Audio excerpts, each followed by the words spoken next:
And we are back here at World's Ultimate Strongman. I'm just kidding. I just always wanted to say that on a live stream. Now, welcome back to the USAPL New York State Championships out here in beautiful Clifton Park, New York. Thankfully, the live stream has started. Just had to check and make sure I'm not just talking to myself. Shout out Luke for shouting out Matt. All right, that's the end of what I can see on the live stream. You see our spotters warming up. The man, the myth, the Gino, standing in front of the platform. As is per his custom, his top half of his body's out of the frame. That's what happens when you're 6'7" and the average powerlifter is 5'7".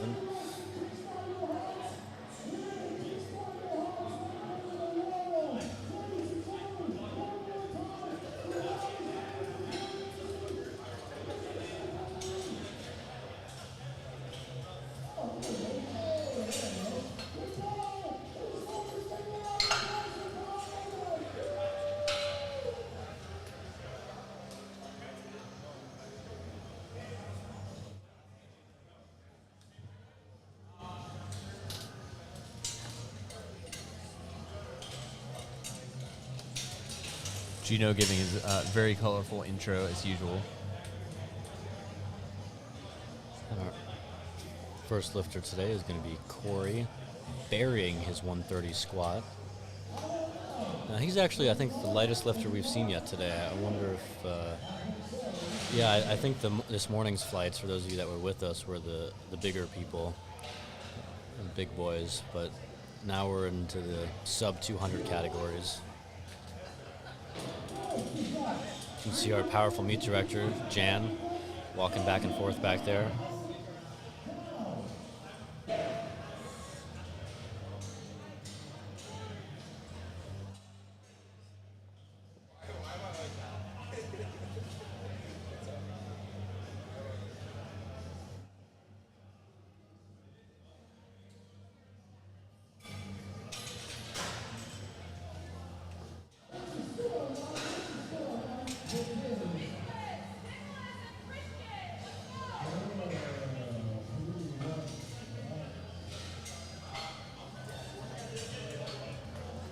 This is definitely the lighter lifters going. We're seeing a lot of 90 kilo, 82.5 kilo guys. But as a 90 kilo lifter, he's opening with 185 kilos.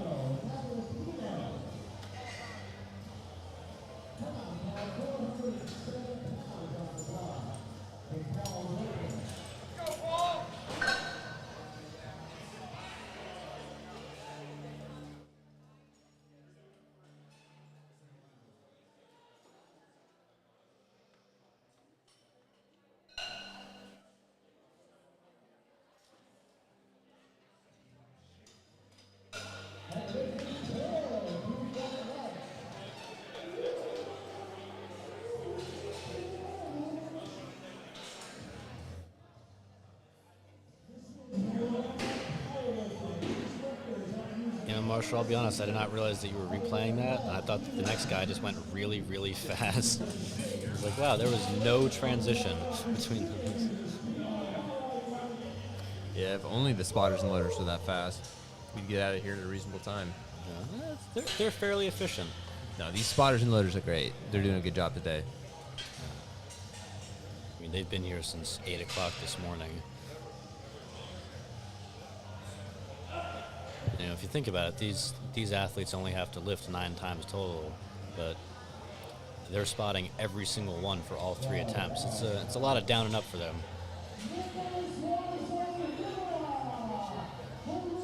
Yeah, you're probably going to see more teen and junior lifters this afternoon, especially as we are in a lighter category. Most people fill out by the time they're in the opens.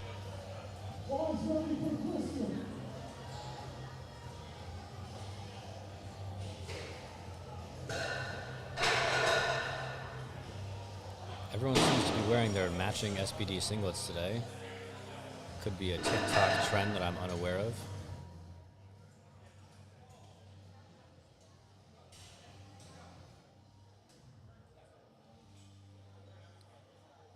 This will be an interesting flight to watch because these are the people that you're going to expect to see at a collegiate nationals or teen nationals in the coming years.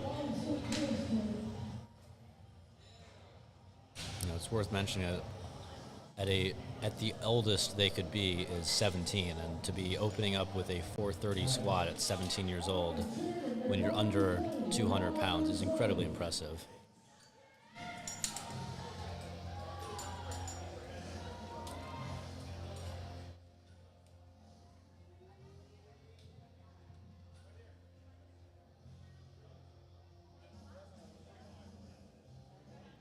This will be our third teen squatting in his SPD red and black singlet.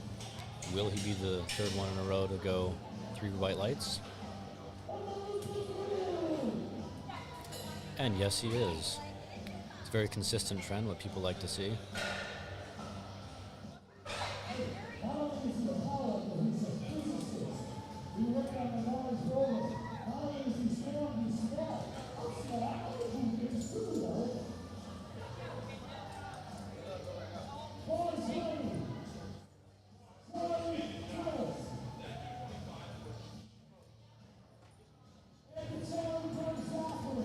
Almost got left hanging by that last spotter there. I hope he's confident going into this lift because the last few lifters we saw give their spotters fist bumps were the ones that were not confident, wanted to make sure their spotters would be able to catch the bar if it fell off. So we'll see how he moves this weight. But it is an opener, so it should go fairly smoothly. And it did.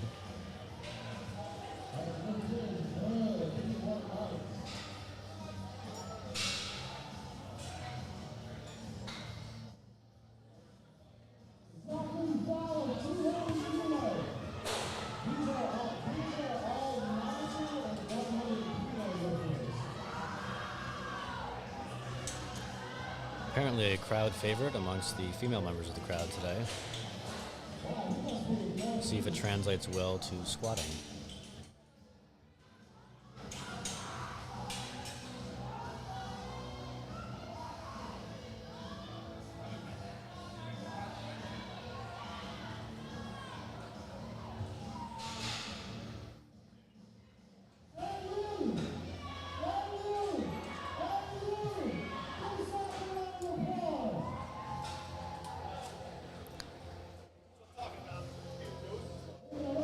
Just love to hear Gino hyping up the crowd in the background. And that is the definition of school spirit. Something that sometimes fades over the summer when no classes are in session. But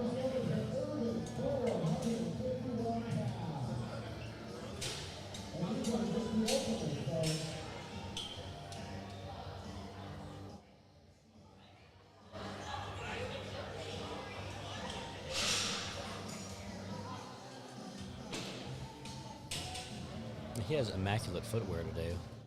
See how stable it is with it while he's squatting.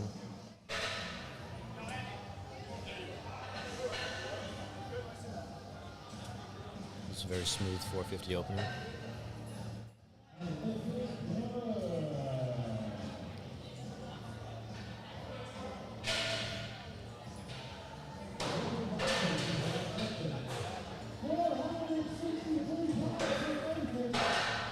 can hear Gino, the songbird of his generation, in the background there, making sure every lifter is properly motivated and excited to get out there.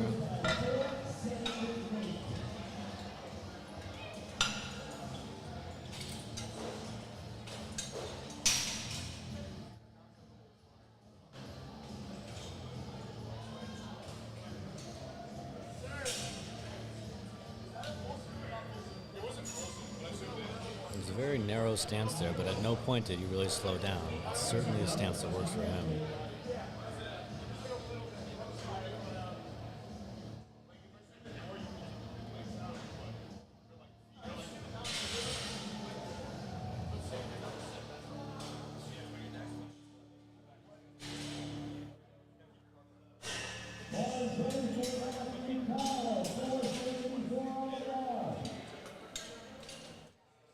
Now this opener makes sense. I mean, Matthew here looks built to squat. And so far, he's our heaviest opener of the day.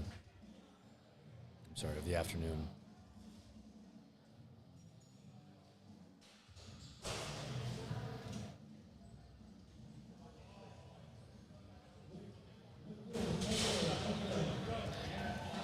And the side judges called him on depth, and I think that was a good call. It looked a little high from the front, but it was certainly weight that he is comfortable moving.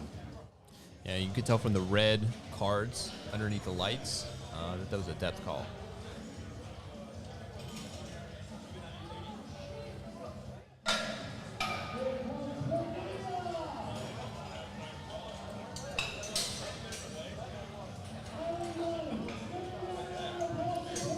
I believe this athlete competed at Collegiate Nationals in March, because I seem to remember him doing fairly well in all three lifts. And he's currently opening at 15 kilos heavier than anyone else. We'll see if anyone opens up heavier than him.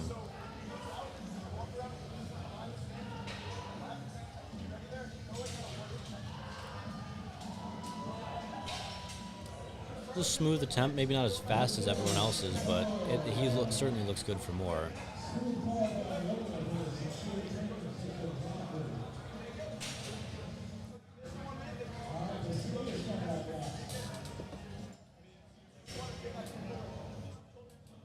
This is a 90-kilo athlete opening with 245 kilograms.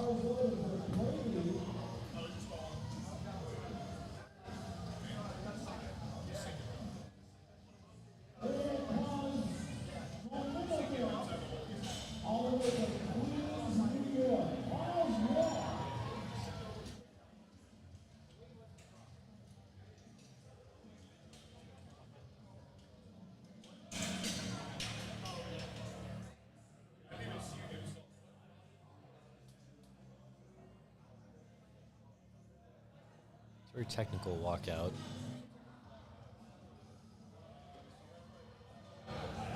And that's going to be right on the cusp. We'll see how the judges feel about his depth on that one. That was 3 white lights. And you can see the judge on the left, it's Garrett there, and on the right. They're both leaning in, making sure that he's going all the way down, looking through the spotter's legs. And that's what side judges do, is they make sure that the lifting is done to standard, and our judges today are doing a fantastic job of that.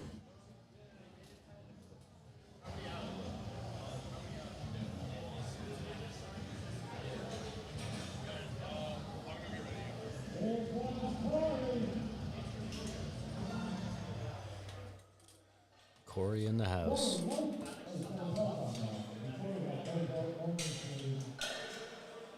Now it's Corey in the hole, and he's going to stand right back up with that.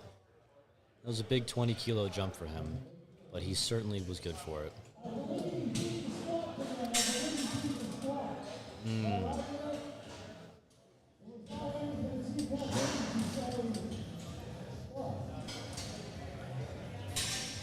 believe Gino said that he jumped the squat command, which is unfortunate, but you do have to follow the rules.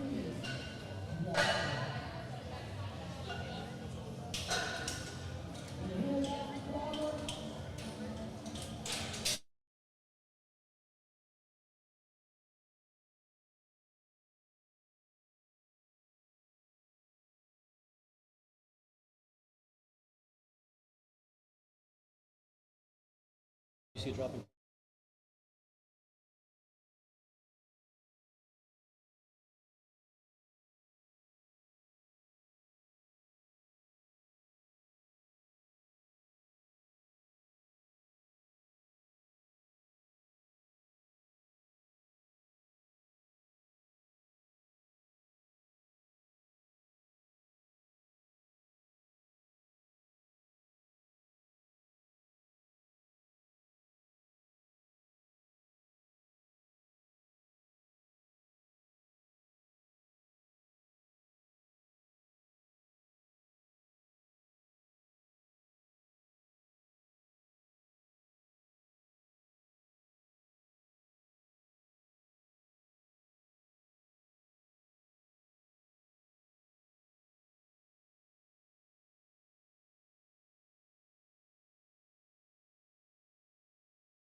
All right, and we're back. A couple of technical issues, but hopefully nothing too major. If anyone starts noticing issues with the stream, just drop us a comment in the chat.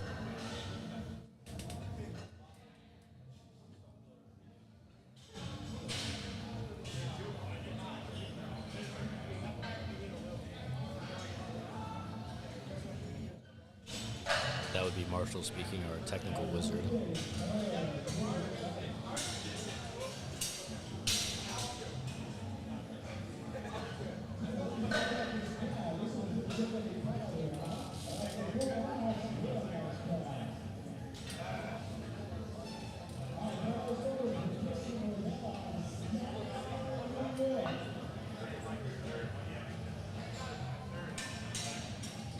Little good luck love tap on his head from his fist.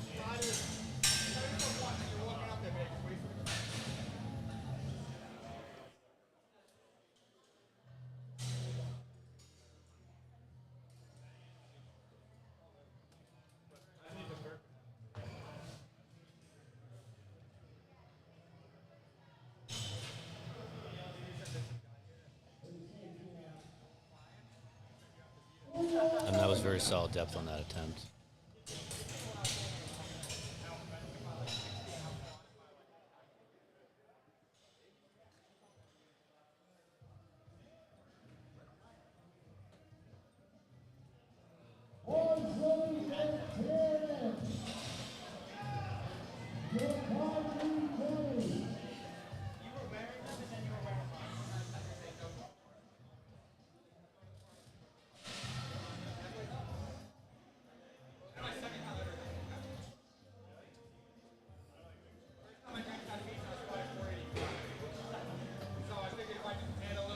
Walking past us now would be Kevin Papa, the owner of one of our sponsors, 110% Nutrition.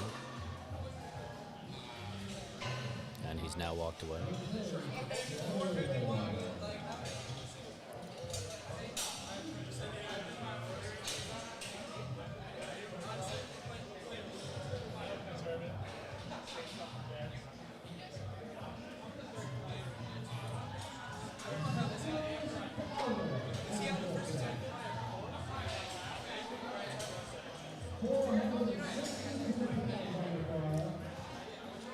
Visualization is always such an important part of the lift, and I think what Zachary is doing here is he's really seeing himself standing up with this weight.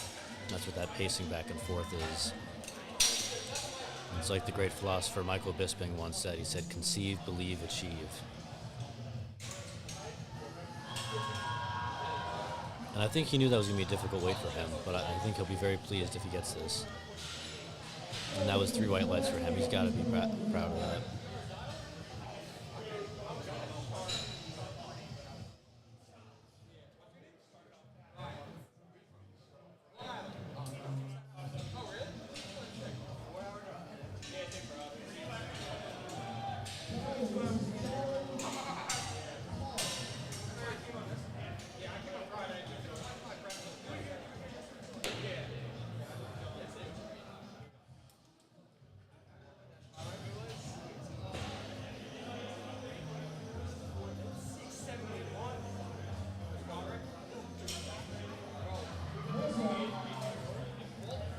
difficult second attempt. It seems like with these younger lifters, their attempts are a little bit higher RPE, you might say, than the more experienced lifters, and that could be a testament to their inexperience, or maybe that's what their coaches think they're capable of, if they have coaches at this point. But it seems to me like the second attempts are moving a little bit slower than they did in this morning session.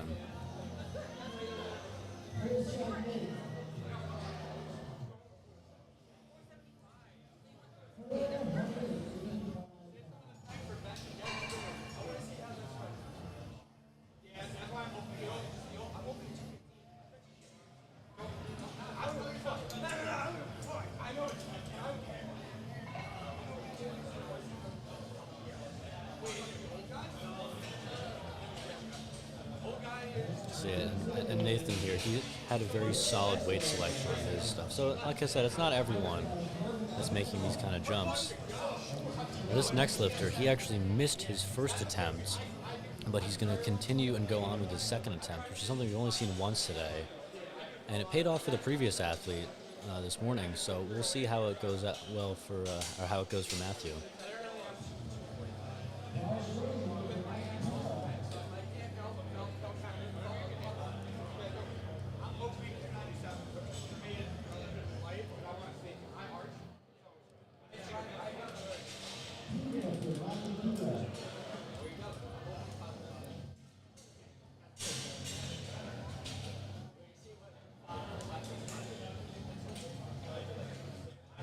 Did that get red lighted again? That was 3 white lights. It's interesting because it really looked like it was about the same depth as his first one, but I assume the judges saw something that I didn't see. They're clearly very attentive in making sure you went all the way down.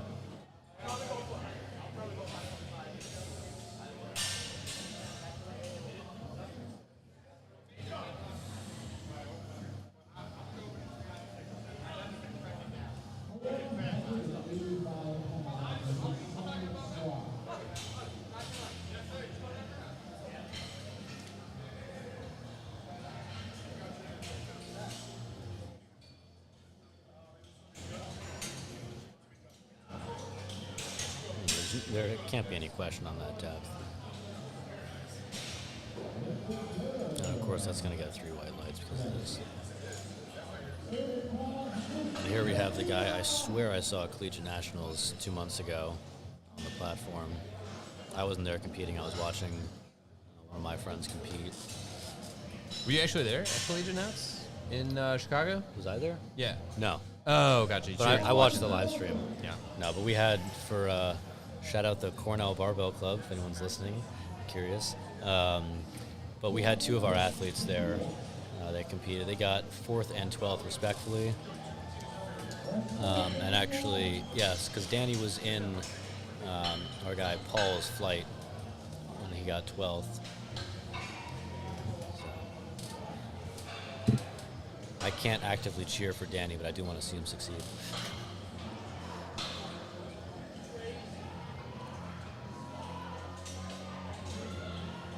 And this is what he looked like in March, too. It's controlled and deliberate, but very confident as well.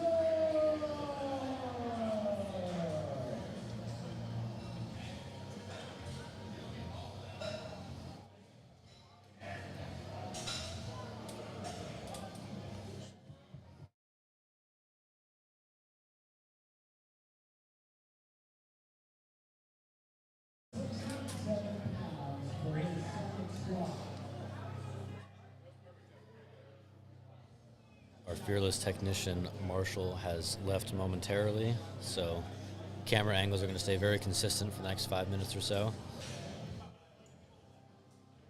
You'll notice I talk to myself a lot more when he's not here. Not sure why that is. I guess I can't converse with the voices in my head when he's sitting next to me. I try to make friends.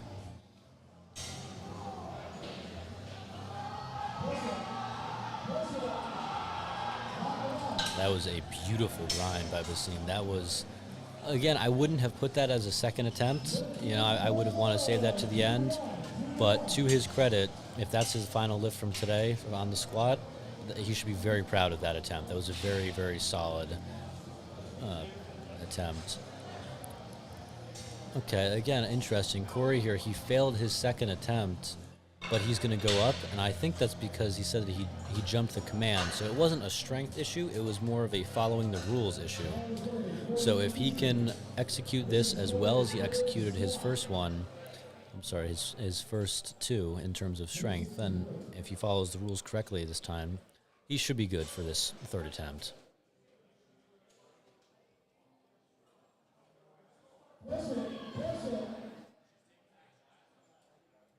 And there you can see him waiting for the rack command, making sure that, and that's why he gets 3 white lights, it's just the rules are there and they're meant to be followed.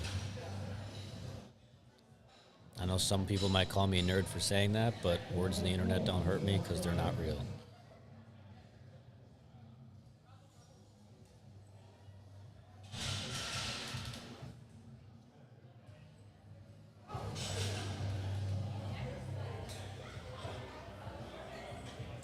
Up next is Daniel with his 400-pound attempt.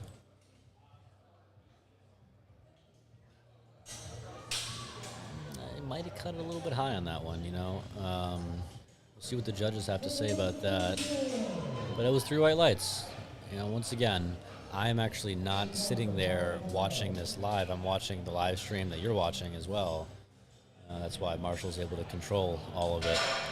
So my angle is very different. I only see what the front judge is seeing. Here's Paul jumping up and down a little bit, getting excited.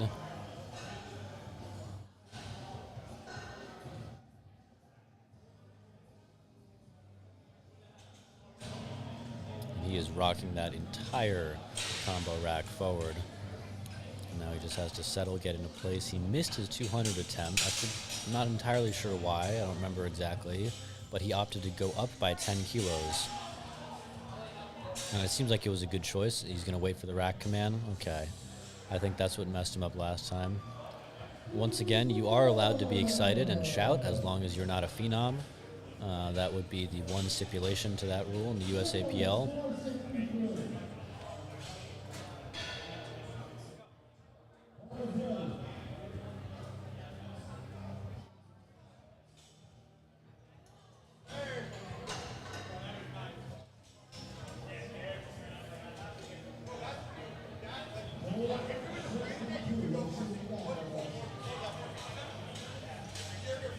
You know, based on how his first two move, this should be well within his range. I mean, we're seeing a lot of 210 kilos today, and let's not forget that 463 pounds is a lot of weight. You know, especially for a tested high school student or college student. I believe they're college students.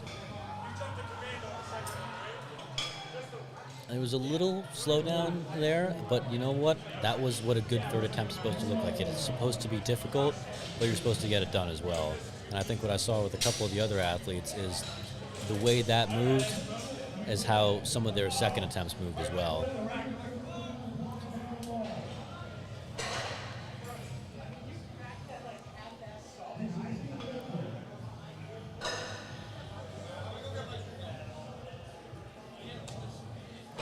They're once again graced with the presence of System of a Down, with the same song as well.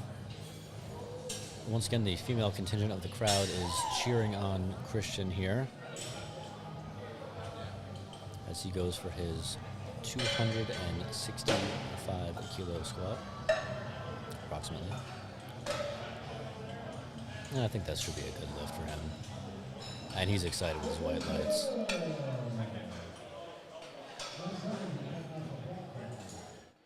Next, we have Zachary again. And you know, before his last one, he was pacing around a lot and getting himself really fired up. And based on that, I would assume that this is going to be a big 1 rep max for him. You can see him, he's back up there now, pacing around again, really getting himself fired up. This is going to be big for him if he hits this. But if he doesn't, we have fantastic spotters waiting for him, but hopefully they will not be needed right now.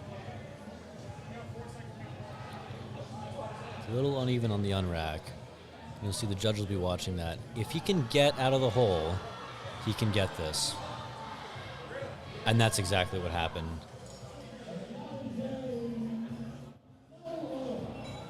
Oh, that's such a disappointment for him. I'm sure he's happy that he stood up with it, even if it was not a complete lift.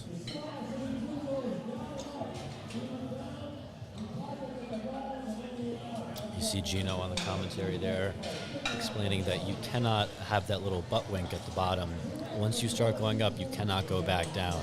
And once again, that's in the rules. And it's no fault of the judges for enforcing the rules. It's what they're there for.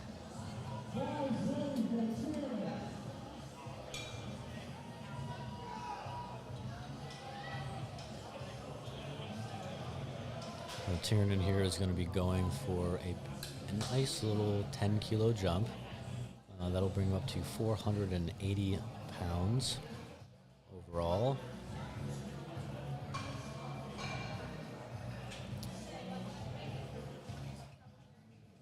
And this is well over double body weight, and we're seeing a lot of that here. For the most part, these men are squatting double their body weight. Oh, he almost had that one. If he had just been able to grind out a little bit longer, I think he could have pushed through like Zachary before him. But that's what happens here. Sometimes you make it, sometimes you don't.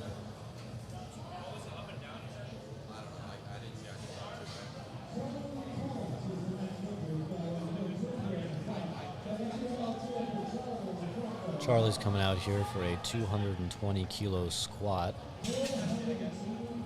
And this will be him. You might remember him from as the first person that would dap up the spotters, make sure they've got his back. A little bit of a smaller jump than his first one, but I think if he can stay tight and push through his sticking points, that he will stand right up with this. You see, actually, it looks like he fell forward a little bit. I think it might have just been a little bit too heavy for him, and that's what happens sometimes. But Nathan here, he's going to be going for a 500-pound squat. I'm sure he'd be very excited to get this. 500 pounds is a very exciting weight.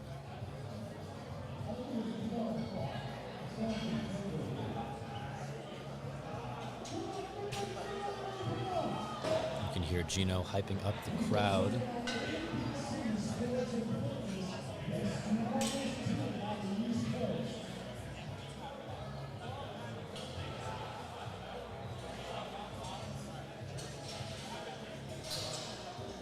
Very deliberate and controlled walkout.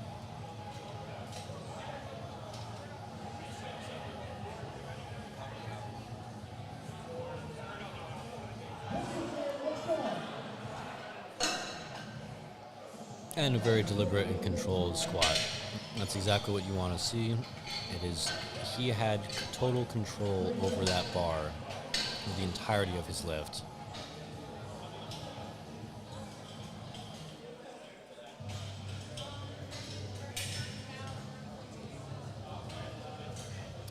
Up next is going to be Irvin, also going for a 500-pound squat, this time 507, slightly heavier, but fair play to him. 230 kilos is just a prettier looking number than 227.5.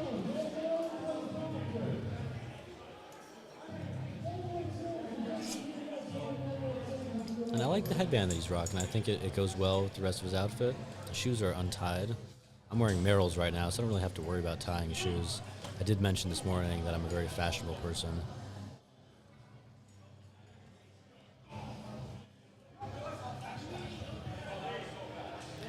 I'm curious to see how this 507 moves, though.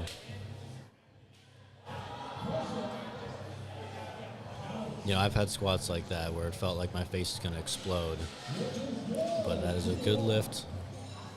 And, you know, it feels like an eternity with that bar on your back. But once you stand up with it and re-rack it, it is a good feeling knowing that you accomplished it. I've never done that with 500 pounds, or 400 pounds. But I get that sensation. It's my paltry squat.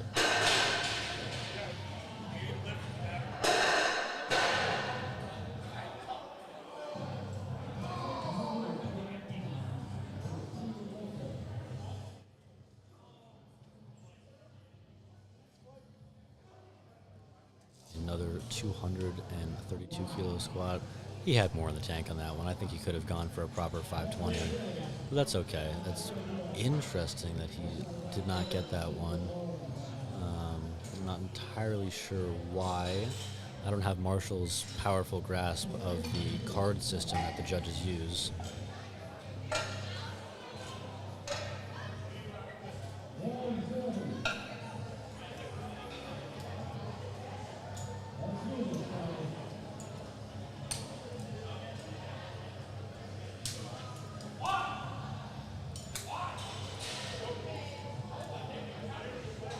He is all decked out in his SBD apparel.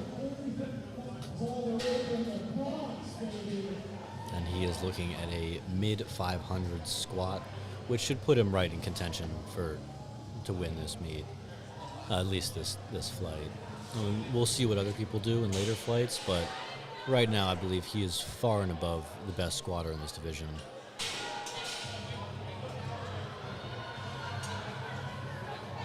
And that's that kind of grindy squat that I was talking about before, how it just feels like the entire weight of this world is on your back.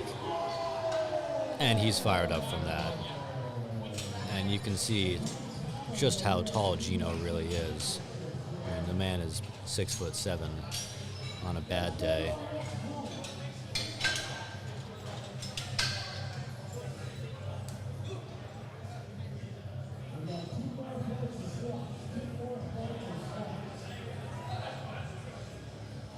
Once again, our spotters and loaders are cleaning off the bar, making sure that Ryan has a clean bar to lift from. And this is going to be our next flight of lifters.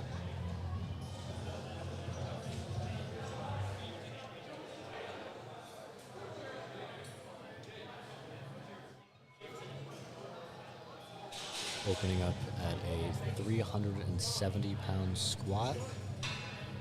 A little slower than what you might want to see on an opener.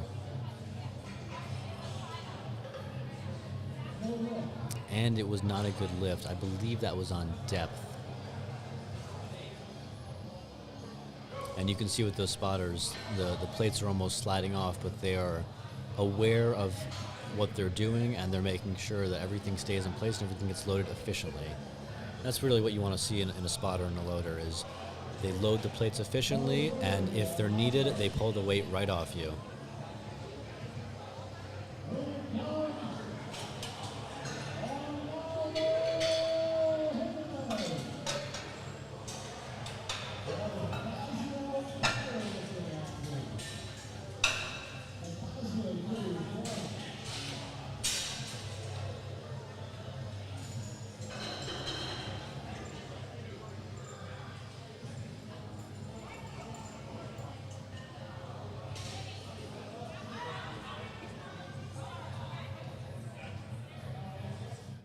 And that was a very smooth 185.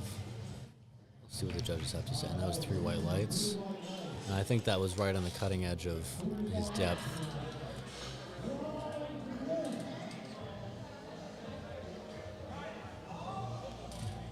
Marshall the Maestro has returned. Back. So you can see pretty camera angles again. And here we have 2016 John Hack making his USAPL return. This time as a guest lifter. Don't worry about the name on the screen. I guarantee you that is a 2016 John Hack, complete with the American flag headband.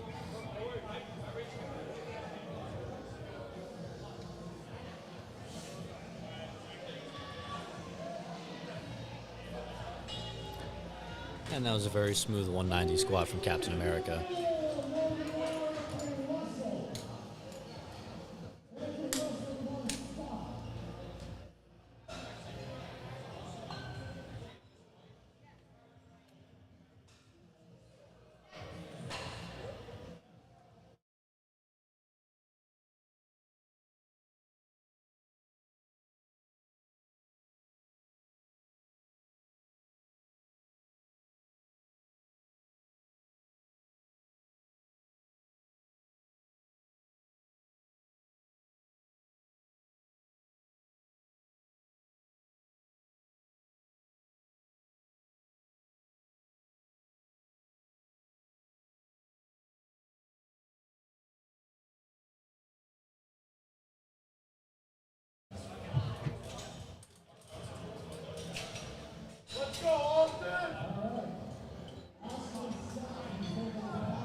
we've now moved on from the lighter weight classes and are up at 100 kilos.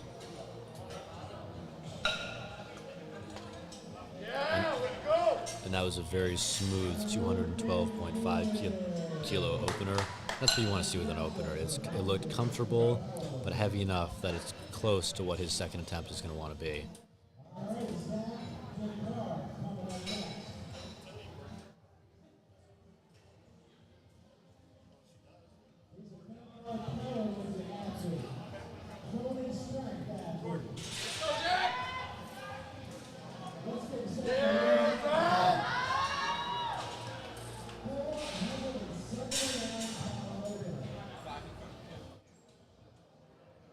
And you can hear his friends cheering him on in the background.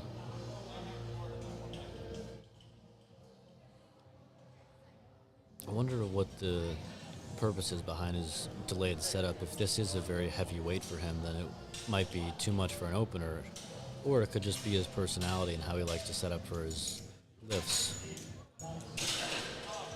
But he's also taken 40 seconds to set up for it before being given the squat command.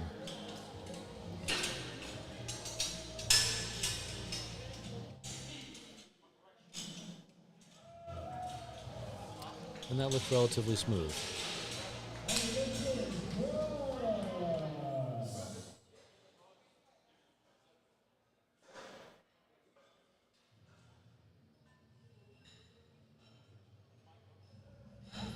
Up next is Matt with a big opener at 242.5 kilos.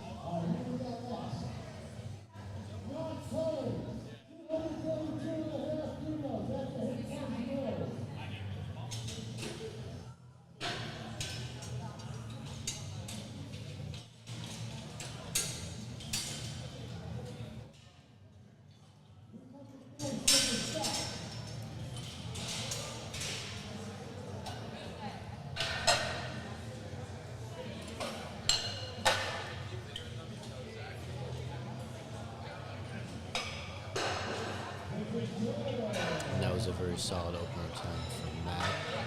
It was right on the money in terms of how heavy he wanted to go. Now here's David with the same weight, but a little bit lower.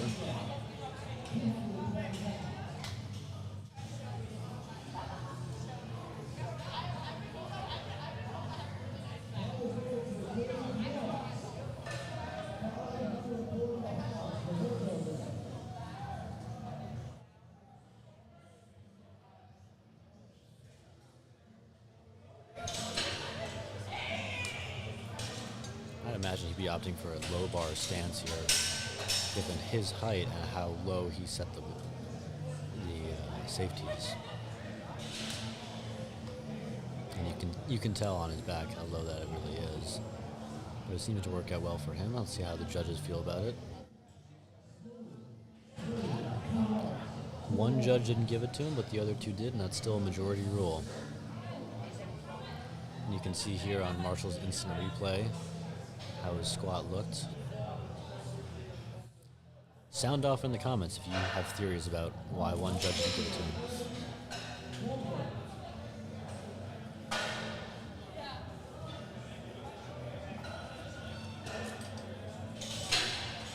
Looks like we have a lot of Danny fans in the chat.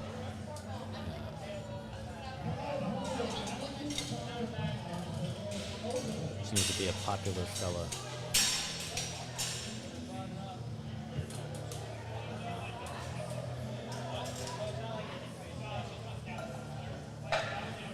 And here we have Eric really bracing for this. And there seems to be an issue here. Maybe was the bar misloaded?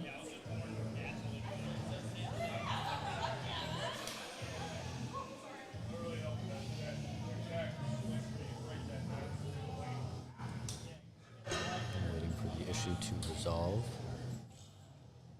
Not sure exactly what it might be.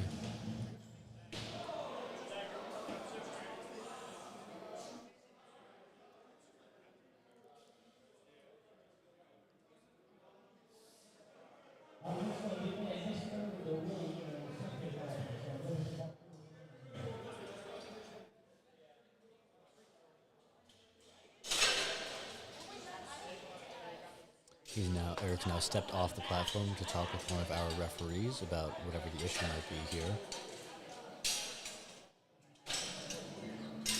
Regardless, this would be a very impressive opening lift at 270 kilograms. He's opening at 600 pounds. I don't think that anyone this morning in the 110, 125, 140, and 140 plus categories, I don't think any of them opened over 600 pounds.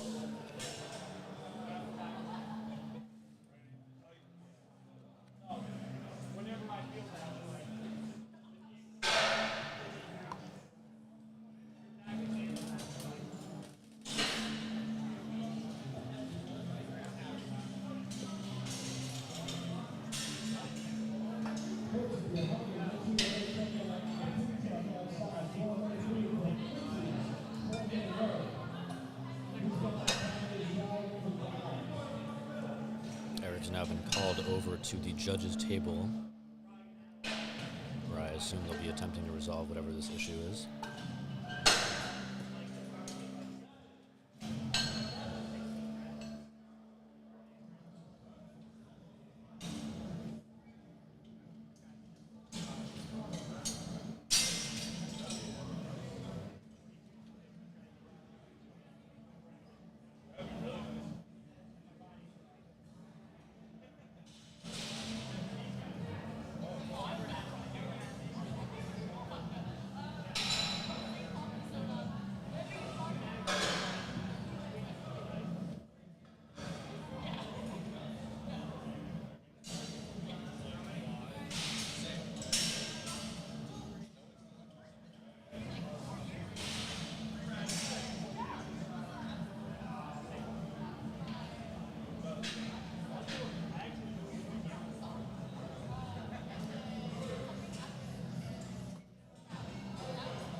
Interesting. So I guess Eric's being passed over in favor of Jordan, who will be hitting his opener at 275 kilograms.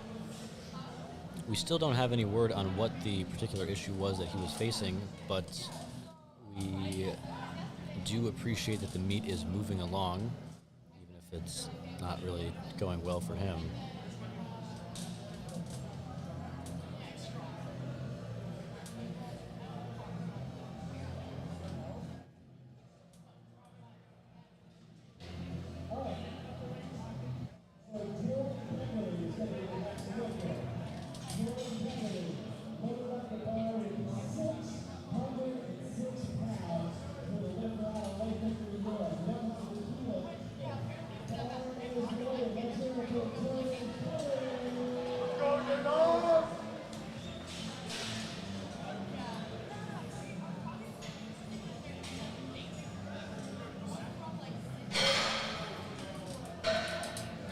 Here we have Jordan with a very big 270 kilo opener.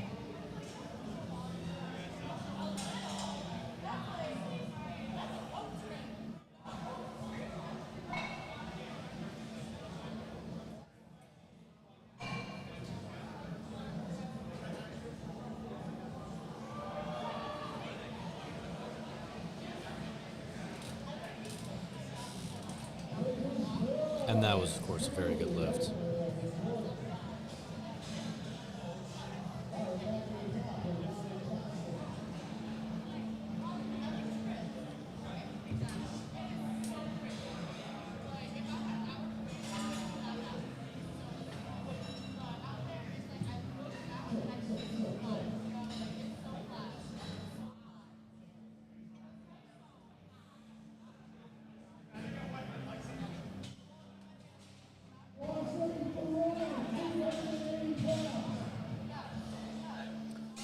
Ryan here missed his opener, but is opting to go up by 5 kilograms.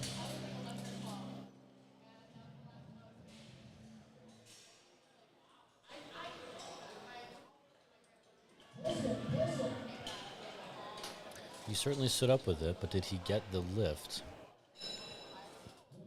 The judges say no, he did not.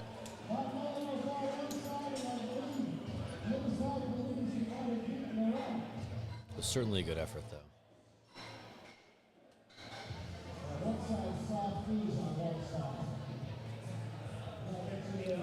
his knees were soft on one side, and that's why he was not given a good lift.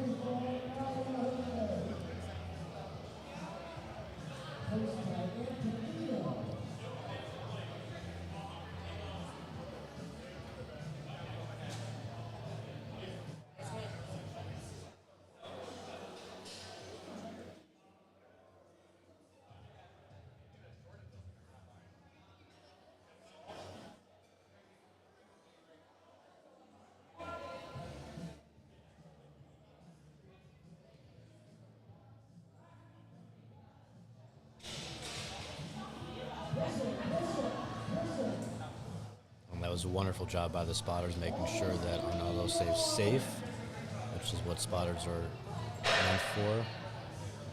And, it was a very big jump. We went from 407 to 440. And you can just see with that hip shift, it just started to tilt down to the right. And props to the spotters, especially the one with the headband on the left.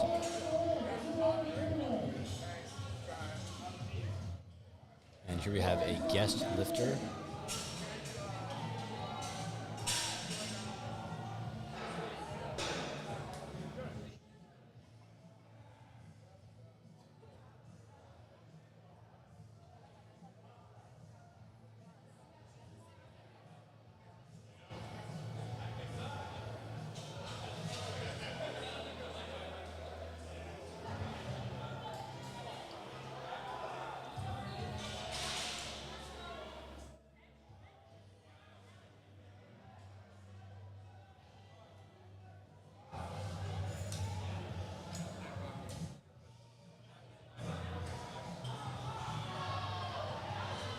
That was a very smooth second attempt.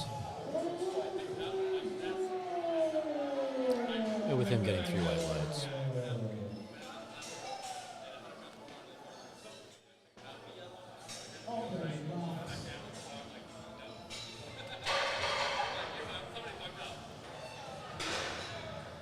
Douglas Wessel's up next. No confirmation if there's any relation to Willie Wessel, the owner of United States Strongman.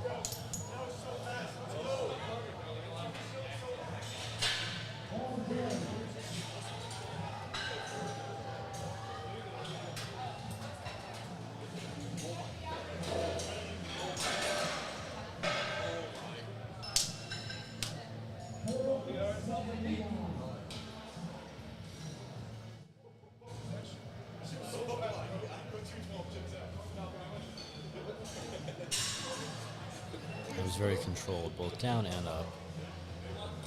Wearing his A7 singlet.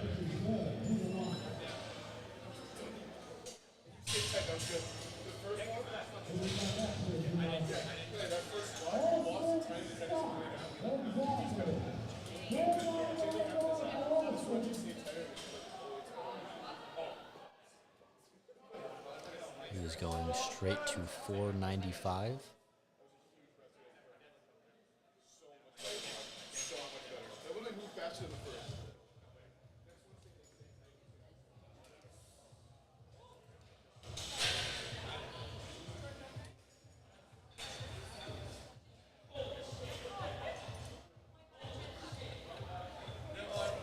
And that was a very smooth 495. I'm excited to see how well he does over 500.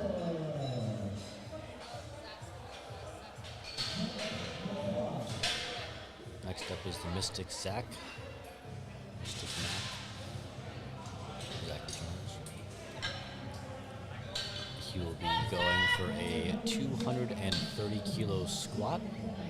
So that would be a 30-pound jump. He started at 480, now he's going for 507.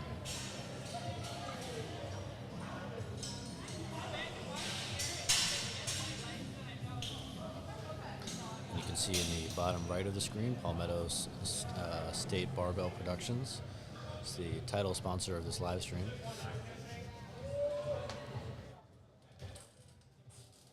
They paid me a lot of money to say that.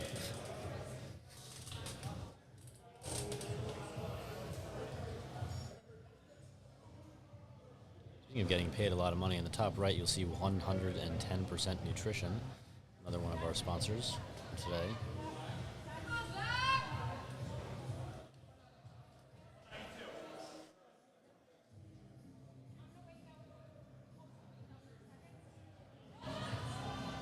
And there's really nothing like grinding out a good lift to Rob Zombie.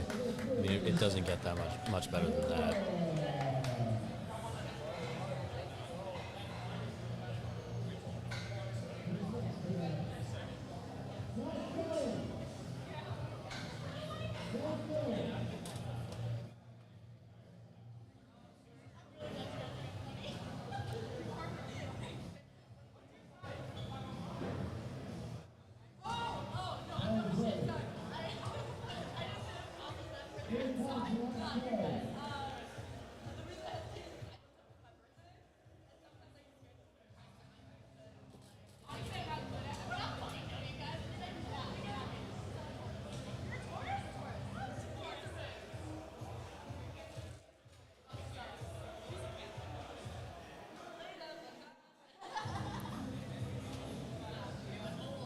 And a very smooth 250 from Matt here.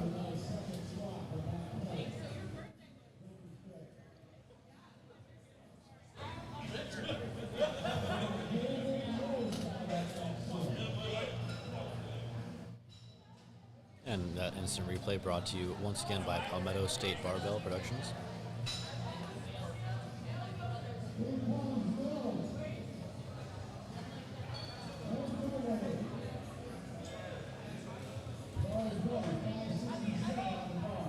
If I name drop people enough times, I might even get some sponsorships.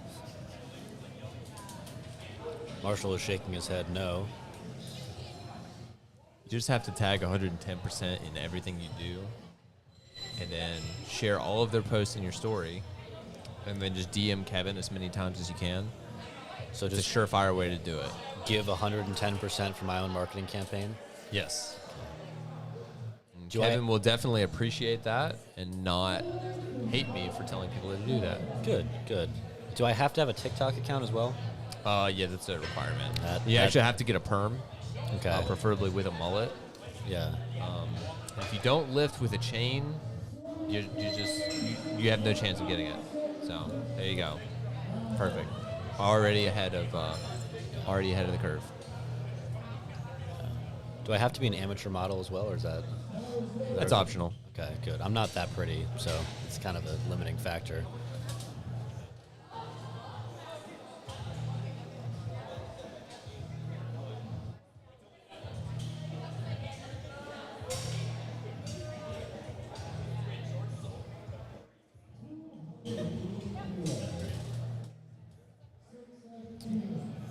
A big second attempt at 280 kilos here.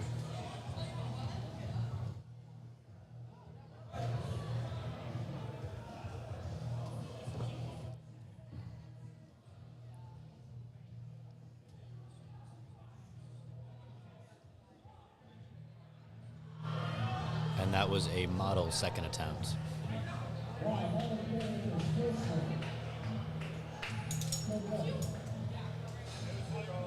Yeah, I find the best way to get sponsorships is just to harass the owners of whatever company it is online until they think about either blocking you or giving you a large stipend of their organization. Right. It's going to be one of the two, and so that's kind of a 50-50 chance if you ask me. Yeah. Well, is Kevin local to New York? New Jersey. Jersey? Okay. So he can't escape me because I'm also local to New Jersey. That's good. Right. Can't get away. No. All right. Looks like Ryan is going to be attempting to not bomb out. He's missed his first two squats. Hopefully he can make his third. You never like to see people, bomb out of the meet. Especially not wearing an A7 singlet or knee sleeves. You can do it with other people's equipment, though, just not our sponsors. All right, will that do it? Looks like he might have. I mean, it also looks like he might have gotten his last one. And three white lights. And Ryan's still in the running. That's good for him. No one wants to bomb out at a meet.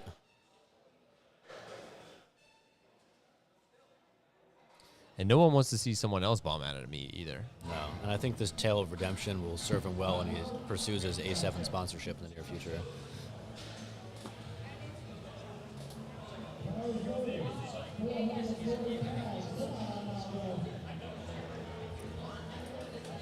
This is a lifter who failed his second attempt.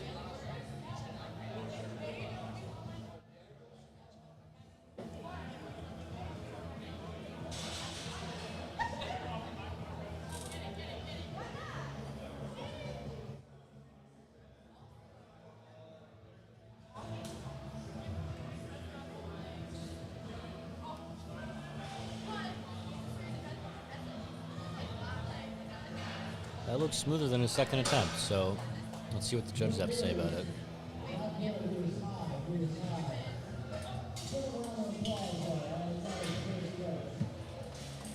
Oh, it's too bad that he missed that, but he did not bomb out. He's still in the running. He got his first attempt. We are back with our guest lifter, Rohit. 200 moved well. We'll see if this 10-kilo jump is going to be too much for him.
Here is Douglas going for an even 500 pounds.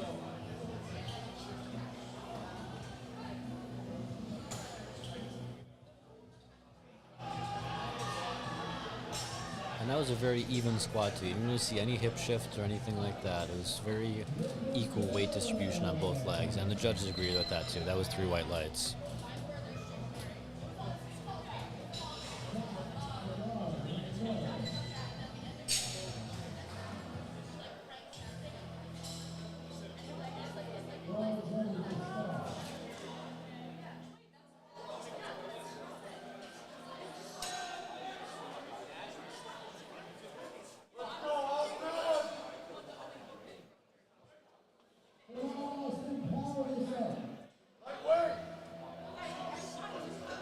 Austin now channeling the power of Ronnie Coleman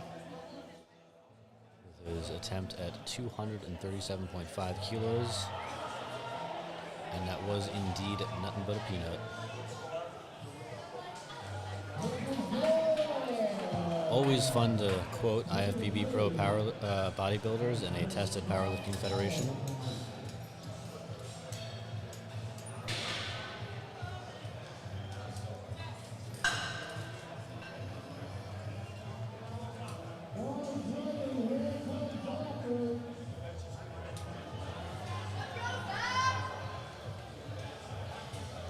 Zach is once again pacing aggressively back and forth. That last attempt, I think it took a lot out of him, but I think that if he really stays committed to this squat, he can grind it out and complete for a good 3 out of 3 for his first 3 attempts.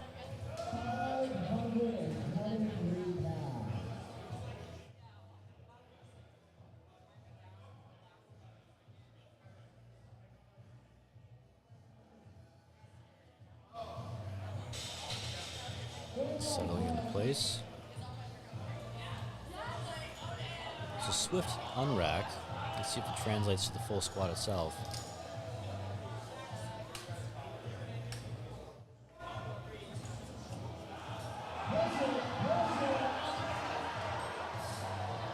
And you can see in his smile, he knows that it was 3 white lights. And you can hear in the background his friends cheering him on. They're all just as excited as he is. But you can see exactly in the replay, he knew when he got that squat that it was good.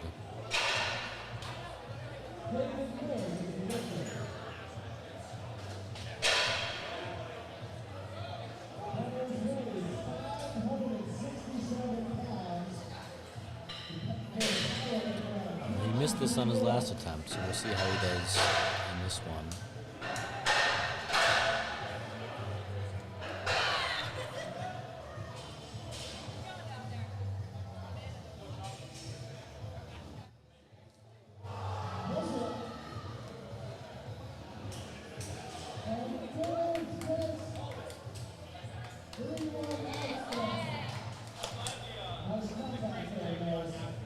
And that was good redemption for him.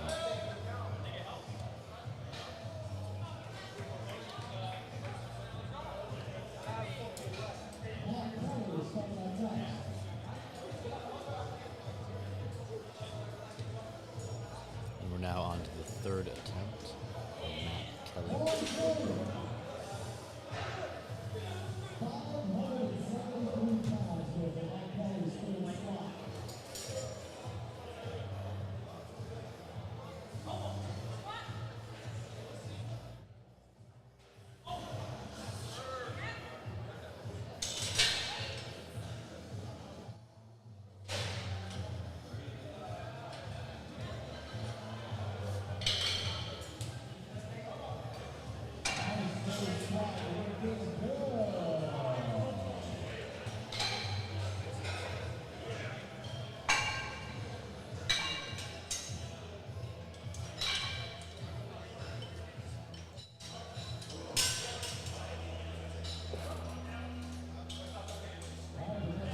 Now on to Jordan with a very small jump.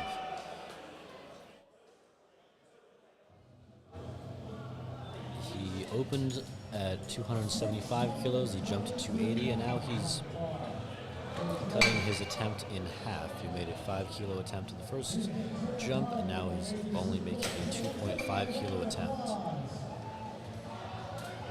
This seemingly is very deliberate.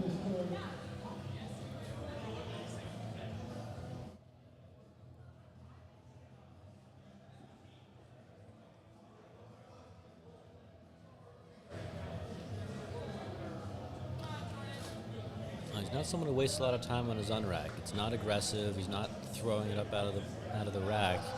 He's just picking it up, walking it back, and making sure he's set into place. He's bracing hard. That was a deep squat and right up where it should be. And that was a very comfortable third attempt for Jordan.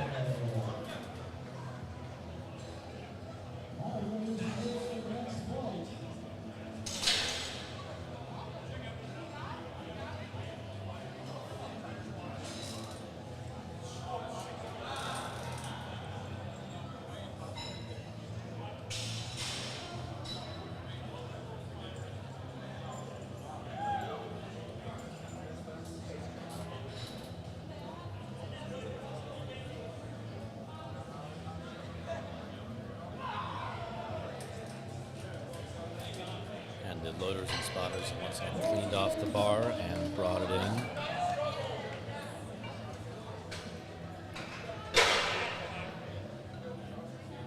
And now it looks like it's time for a Hulkamania. That looked like a fairly comfortable opener. Not quite sure why he opened so low.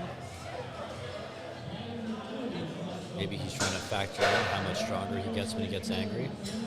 It's kind of tough to quantify. Even the Marvel writers gave up on it.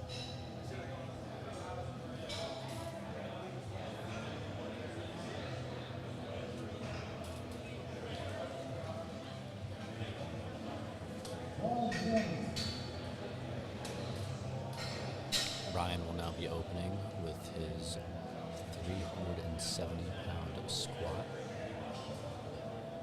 He just looks excited to be here. Glad he made the trip fully awake.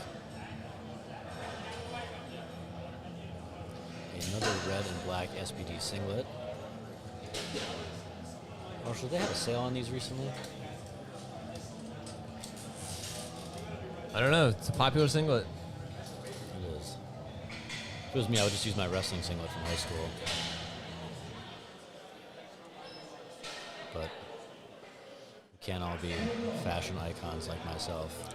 And what's something nice about the USAPL recently is now there's no equipment list for national meets. So singlets don't have to be approved brands. It can just meet the specifications, which means that you could wear a wrestling singlet at nationals or any meet that you want to. What about belts? What's their policy on that? Has that changed? Nope, it's the same deal. It just has to meet the specifications. There doesn't have to be any approved manufacturers or anything like that. It's just the specifications in the rule book. You can wear all of your Pioneer belts or anything like that. How about a Velcro belt? That's still illegal? Velcro belt does not meet the specs in the rule book, so that would still be not allowed.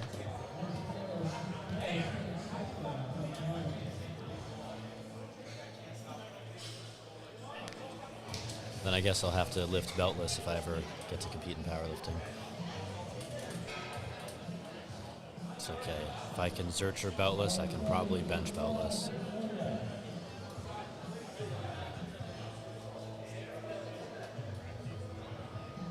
I believe this is SBD's Phoenix collection. That's what they called it when they rolled it out. Yep, I think it's right. Yeah, maroon and white. Yeah, Phoenixes are red, so it's kind of an interesting color choice. But I'm also partially colorblind. Yeah, I know that SBD has said that they don't plan on re-releasing any of their previous colorways, but I do think if they came back out with the all black kit, I think it would sell out instantly. Oh, when I think of that suit, I think of Ray Williams in the black SBD suit squatting 490 kilos at the Arnold. And that was probably one of the most incredible things I've ever seen in lifting. So if they were to bring that back, I would certainly consider buying it. And granted, I'll never be as strong as Ray Williams, but it has good history. And right now, those singlets are kind of fetching a premium price. You know, if they came back out with them, it would flood the market and kind of get rid of some of those resellers. Yeah, surprising to me that we would ever have singlet resellers in powerlifting, but I guess that's the reality of today. Not sure how you clean out the smell. Yeah, I've seen powerlifters like Taylor Atwood, Jessica Bittner. They've competed in this Phoenix edition. It seems to work well for them. They're best in the world. And here today we have the best in the state,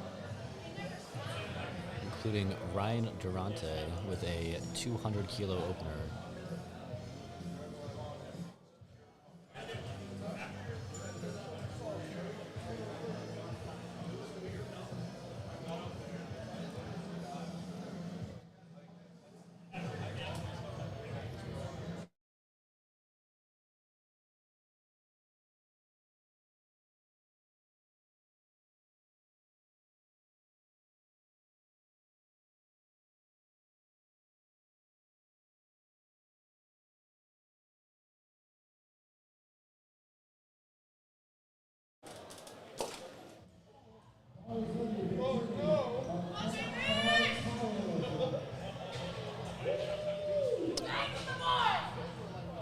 Now, see, this is a singlet I could get behind because it's an A7 singlet, and it's the similar color scheme of red and black.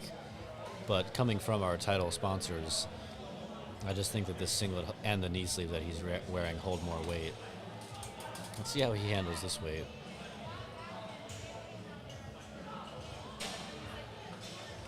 You know, they say sometimes that it's tough to judge depth from the front, but I think that there was no question about how low he got on that one. Front, back, side. You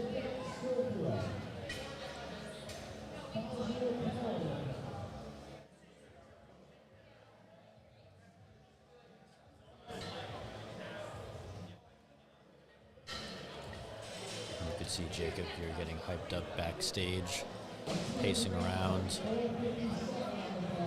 See, now that's a black SBD singlet. Yeah, I think that's the Eclipse version. Yeah, that's certainly White and black. A newer design. If they could just take that and black out the white parts of it, I think that's exactly what the people want. Yeah.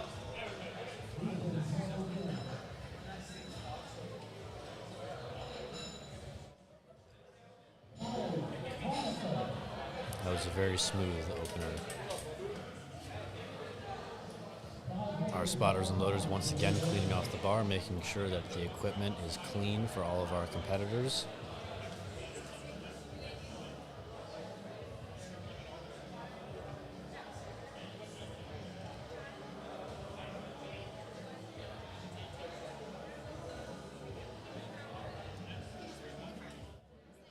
Kyle here is a guest lifter.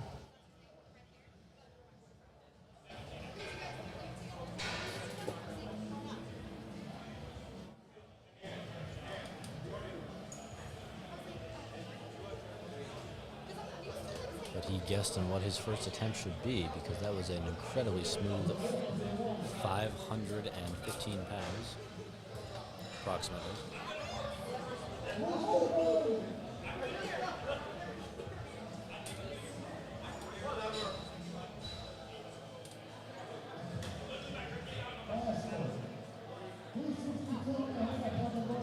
And another guest lifter.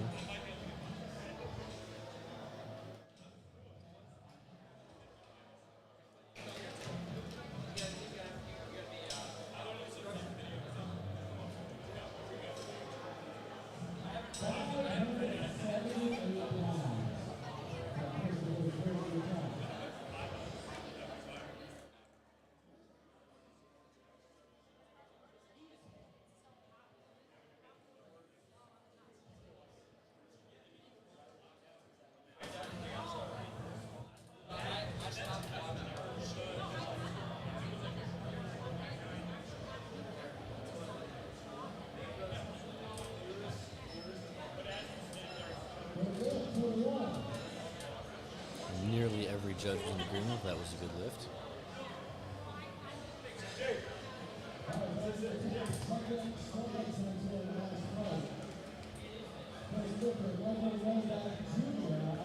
We are back to Michael with 125 kilos on the bar. Again, he looks good for more, so I wonder what exactly his plan is with this weight selection. But he's the one that wrote him down.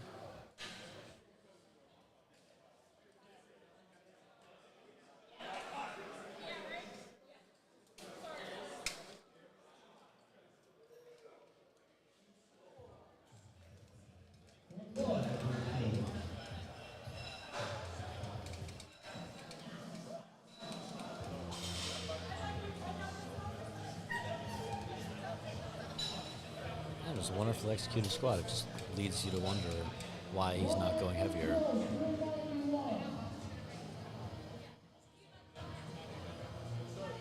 And Ryan will now be up at 380 pounds. A good conservative jump for him.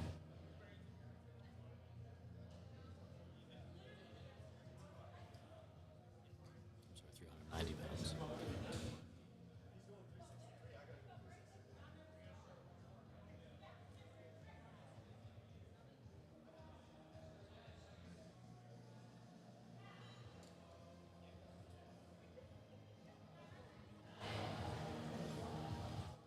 Fitting that they'd be playing the Offspring for a flight that is mostly teen and junior lifters. A lot of a much younger crowd than what we had earlier today. Most of them were not born when this song came out in 1998. In fact, mathematically, I don't think any of them were. I think that's just how the math works on that.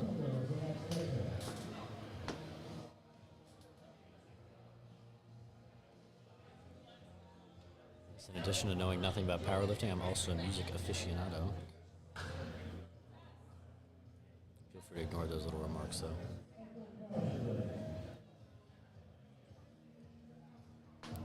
Wasting no time with taking that out of the squat rack.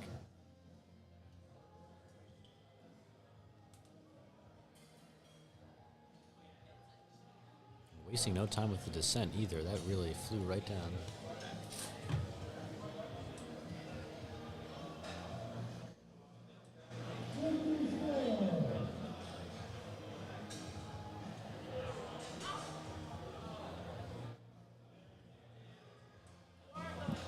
And Marshall has had to step away again, which means that you are now left just in my company, which means once again I will be talking to myself, and that the video will not be going back and forth. So you just get to listen to me ramble on about whatever voices bounce around my cranium.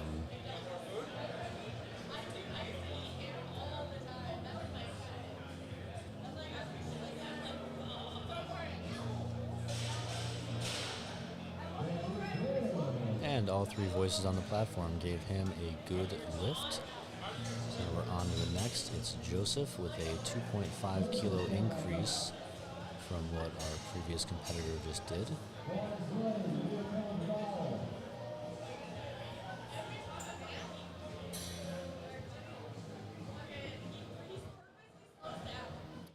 Yet another proud owner of a Phoenix SBD singlet edition.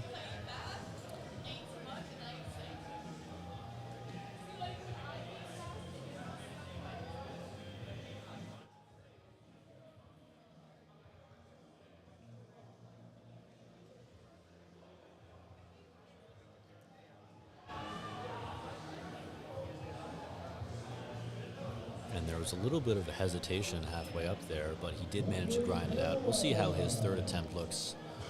But that second attempt did not inspire a lot of confidence.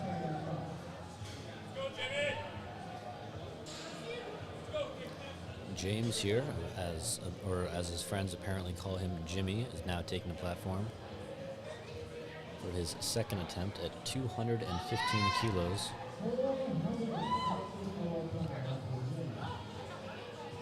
Making sure that the squat rack is stable.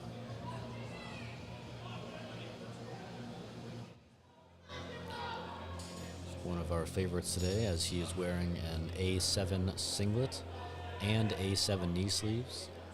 Always good when you're representing our sponsors.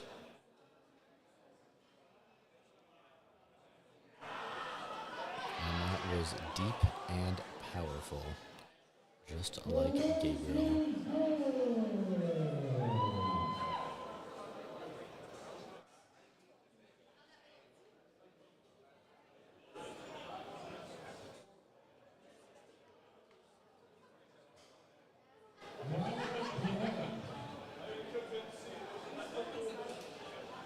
Once again, the spotters are incredibly efficient at their loading.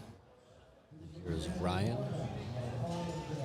I heard him back here in the warm-up room saying he's from Long Island, which means he had a 4-hour drive to get here this morning.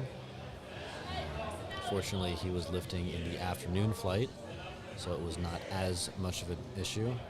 I personally drove about 2.5 hours to get here this morning, just for your listening entertainment. And it seems like jet lag caught up to him. That was not a good lift, and I would not recommend him going for a third. But I'm also not his coach, and my opinion doesn't really matter to him.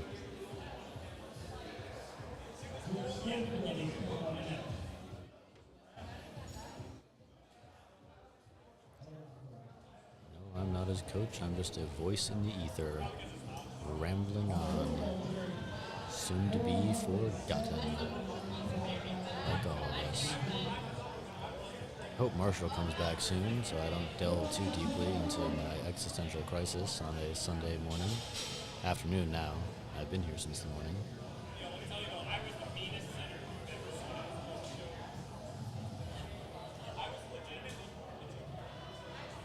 And that was just as smooth as his first attempt at 207. That's exactly what you want to see on your second attempt. And once again, the spotters and loaders being incredibly efficient and doing their job very well.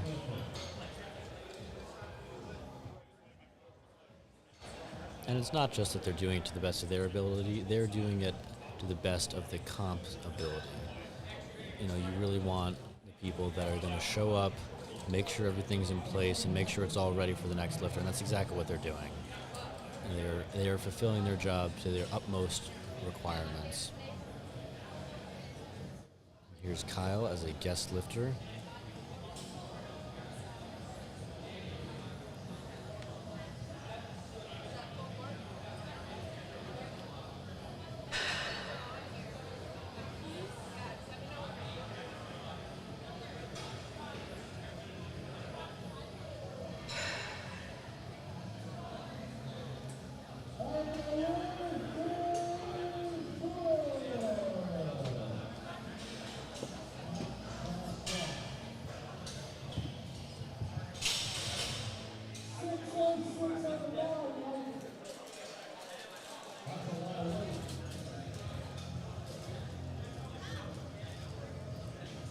fearless co-commentator Marshall has returned with a chocolate bar that I don't think he plans on sharing with me. Must know my reputation as a aspiring fat kid.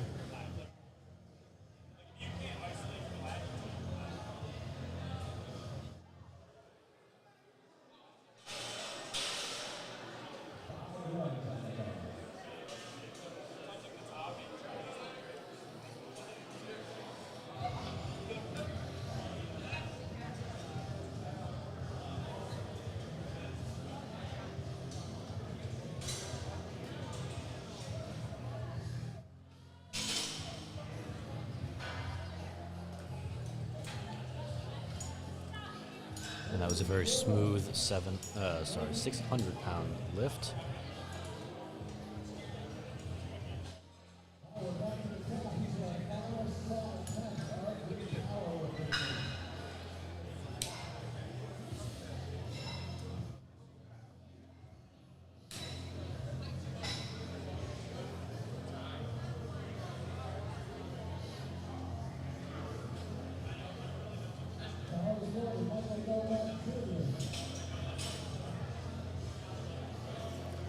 He's going over 300 pounds in his third attempt, but once again, I do believe that he is good for more than this.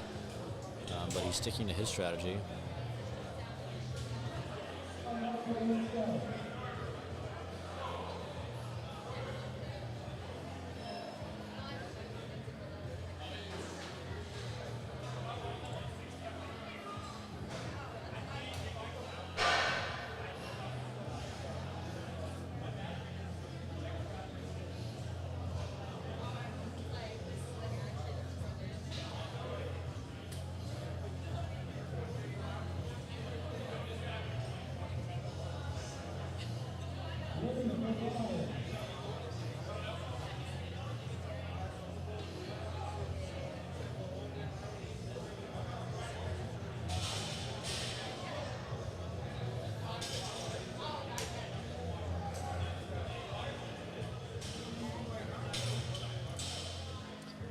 We have Ryan going for, he missed his 177 spot, but he's going to still go for 180.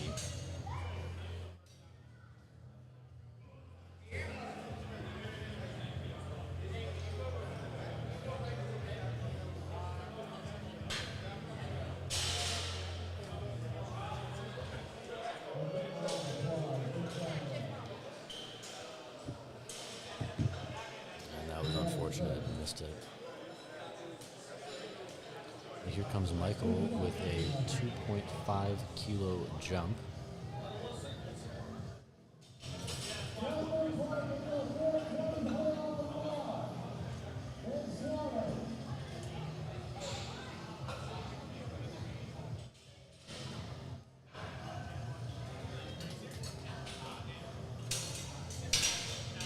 And I think I talked about how his second attempt was a little heavy for him. And I was curious to see where he went for his third, and now we know.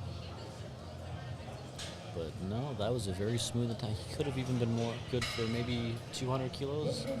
Could have tapped out there.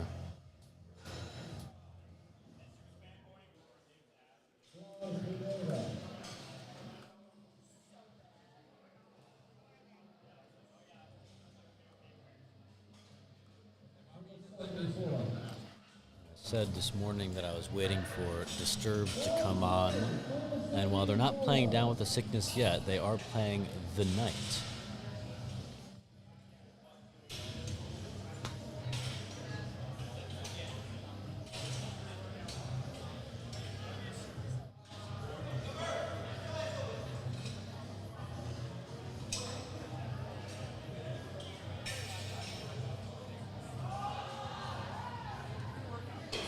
And that was a very smooth 215, and he'll be happy with that.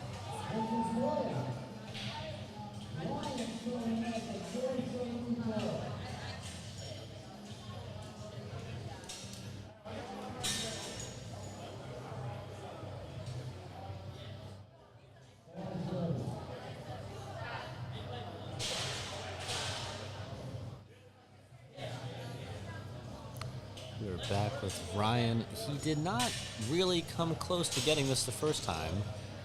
So it's brave of him to attempt it again. Personally, I would have just passed on this attempt. But he's going to give it his best shot, and I will be very impressed if he makes this.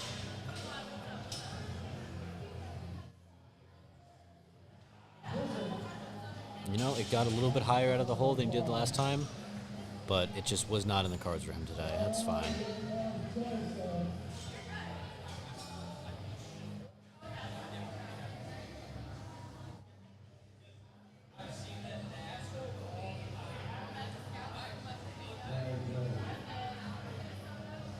Joseph is back with his SBD Phoenix attire.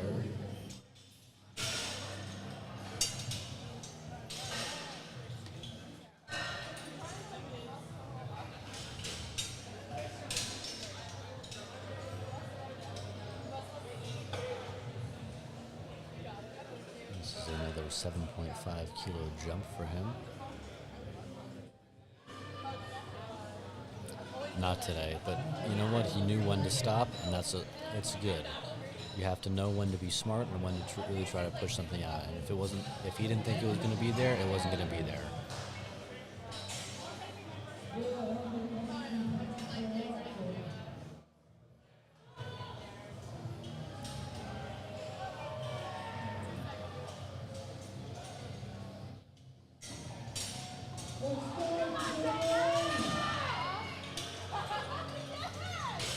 Crowd favorite here is Jimmy Jack.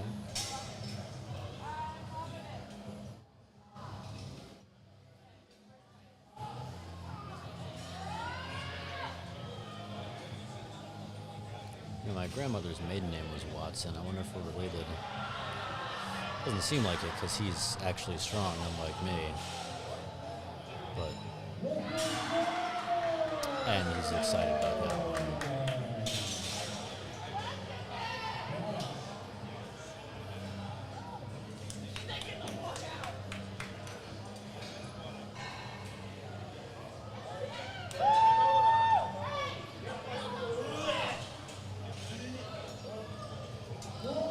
Next is Jacob with his 230 kilo attempt.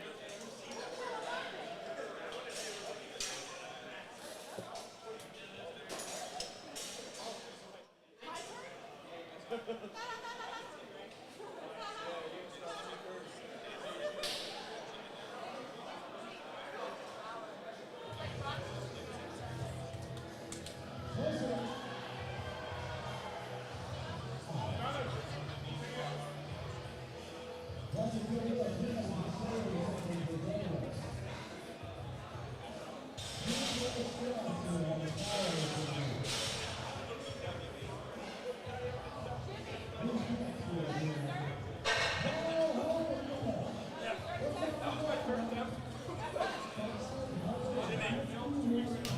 big 551. He will be very excited if he gets this.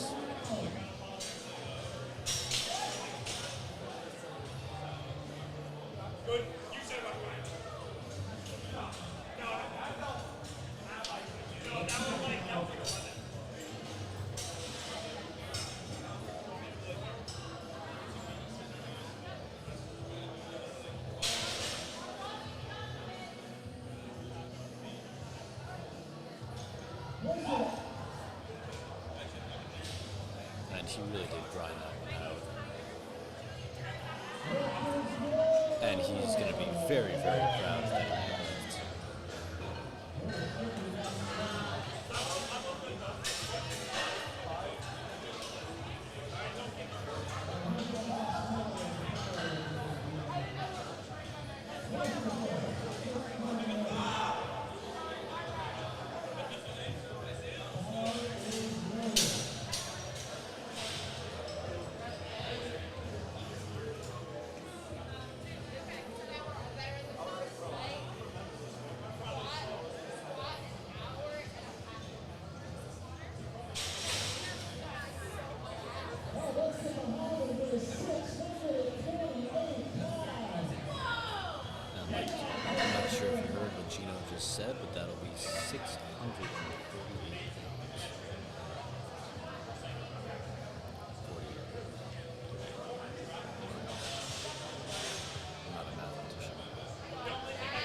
That looked high on my end, I'll be honest.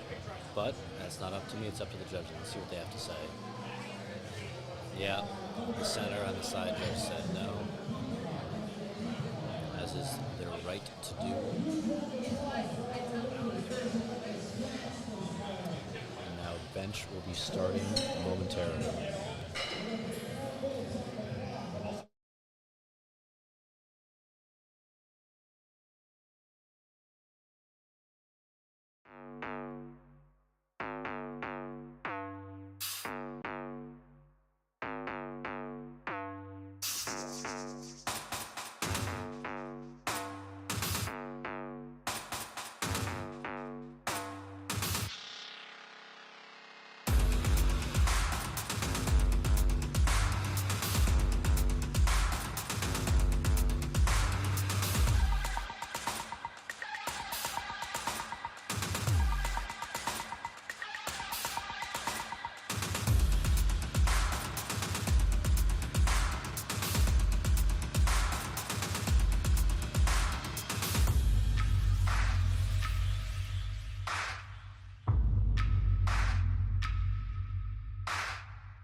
And welcome back to the bench, Daniel Phillips, and anyone else who might be watching or listening to our Palmetto State Barbell sponsored viewership of the USAPL New York State Powerlifting Championships.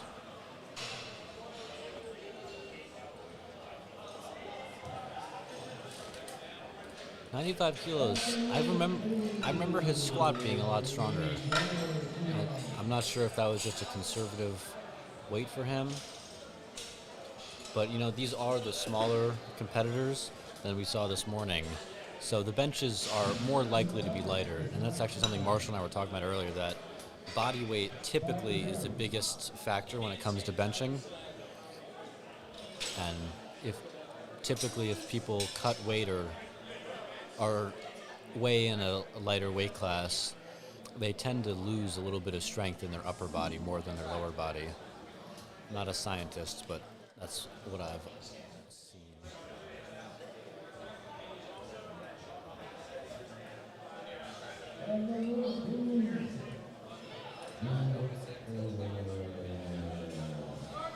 But it's also worth mentioning that these are teenagers benching over 200 pounds. And I know there's people doing 400 pounds, 300 pounds, but you can't help but being impressed by what people can accomplish.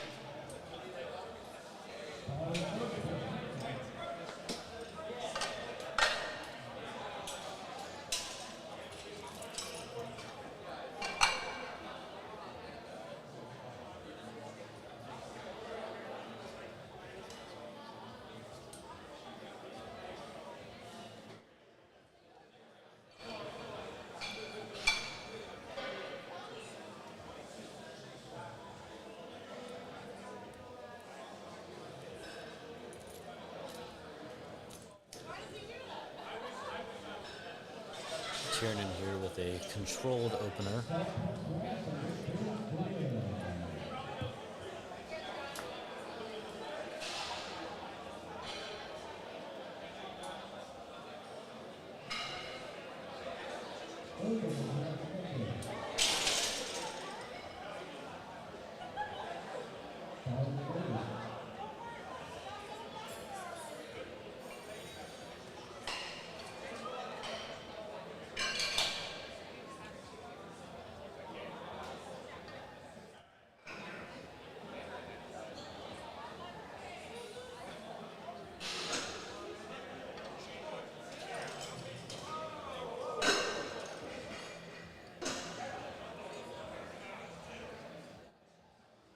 Irvin with a similarly controlled bench as Tiernan at the exact same weight.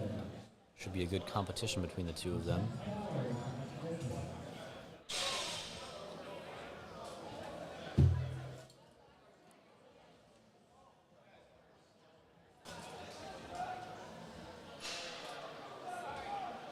Now we have Zachary.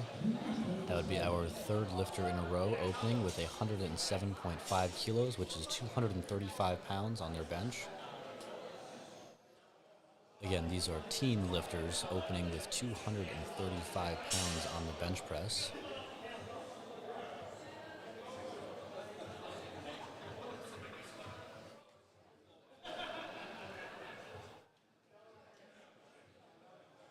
And once again, that looked like a very solid and comfortable opener. And a little smile at the camera.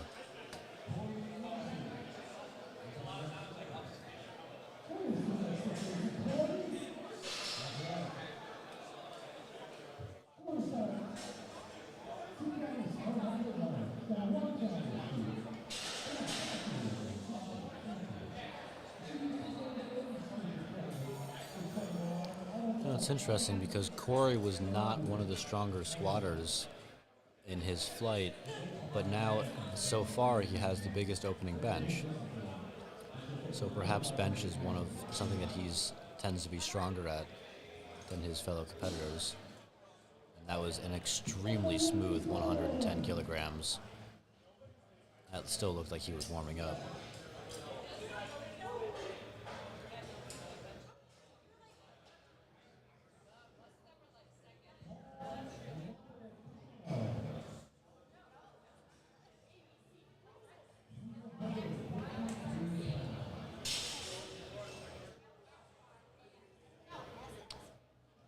we have Paul. The rack has been lowered for him.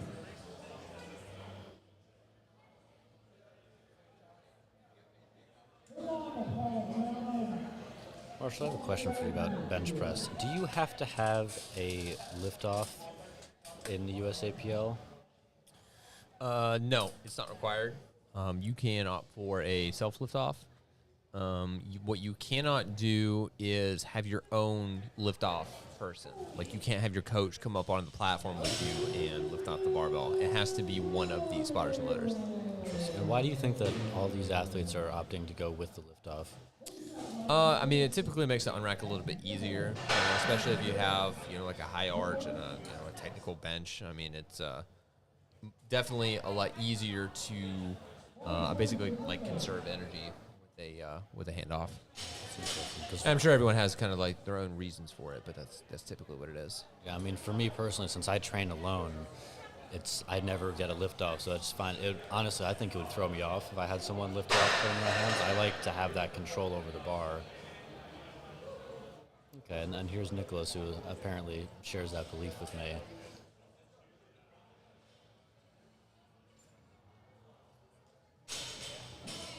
He did not appear to waste any of his energy on his lift off. And that was another good lift for him.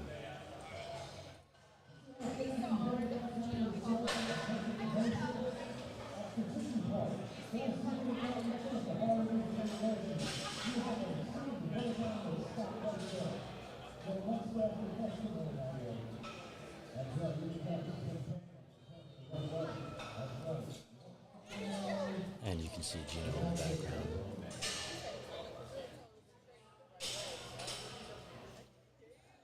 Should we answer that question of why isn't Velcro allowed? Yeah, it's a good question. Why isn't Velcro allowed? I'm assuming that refers to Velcro belts. And I don't know. It's a good question. I mean, it is in the rules. We just don't know why it was put into the rules. Yeah, I mean, in pretty much everything that's in the rule book, probably has some kind of situation or something behind it for why that rule was added.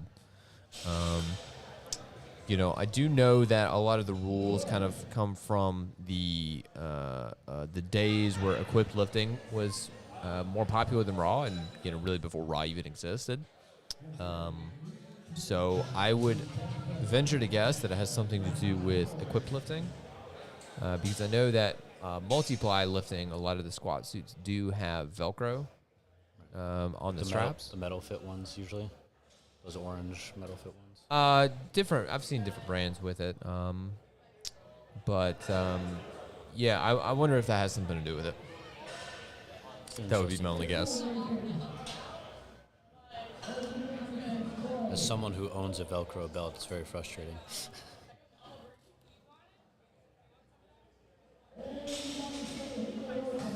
And I've also seen people bench press with a belt on. Do you think that has to do with keeping their core stable when they're arching? It could. I'm sure everyone has their own reasons for it. I know some people will, have a little bit of back pain while trying to arch, and that can kind of help alleviate that a little bit. And then just keeping the core tight. Normally, you see it more on like bigger lifters, that aren't able to arch as much. Because typically as someone that arches a lot, you'll get kind of limited range of motion if you have a belt on. That's fair. I don't really wear a belt, even for overhead press. I just like working on that core stability.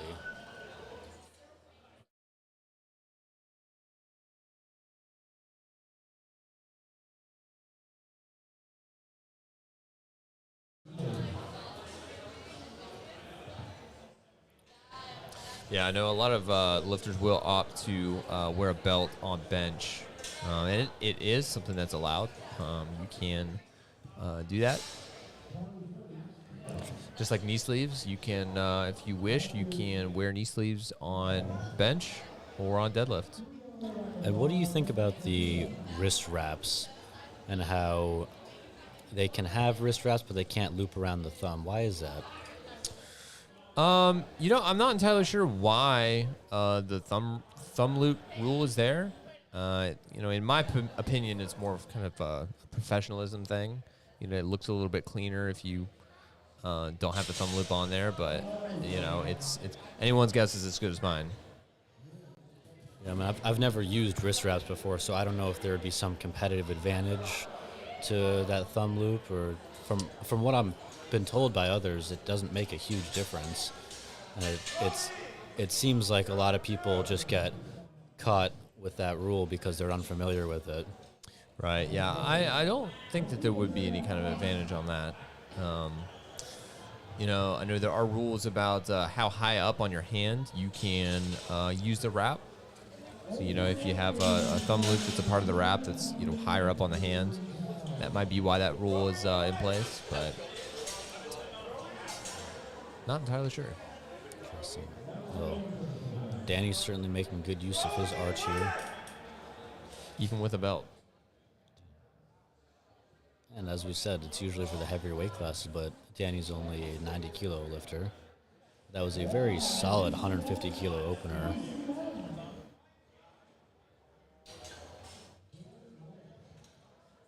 I was actually told to get closer to the microphone, so for those of you that were trying to tune me out, unfortunately Marshall corrected you on that one, and I'm now unescapable and inevitable, just like Thanos, but shorter.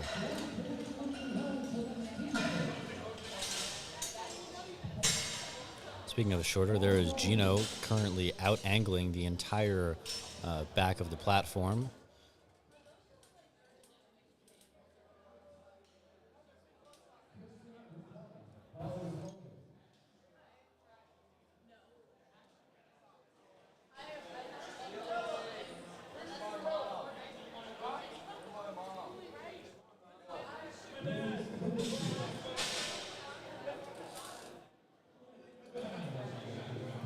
We are currently waiting for Christian Rivella to make his way onto the platform.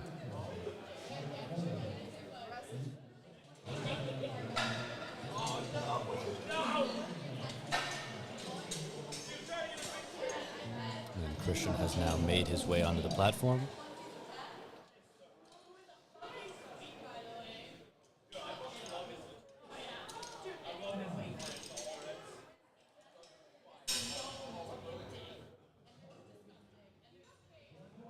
And that was a good look.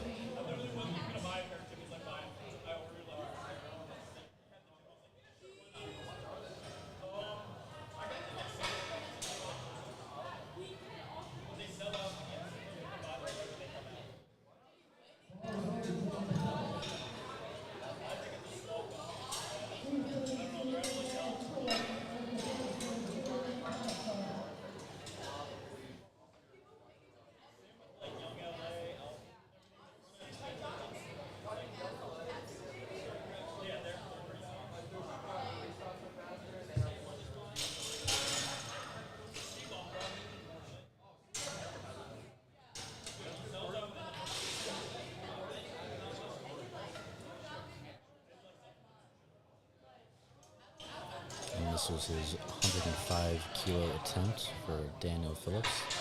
That's a fairly big jump on the bench press. It's a solid 10-kilo jump. By comparison, Irvin is going to go with the tried and true 7.5-kilo jump.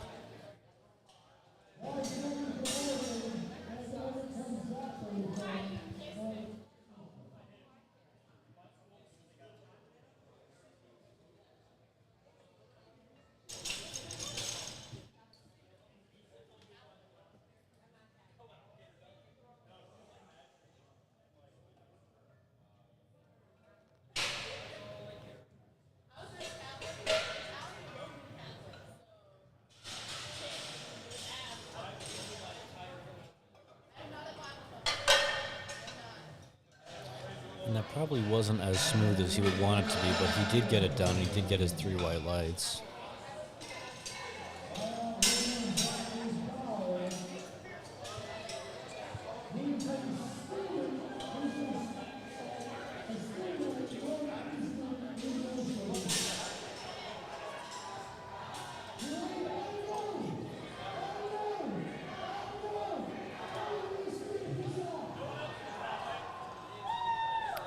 That's Gino hyping up Zachary's teammates on NUPD.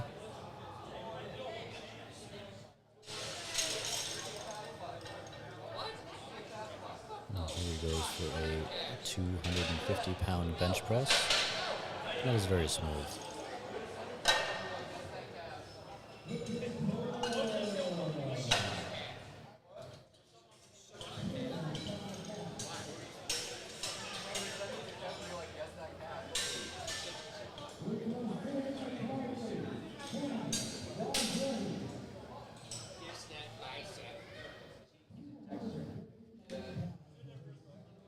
Next is Tiernan with a slight lead from his fellow competitors at 117.5 kilos. Puts him at 255 pounds.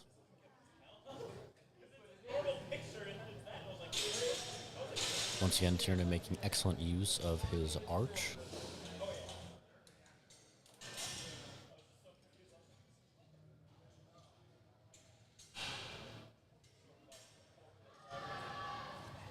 And he just didn't have that power off the chest. It's unfortunate. We'll see if he tries to retake that attempt later on. It seemed to me that if he didn't have it that time, he wasn't going to get it on a later attempt.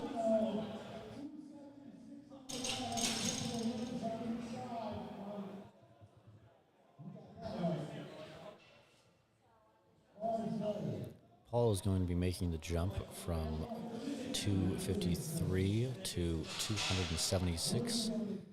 20-pound jump, which should be well within his range.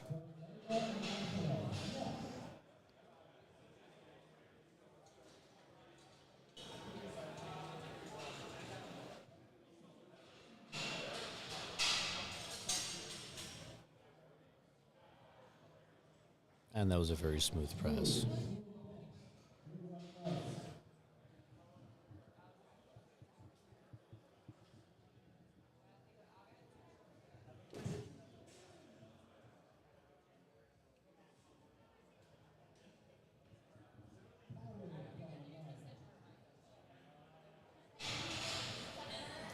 Corey is now going to attempt to match that bench press. He has a slightly narrower grip, not as reliant on the arch as some of his fellow competitors.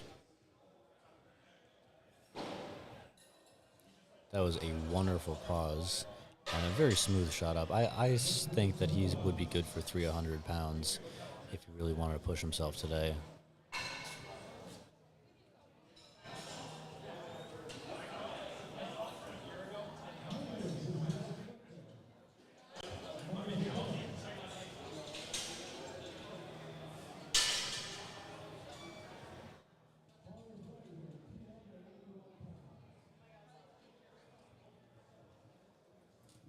Up next is Nicholas, 280 pounds loaded onto the bar.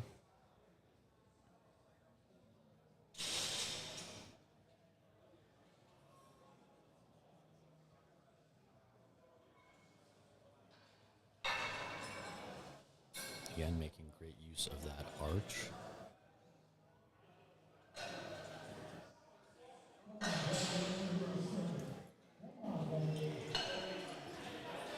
And another slightly difficult press. Let's see what his last attempt looks like. I can't see him going too far over 290 if that is his threshold.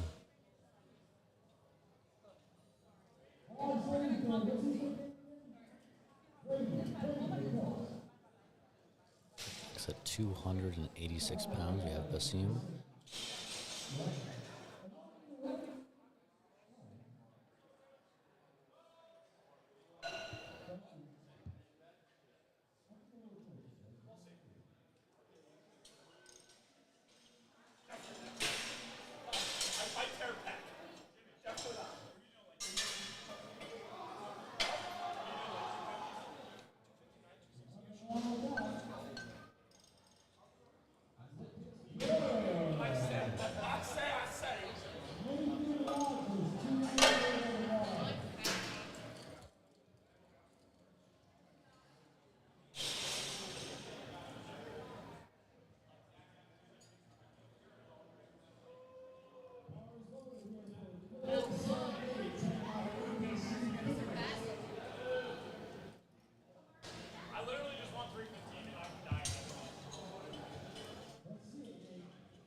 Nathan is going for a 297 bench press, knocking right on the door of 300 pounds.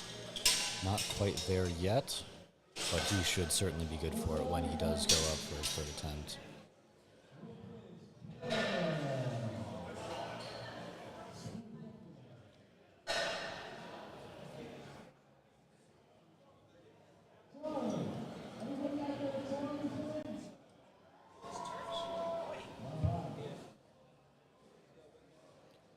Charlie as well, going for just shy of 300 pounds.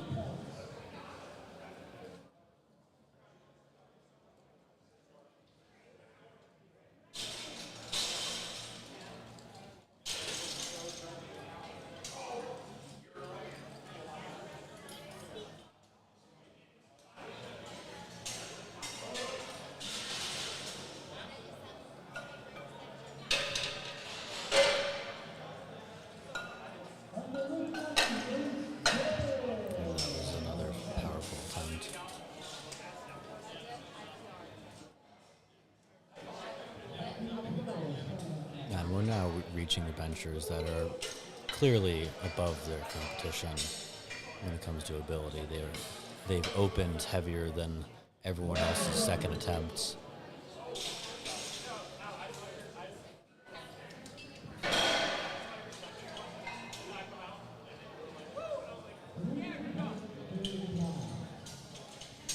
And Marshall, as you recommended when it comes to getting sponsored, he does have a chain in his mouth.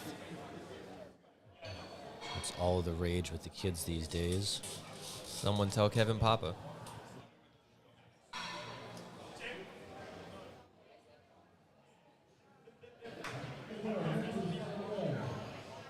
But it just wasn't enough.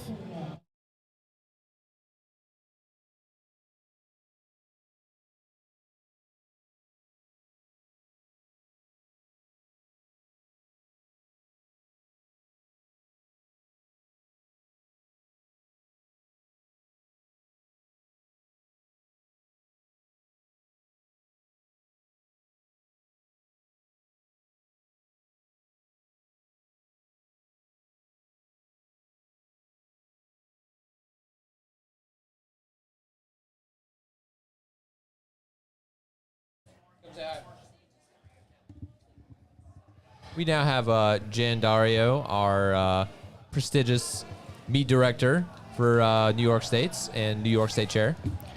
Wow, the prestigious. Thank you. That's huge. How's everybody doing today? How are my commentators doing today? Commentators are doing good. They're a little bit tired, but caffeine helps. Caffeine Yeah. at least helps for one of us. Monster, you come to my meets, it's Monster all day long. Pretty much, that's what's going to keep you going. We don't run on Dunkin' here, we run on Monster. How many cases did you buy for today? Or Today? this weekend? 5. We have 1 left. That's how it goes. And if you don't have Monster, you can always get 110% nutrition. There you go. No bang, no rain here. Now we just need Kevin to come out with his own version of a energy drink. I can go talk to him about that if you want. I think he's planning to do it. That's what he told me. Nice. Ooh, that's a grind That right is there. a grinder right there. Wow. After missing a second attempt, let's see. It's a Three It's wide a good lights. lift. Nice. just enough to get it done. How you holding up, Tom? It's been a long day, buddy. Good. Haven't had any caffeine yet. What? Shall I bring you some? No, it's fine. Water? Got my water. Oh, you got your little sippy cup. Orange juice there. I know you say America doesn't run on Dunkin', but I actually have donuts in my backpack. I come from a strongman background. We have to have these things on hand. Oh, strong. Hey, I'm you not know, a strong nutrition man and yet. powerlifting, it's a thing, but is it really a thing? Nutrition and Sour strong. Patch Kids and Oh, yeah, there's White bags Busters. of gummy bears and Yeah, World's Strongest Man, they just bring out a tub of honey that they drink from during the competition. Keep their energy up. I have no words for that. I don't know how to relate to that comment. yeah, I don't know what would happen if you did that at a powerlifting meet. Yeah, Here's some honey. That's their version of nutrition. come on, buddy. Oh, Right. not quite. It's good that he knew when to tell the spotters to catch it for him.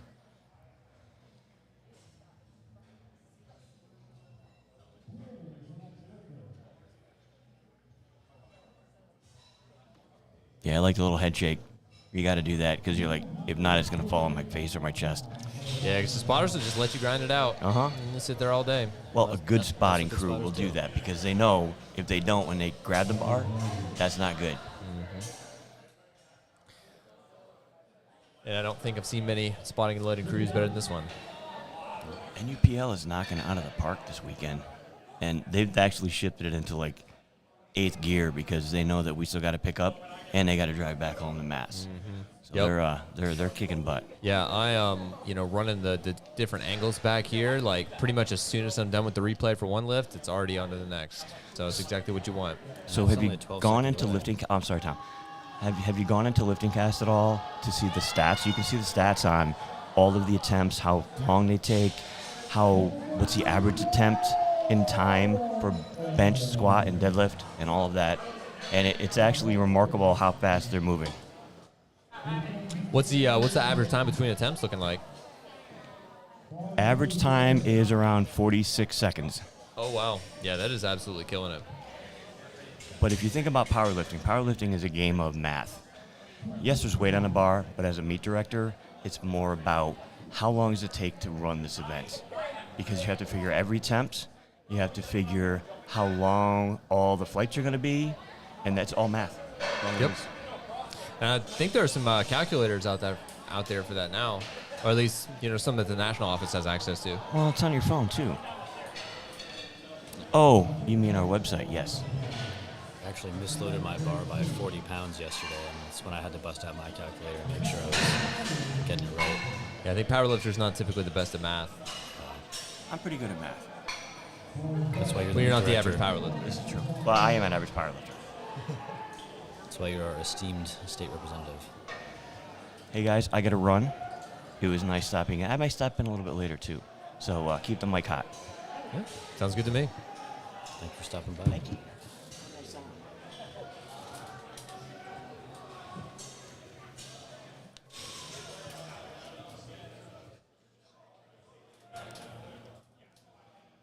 That was the big boss man.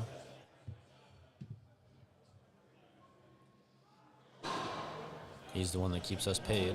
Not really, we're volunteers. Keeps us fed. Yeah. Got a meal ticket. Got a nice cheeseburger wrap for lunch.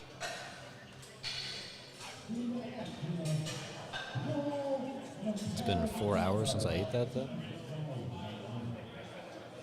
My anabolic window is closing.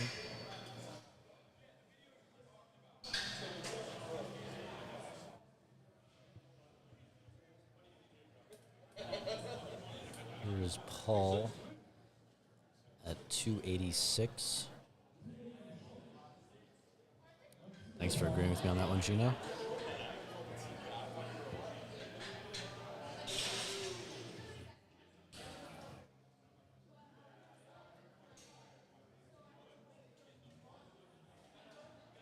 And I think that was right around where he wanted to be with that weight. It was comfortable, but difficult.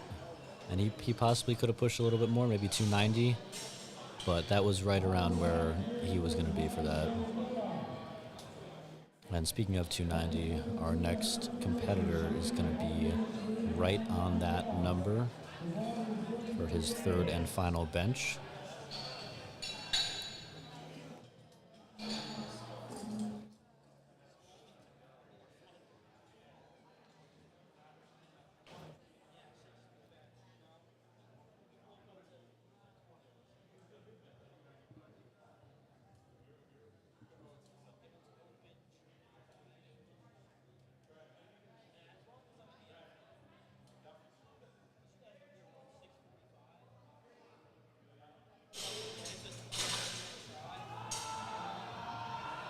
Well, he certainly had the crowd willing him on for that one. And the judges are going to give that to him. Although it is worth noting once again that every lift that is given white lights is always earned, never truly given.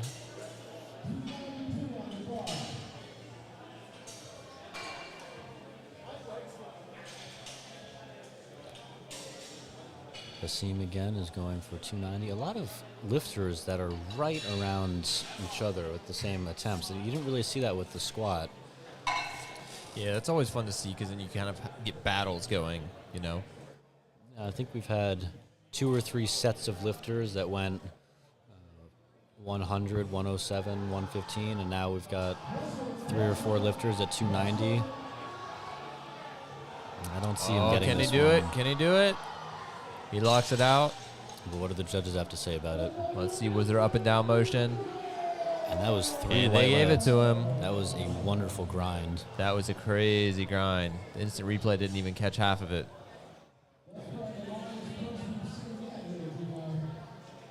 And it's worth noting that the instant replay goes back a full 12 seconds, which meant that he was pressing for at least 15, 16 seconds. It was a long time for 1 rep.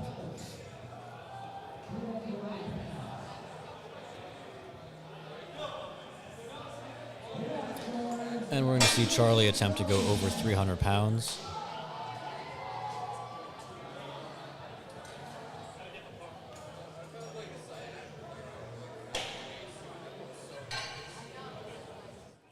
He's really wedging himself in there, making sure he's tight to that bench.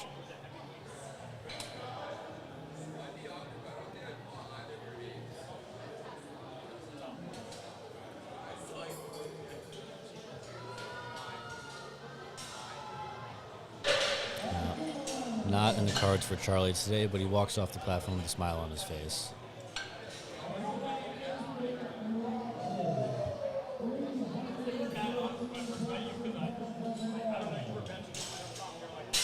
To his credit, though, he did make it off his chest.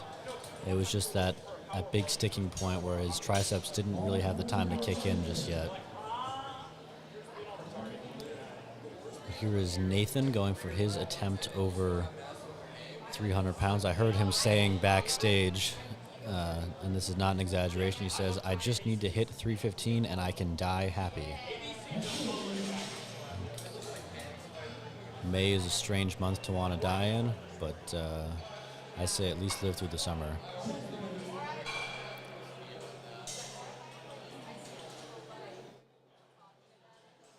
And I think he's going to live out his wish. And he's got to be happy about that. And we saw the plates almost fell off, but our wonderful loaders caught that before it could hit the ground and made sure that everything was done safely.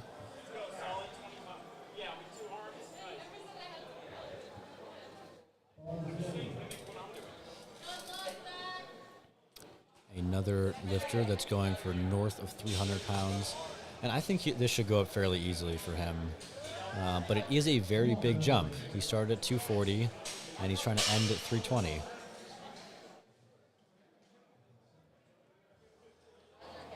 But as predicted, he was good for it. I think he might have wanted to open a little bit higher.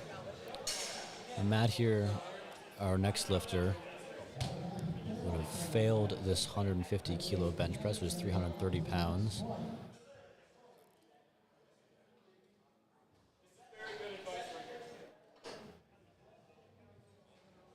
And, you know, there's nothing wrong with a 330-pound bench press, but as we mentioned earlier, it's not the biggest bench press we've seen here today. You know, we had the larger weight class athletes in the morning, and they were really pushing that 400-pound mark.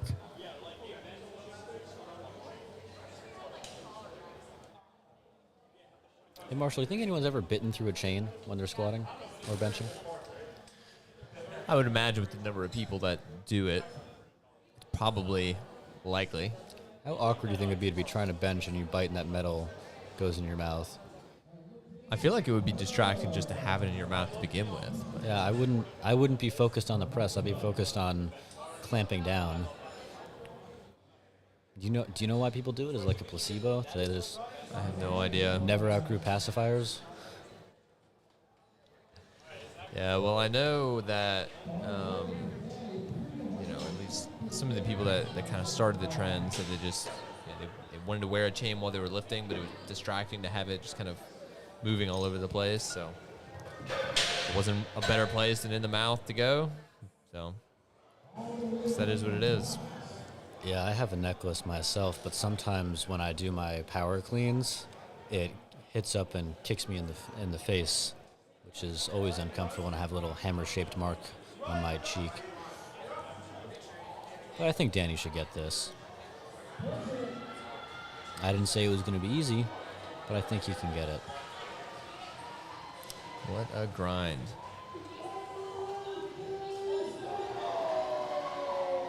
And he's excited about that. And rightly so. That is the biggest bench that we've seen of this entire flight. And it's interesting, most people struggle with their left arm, but it was really his right arm that was a little bit slower on the lockout.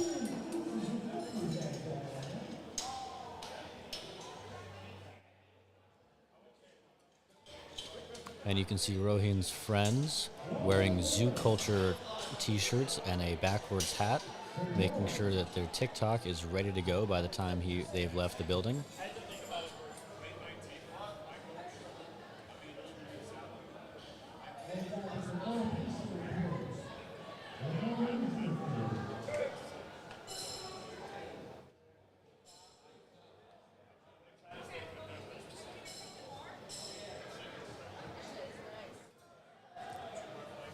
And that was a very smooth opener for him.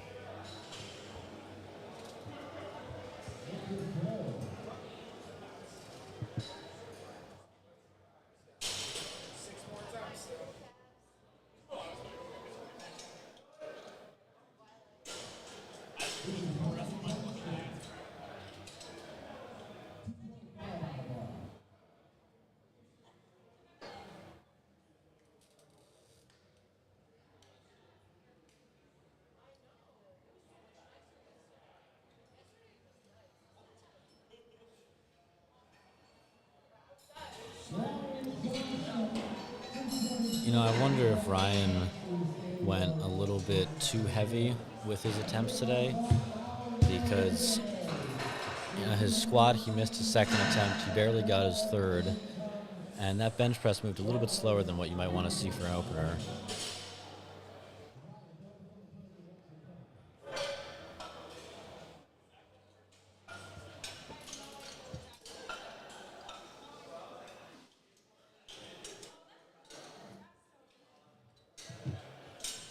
For those of you keeping track at home, we are now 7.5 hours into our day commentating.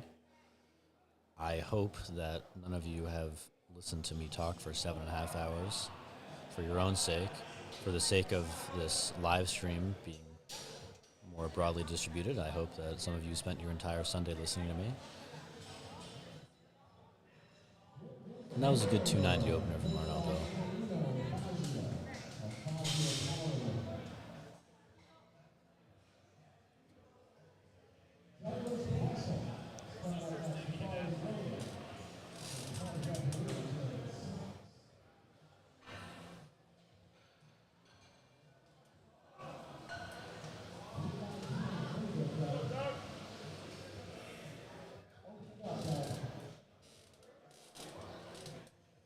That's a bigger opener.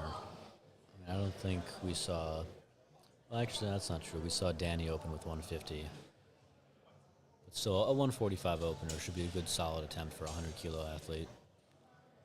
And that was very smooth. And I remember his squats being smooth like that. He's a very symmetrical lifter. He does not seem to have a lot of imbalances in his body. And I anticipate his deadlifts looking just as symmetrical.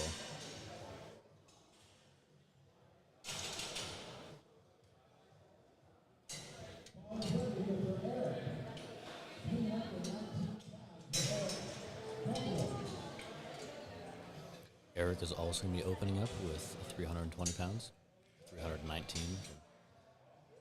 Was really paying attention. And he certainly looks like he has the arms for it. The question is, does he have the chest, shoulders, scapula, leg drive, all the above?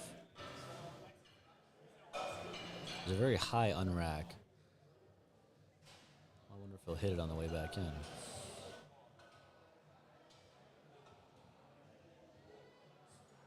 And that's not the speed you want to be seeing on an opener. And I think he knows it too. It was certainly a good lift, but it just wasn't as smooth as you want it to be. And even on the replay, you can see that from a different angle. It just never really picked up any speed.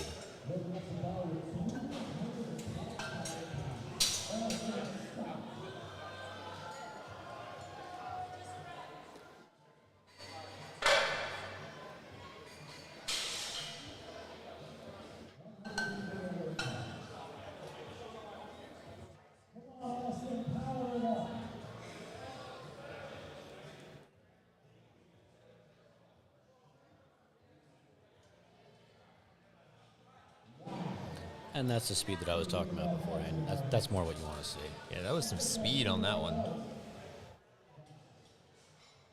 Yeah, I mean, you do not want to be struggling with an opening attempt.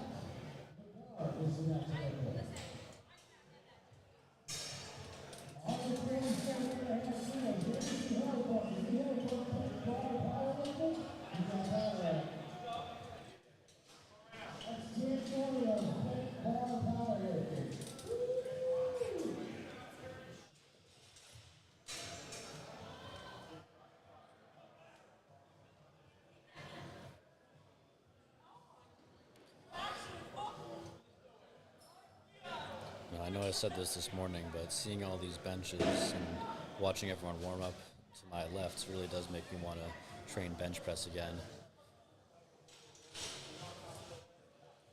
Like a really low touch point there. Pretty interesting. I do tend to see that a little bit with the benchers with that wear a belt. Is they'll touch a little bit lower, not really on the chest, almost on the stomach. Isn't it a rule? It's a rule though that you can't have it touch your belt. You cannot have it touch your belt, but it can basically touch any part of the body. Interesting. Especially equipped lifters that have to tuck a lot to fit the groove of the shirt, especially if it's like a low cut collar, will end up touching way down on their belly, as opposed to up on the chest. How do you stabilize that? Very carefully. Imagine. Why do you think it is that the people with the belt usually touch it lower on their chest? I think that they can get a little bit tighter on that part of their body, basically. That's just what I think. Yeah, I mean, if I don't have it touching the right spot on my chest, I'm all over the place. Right. So I went and I took off this.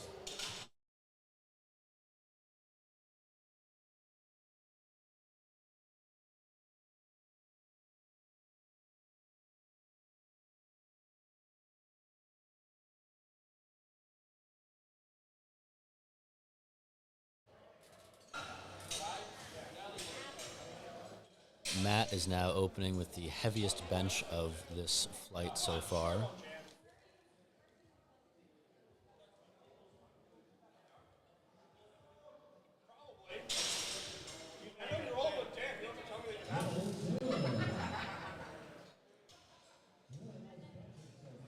Now in the warm-up area, the snacks are flowing freely. There are Sour Patch Kids everywhere, which is customary in pretty much every powerlifting meet that you go to. Once again, in the strongman, they have a less refined view on sugar. And they just take it straight from the honey. And I now stand corrected. This is the new heaviest opener of this flight at 155 kilograms.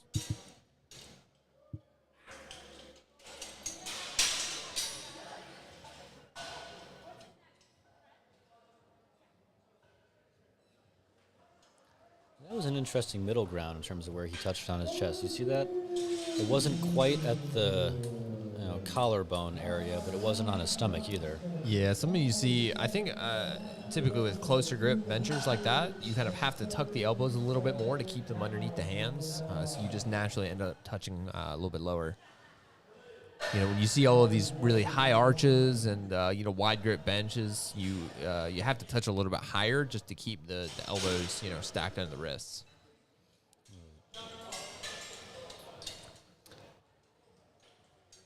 And we're back down with Ryan with his 235 attempt.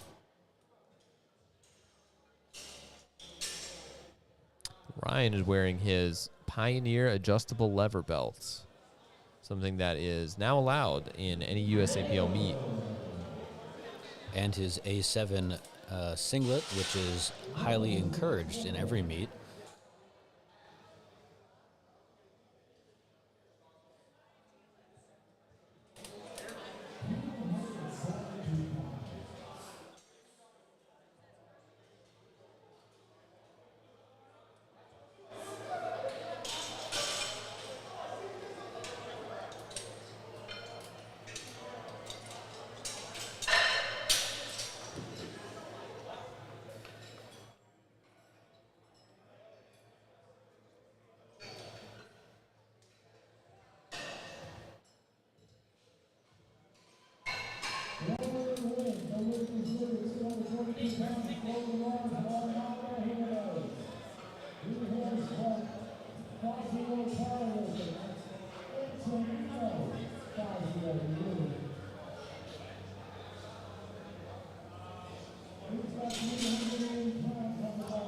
Up next we have Arnaldo, who's looking to break into the 300-pound bench territory. I like the way his opener moved. I think we could see this 308 go right up.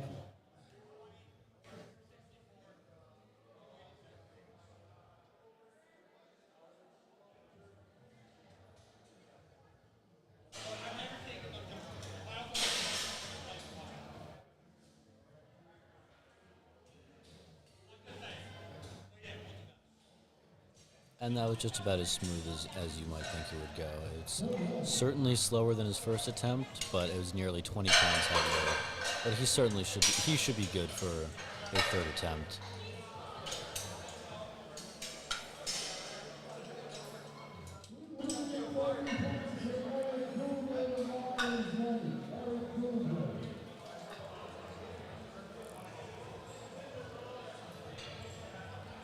Now, Eric has not had the best meet. He had a little hiccup on the squat earlier today. His opener was a lot slower than you might want to see for an opener, but he's chosen to go up by 5 kilograms. We'll see how this plays out for him.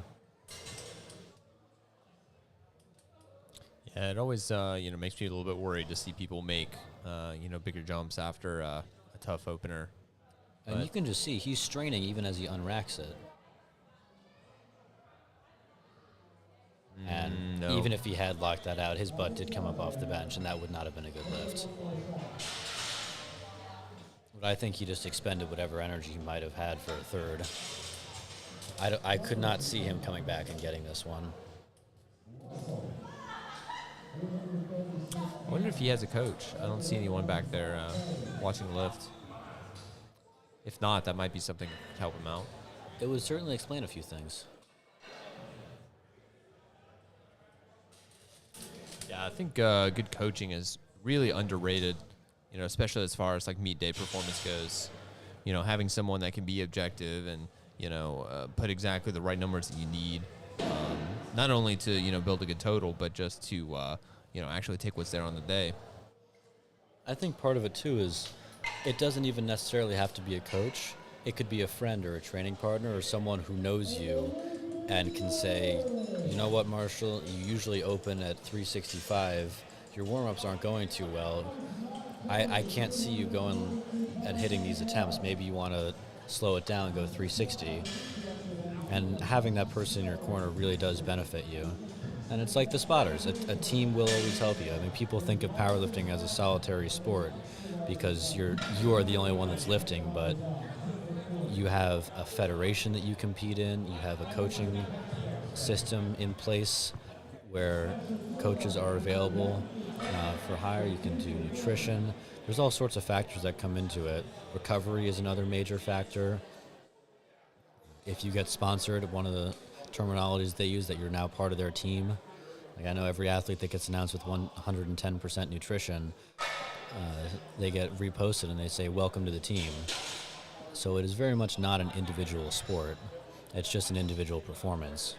Yeah, we have seen a lot of good coaches and teams here today.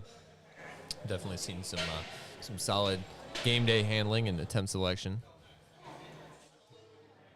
Yeah, and you just need that person in your corner to keep you in check.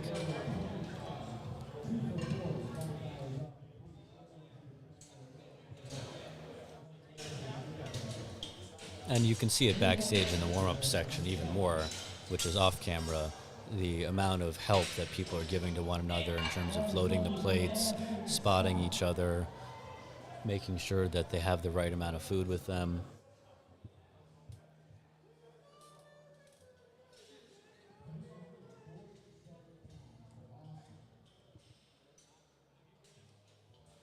And he is right on the cusp of 350 pounds.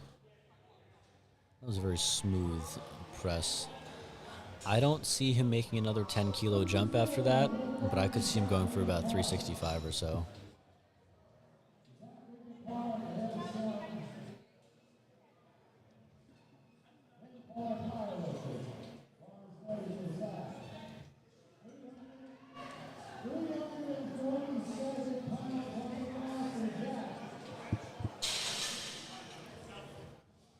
And you can actually see on his sternum where the chalk is, which I wonder if that's a little target that he put for himself in terms of where he likes to hit his chest on his press.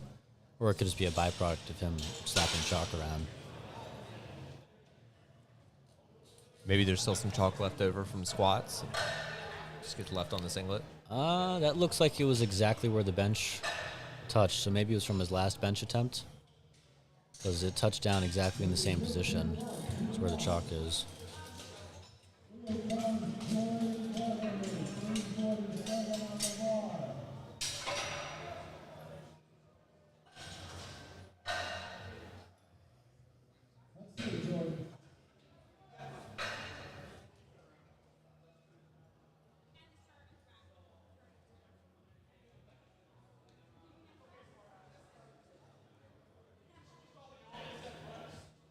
Jordan going for the ever-popular 7.5 kilo jump. Seems to be a standout of today's performances.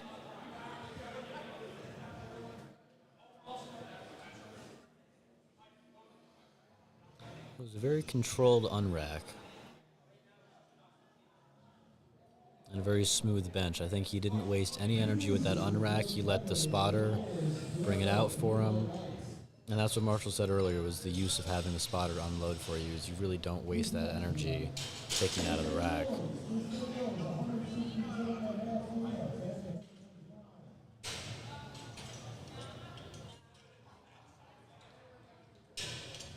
And David is now going for 360 pounds, just shy of 3.5 plates. But he does look fired up and ready to hit this number.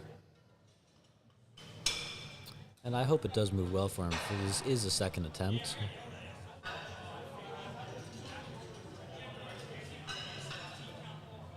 And he's very far back on that bench.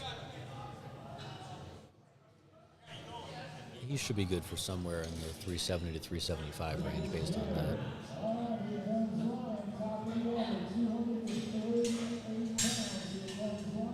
And Ryan's keeping it very, very safe with his 10-pound jumps. He started at 225, then he went to 235. Now he's doing 245.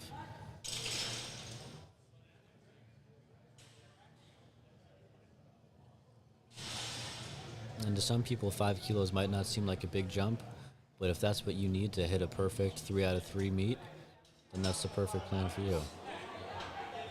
And let's see how it works out for Ryan with his A7 wraps, straps, and singlet. It's just not there for him today. And you see him shaking his head and letting the spotters know that they should catch the bar and take it off of him.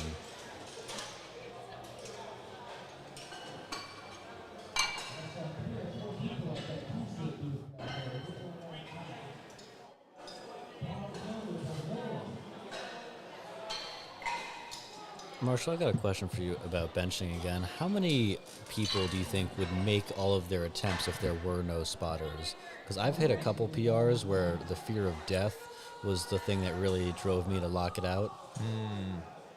Yeah, that's a good question. I don't know. I mean, I know that it would definitely stop the meet if you have someone, drop it on their face.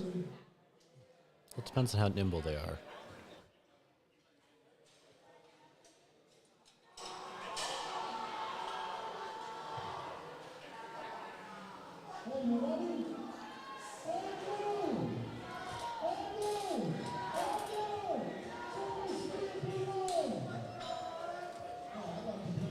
And every time Rohan is up, Gino plays the crowd and gets them fired up for him.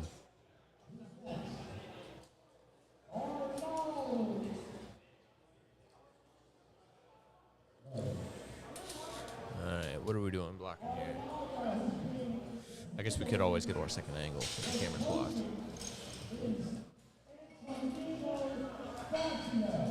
People will always just kind of walk in front of the camera, if you don't have someone there to yell at them for doing that. You think if we put an air horn attached to the camera that goes off if you get too close to it? I think that would be effective. Yeah. I mean, normally I just have someone standing over there and just, tell them, hey, if someone walks in front of the camera, just tell them to move. See, Normally works well enough. that'd be even more effective in the morning when people are trying to make weight because it might help them soil themselves too.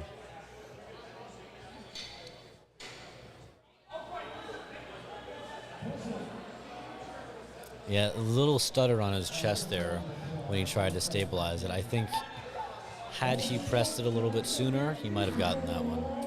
Looks like he had a little bit of a back cramp there, too. I know that'll happen a lot of times when you're trying to force an arch. Yeah, but he knew it just wasn't there right now. I wonder if that'll affect him on deadlifts. If so, we probably won't see until he tries to lock it out.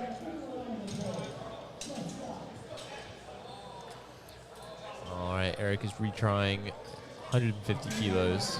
Again, a bold strategy since it did not go his way beforehand and it really did not look like he was going to get it at any point. Yeah, I know some lifters will, at this point, kind of just pass on the third to try to save energy. Although for bench, there's not a ton of carryover to deadlift as far as fatigue goes. But you always do kind of run the risk of, back cramps, which can definitely derail your deadlift. I'm more curious to see how far off his chest he goes because I really don't see him getting this. And that was right to the same height that it was last time.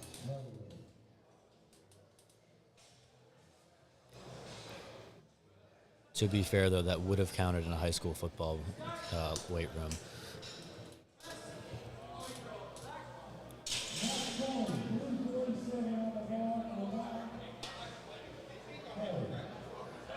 And if any high school football players are watching, I hope you take that personally.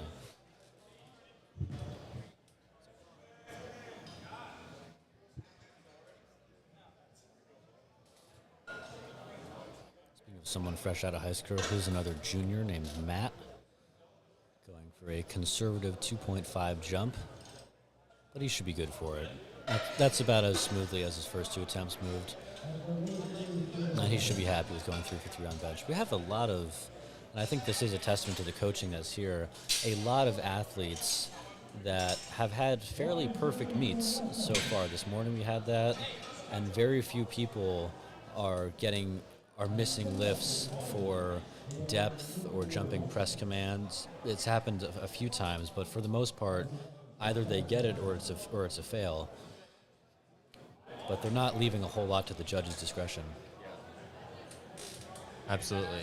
Yeah, we've seen a lot of great coaches here, even just walking around the warm-up room, and, it's cool to see some of the great coaches in the area, like Carly Skripinski, Vin from Kenmore Barbell, seen Matt Cronin, just a lot of really great coaches back here, so it's cool to see that. And that's what you want to see at a state championships. You want to see the best of the state. And you've got people from Brooklyn, Buffalo, all over coming to support this championships with their athletes. And it really is the best of this state. Oh, and I can't forget Xavier from United Barbell. Right, all the way down in Long Island there.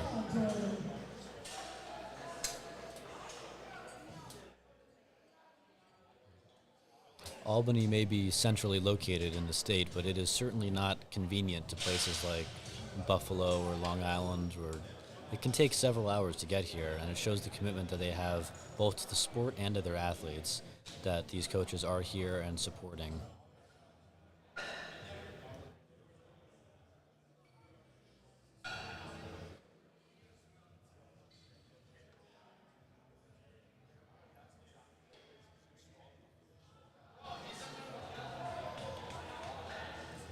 You know, it seems to me like they've somewhat slowed down the press command since this morning. You noticing that? Yeah, I mean, it depends on the ref, who's sitting in that chief referee chair to basically how long it's going to be. I know that, some people will be a little more lenient and some will kind of make you hold it there a little bit longer. It's one of those things that can be a little bit subjective. Well, one of the things that I've learned from my friends who do powerlifting, so once again, I'm not an active competitor, is a general rule of thumb is the more controlled your decentric, the more lenient the judge is going to be, because they know you have it under control. You're not trying to use your chest like a springboard, and that generally leads to slightly less time with the pause. Yeah, absolutely. Kind of the best way to get a fast press command is, instead of letting the bar sink into your chest, is to just do a soft touch, a light touch, just barely on there, controlled. That's going to be what gets you the fastest press command. Because if the bar is still sinking into your chest, you're not going to get a press command until the bar is actually motionless. You might get away with that for a gym lift, but not in a standardized competition, certainly not in a state championship.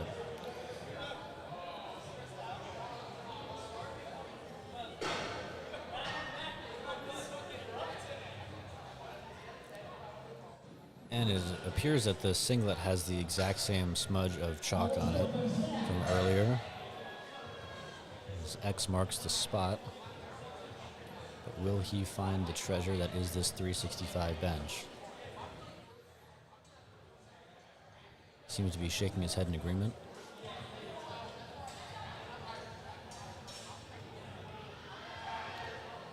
Nope, not today for him. And regardless, I think his butt did come a little bit off the bench, and I think it would have kept coming up had he kept trying to push it out. And regardless of whether he could have locked it out, it doesn't seem like the judges would have given him that press.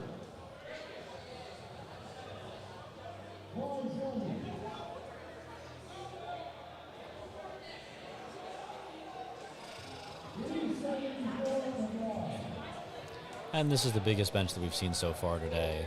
The other big benchers for today really capped out at about 165 kilos.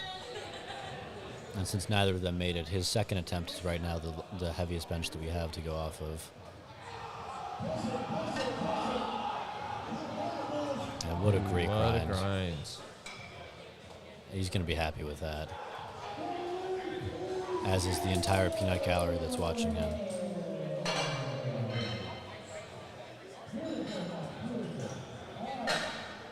And you can see in the left there on a replay, I'm not sure if that's his coach or his friend, but either way, that is someone that you want to have in your corner.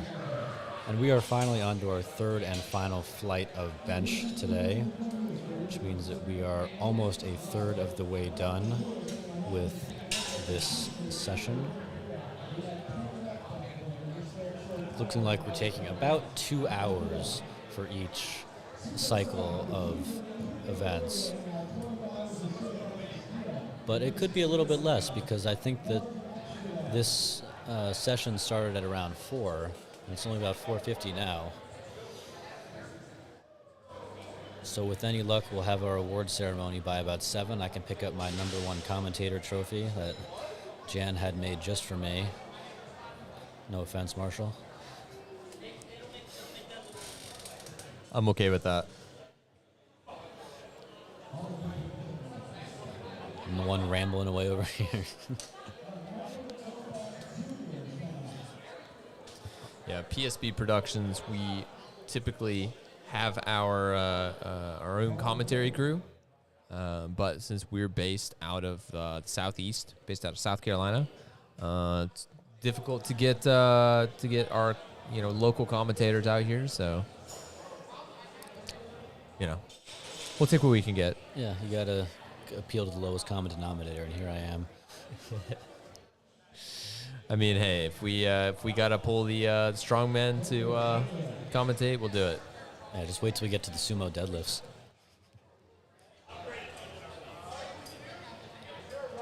Again, the man in the Hulk singlet has very fast attempts, and it seems like he's holding back for some reason. I'm not sure what his strategy is with that, but that bench didn't even look like a warm-up. It looked like a warm-up for a warm-up.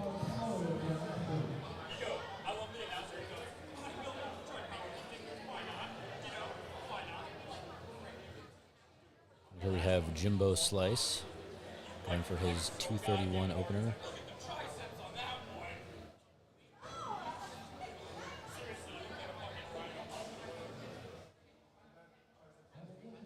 And that was a beautiful dismount from the bench.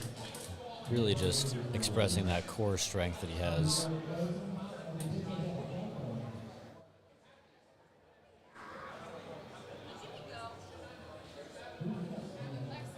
That is not a feat that I could replicate.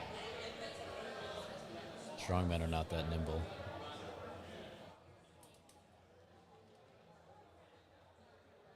And it is worth noting that I am, in fact, a weight class strongman, so these folding chairs are safe with me sitting in them. That's not an unnecessary expense that Jan has to worry about.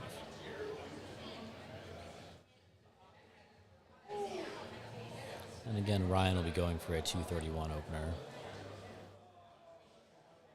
Notwithstanding the twitching in his arms, that does seem to be a very solid lift. And there are some people that just have that sort of shaking of their musculature, and it doesn't really have any effect on their lifting. I mean, Marshall, I don't know if you know Tom Martin. He's a British powerlifter, but he shakes violently when he unracks pretty much anything over 3 plates. And the man has squatted north of 800 pounds and deadlifted 920 both ways, but he just shakes so violently. Yep, I'm definitely one of those people too. You know, pretty much from 135, my arms will be shaking, but you know it's nowhere close to my max. It just keeps everyone guessing. You know what I mean? What Marshall means to say is it's nowhere near 385, which is his max. He's just trying to stay humble behind the scenes, but he has a full plate on my bench.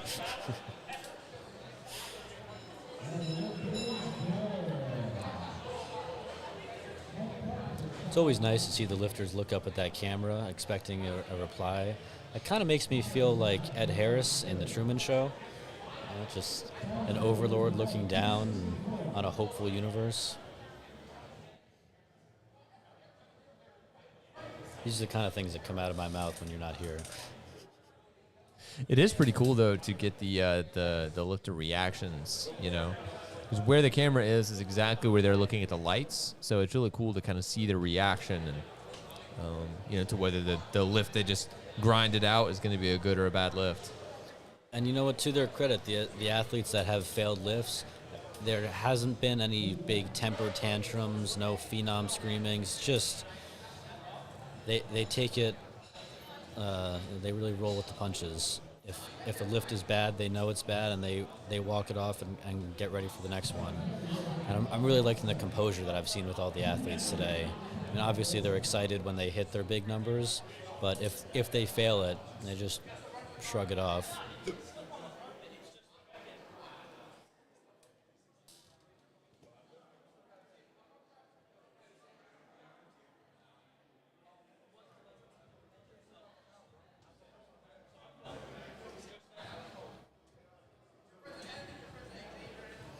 And that was a very smooth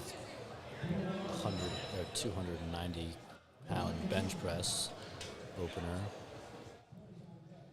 Speaking of United Barbell, here is an athlete from Long Island, Ryan, representing, and he had a nice 4-hour drive this morning to get here.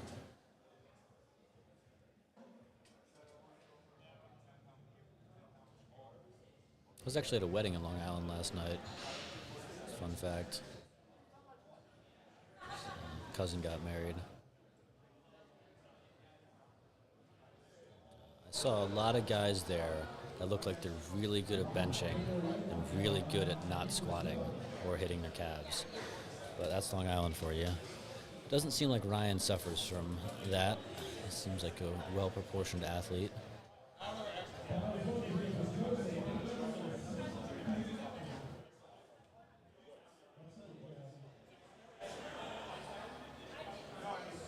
Up next is Joseph Baller, which is an awesome name, by the way. I don't think I mentioned that before.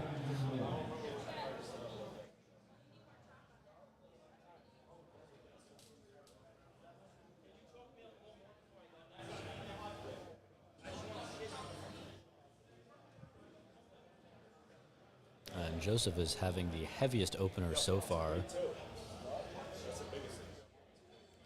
At 365 pounds. And he was certainly good for that.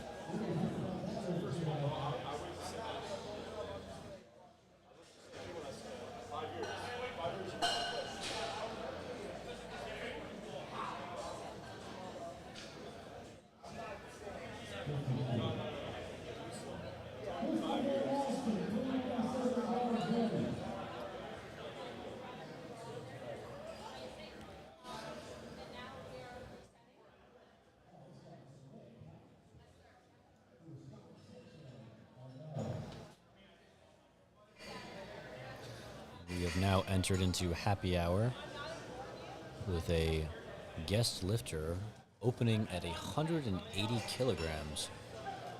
Look, Marshall, do you see how long his arms are? That is a very impressive bench press proportionally. Yeah, that's pretty big range of motion right there. Always makes it challenging. You know, he might have issues when he gets heavier because it didn't look to me like he fully locked that out. And I think a judge might question that a little bit. And you see with the right arm there? Yeah, I definitely can see that there, and you know, it kind of depends on the refs. But I'll tell you what, I think he's going to have no problem when he gets to deadlifts. Oh, absolutely. He should be someone. He's someone I would expect to be playing in the 300 kilo range. But I do wonder if that's maybe a nerve issue, because I know someone who he tore his tricep, and similar long arms, good with deadlifts, and a fairly decent bench, but it's just that lockout with the arm that he tore his tricep on isn't always there. Which, as I'm talking now, I realized I said that'd be a nerve issue. I'm aware that a tricep is a muscle and not a nerve. Although I do only study English and history, I have that understanding of science.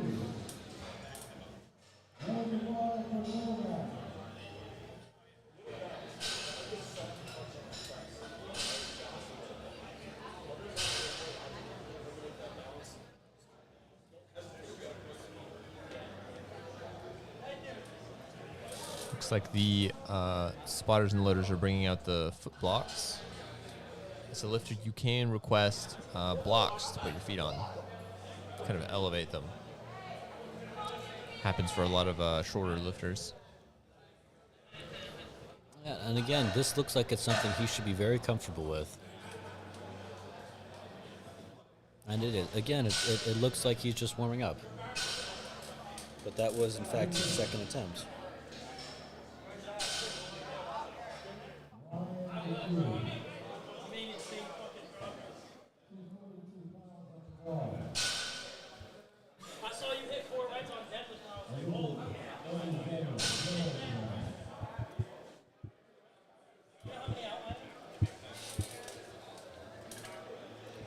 And we're actually moving right along here. We're already on to our second attempt for this last flight.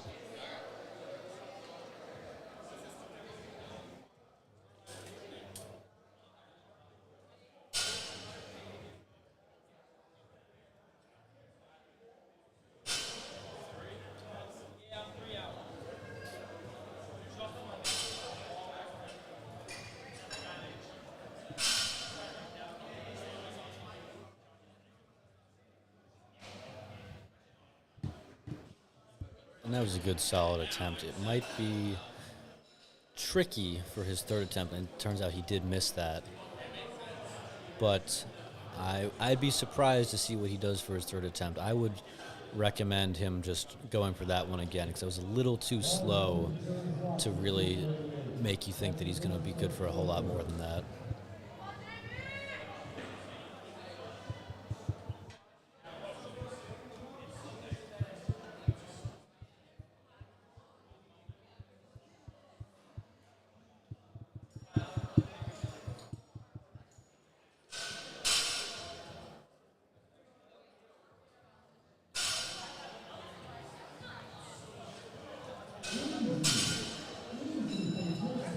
Another beautiful dismount.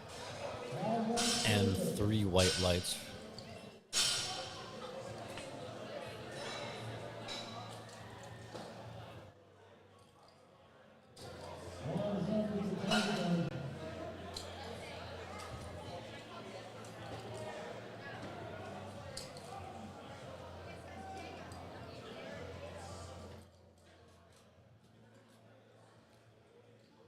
Jacob is now going to attempt 260 pounds after opening at 245.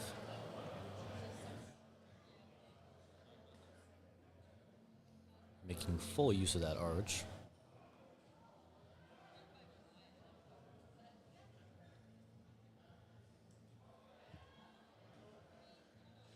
It's a little uneven with that left arm. It almost seemed like it went in front of him a bit. But it was a good lockout. The judges did give it to him.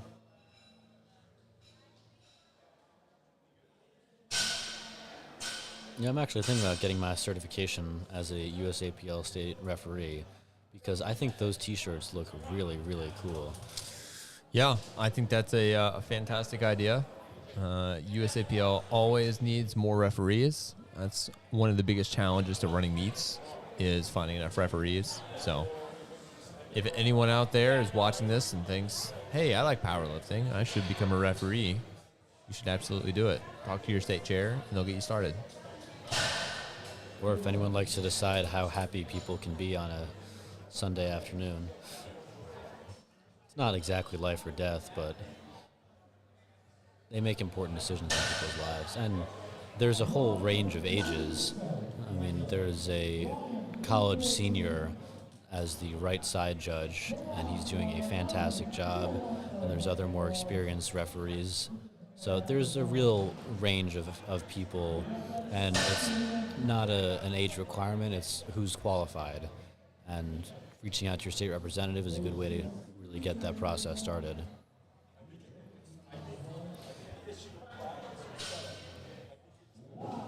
It also helps if you train at a USAPL sanctioned gym. Like Marshall, isn't your gym a USAPL training center? Yes, Palmetto State Barbell is a silver level USAPL regional training center.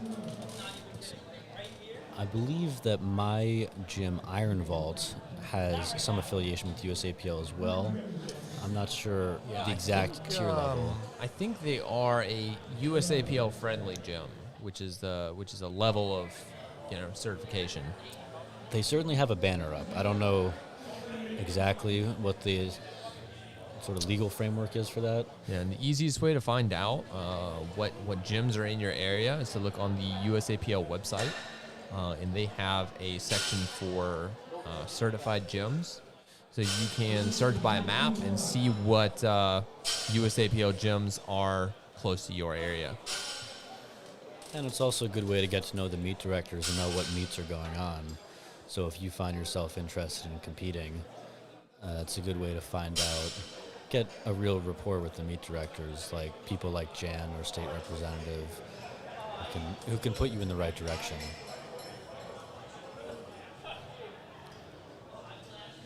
Joey the Baller is back.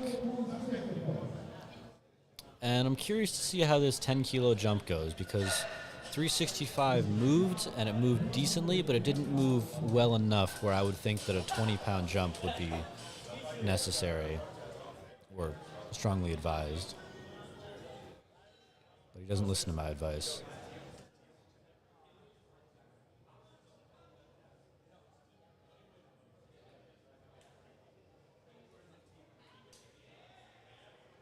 And that's why he doesn't listen to my advice, because he knows what he's doing.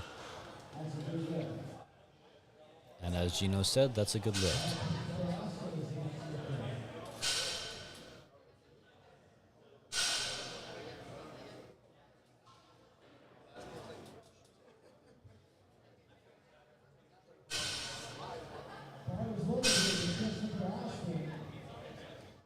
Up next is Christopher Austin with an incredible 418 pounds that he has loaded here.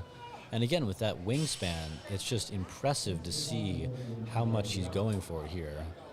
But his arms are really quite large when you look at them. So it does make sense he would have that sort of power. And he has a wonderful arch with making good use of his leg drive.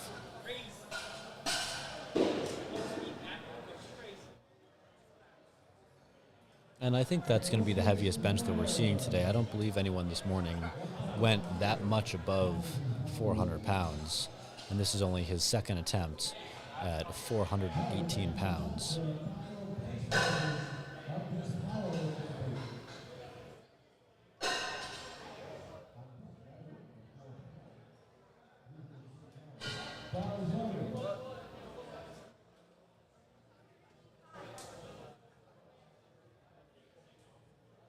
Daniel is going to attempt a 100 kilo bench press.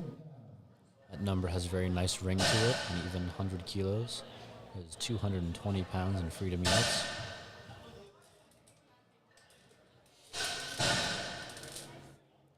And that was a very solid third attempt. I think it's possible he could have done more than that, but he got all 3 white lights on all 3 lifts, and I think he'll be happy with that.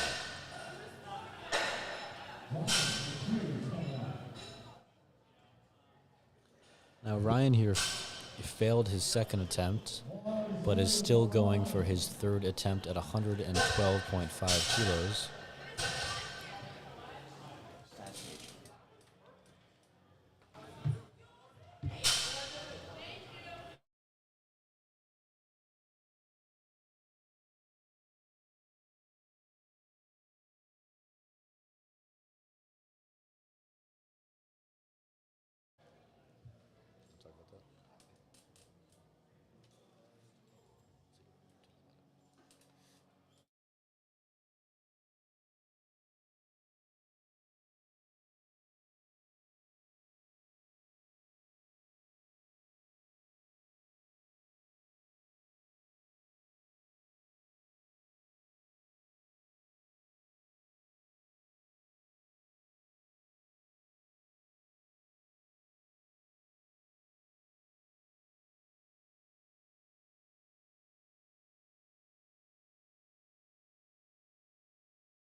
Technically, wouldn't that be below average?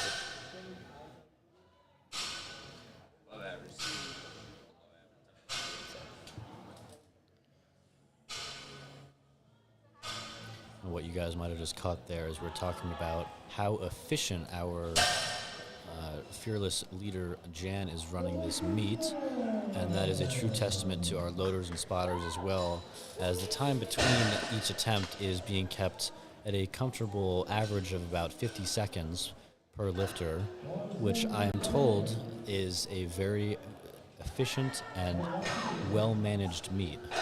So I'm very happy that I can commentate a meet that will get me home before midnight.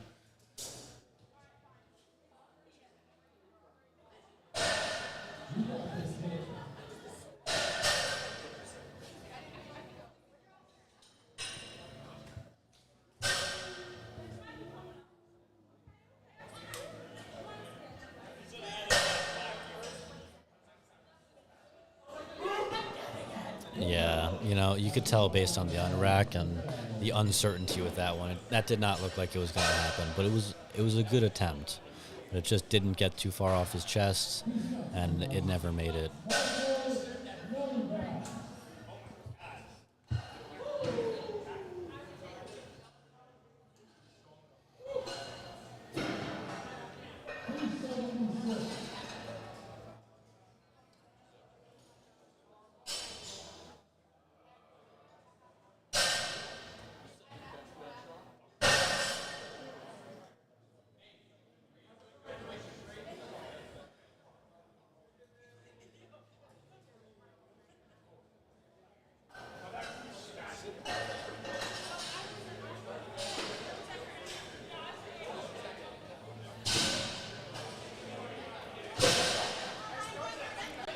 And that was a very solid 125 kilograms. I think that whatever he's been dealing with, we'll see how it works out for him on the deadlift.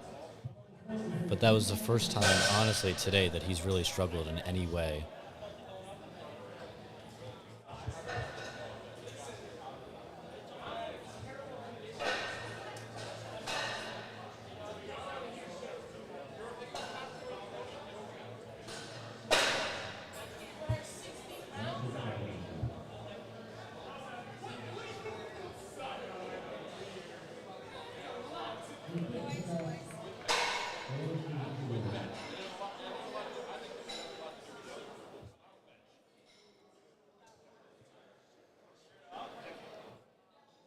Next we have Kyle going for a 325 bench.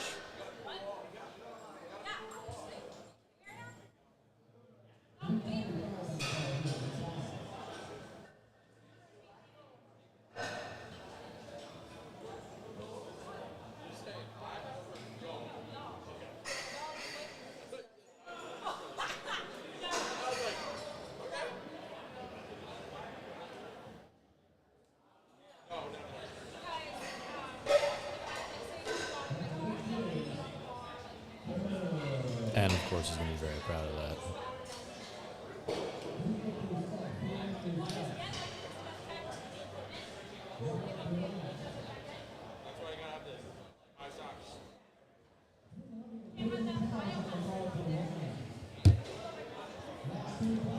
.330 has now been loaded for Ryan.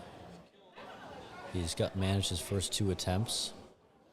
We will see how this one plays out.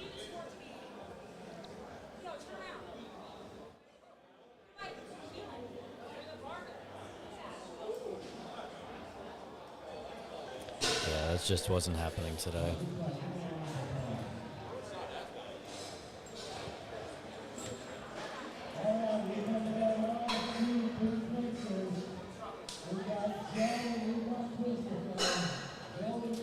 It was a good attempt coming up off the chest a little bit, but it just did not have the power to lock it out.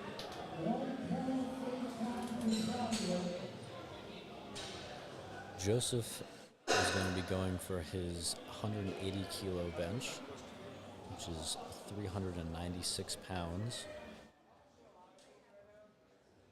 which is still more than I've ever squatted in my life, as was his 175 kilo second attempt.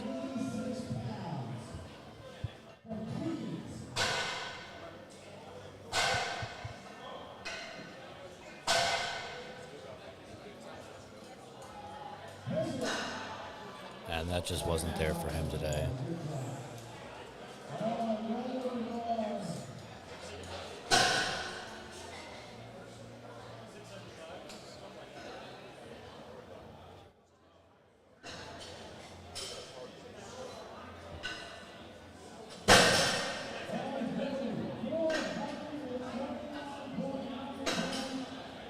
And Marshall, if I'm not mistaken, I think this is going to be the biggest bench of the day if he hits this. Looks like it. I believe this is the last bench of the meet.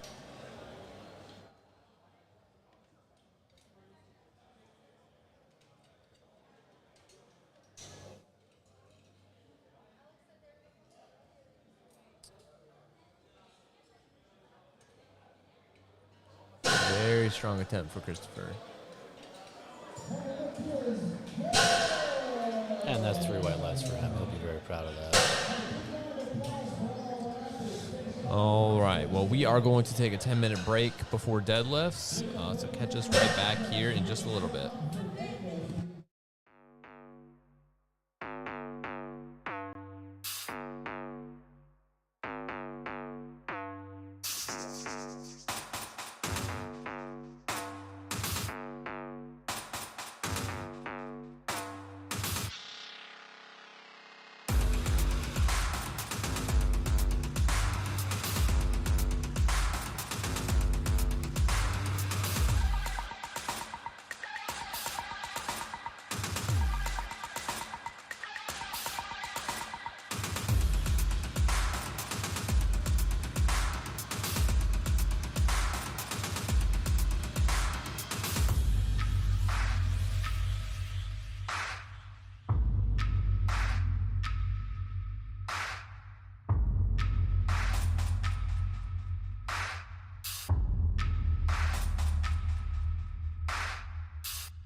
And that was a very, very fast opening attempt for Corey there.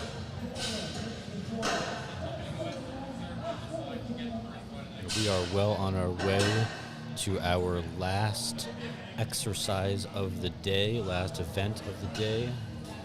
And so the end is nigh, folks. I don't know who's watching now.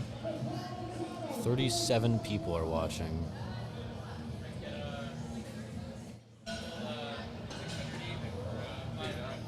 And it turns out that we have some interesting commenters. I think they're here for you, Marshall. Looks like he's trying to pin the comment to the top of the post.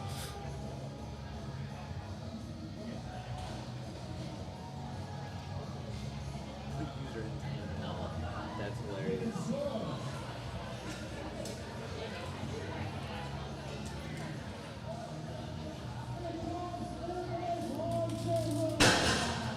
Marshall, I gotta be honest with you. When during this break, I went and did a little deadlifting.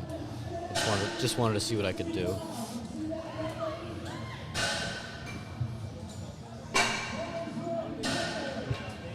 I hope my girlfriend's not listening now because she knows that I'm not supposed to be deadlifting for another month or two.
Gino showing incredible mobility and flexibility as he demonstrates the sumo pull.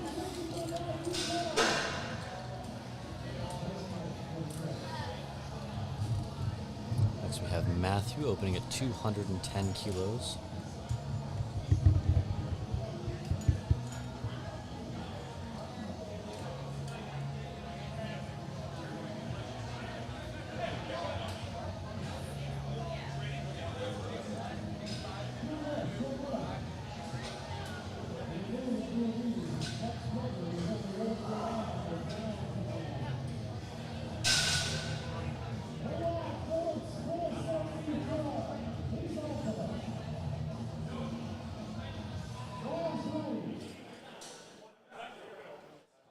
Opening at 476 pounds.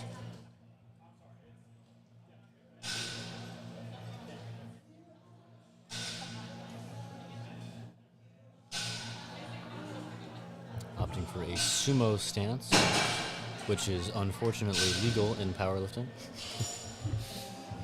Just kidding. I'm surprised I made it 8 hours without hating on sumo, but I guess that's my breaking point, is 8.5 hours into a commentary. But that was a very good lift on his part.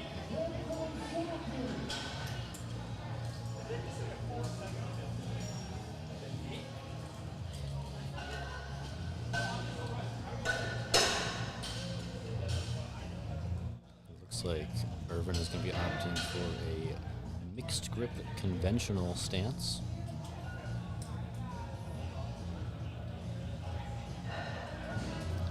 And like I said earlier, I actually did pull on one of these bars during the warm-ups just because I had 10 minutes to kill. And the lack of flex is really quite interesting.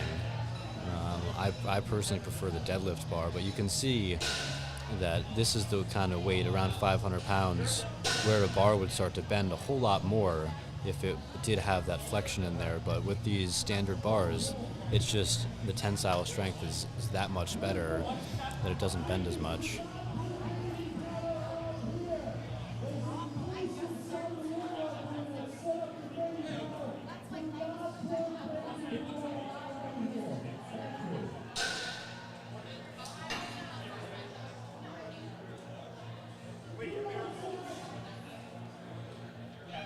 And this should go up no problem for him. And that's exactly what you want to see on an opening attempt. You know, there's a saying, they go slow is smooth and smooth is fast. And not only is this meet going swiftly, but also the attempts are running smoothly. And I'm sure the athletes are happy about that. We're sitting back here next to where the warm-up room is, and I really haven't heard anyone complain about any bad calls, or no one's really rushed to go out before they're ready. And I think that the athletes are really going to appreciate that from the staff that are running this meet today.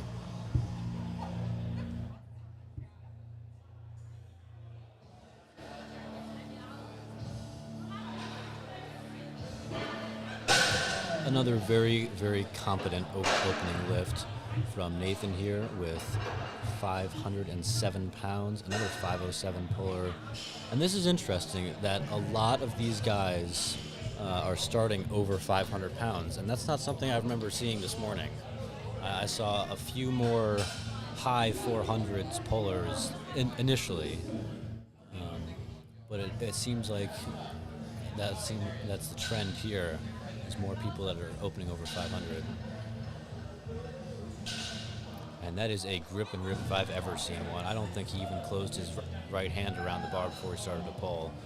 But that is very much within the rules for the judges, and they gave him all 3 white lights for that. Next we have Danny, who by my count is currently leading his division. He'll be opening slightly heavier than everyone else, only 2.5 kilos, but every ounce counts when you're working with calibrated plates. And he's pacing around, getting himself all excited to go. Although he's pulling conventional, you know who that setup reminds me of actually is Tamara Walcott. Her Instagram is plus size fitness queen. She recently pulled 650 pounds with that little foot movement before she starts the pull. So if that is who he's emulating, that is a very, very impressive puller to be trying to emulate. And you can see him in the back talking with his coach, and they have to be happy with that.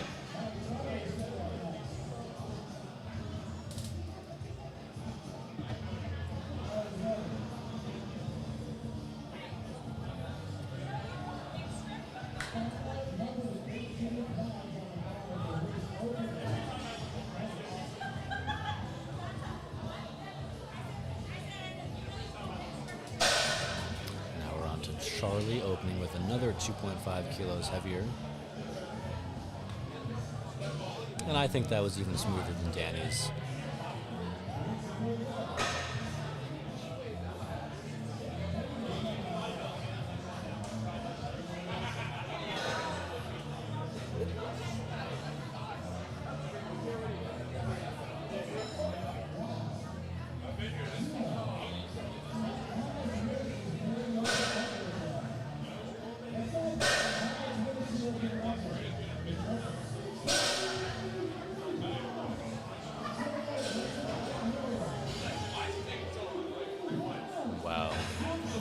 That is a tremendous opening weight. I don't think anyone hit that weight in this morning's flight with the larger athletes. So if he hits this, and it's only his opener, that bodes extremely well for his future today. And we could be looking at a possible 700-pound puller. And that's just something that everyone wants to see here today. And he certainly pulled out like he had 700 in the tank. Not much more than 700, though, I will say that. It wasn't particularly explosive, but it was certainly moved well enough to constitute an opening lift. And you can see our front judge is turning to his left, and he's saying wow at how impressive it is to be opening at 210 kilograms. And that's going to be our last lifter of the opening round, and we're moving right along, and you can see just how efficient our loaders and spotters are. We really do appreciate them for the effort that they're putting into it. I'm sure the athletes do as well. And it's interesting with Corey because he's built to deadlift, but he had a very impressive showing on other lifts as well, right? In particular the bench press.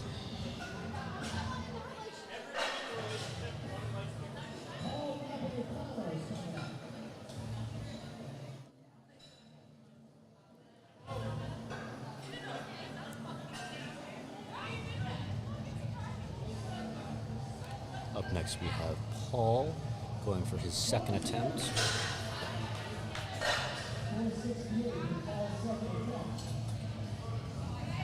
Now Paul is opting for the sumo stance, which is of course illegal in powerlifting.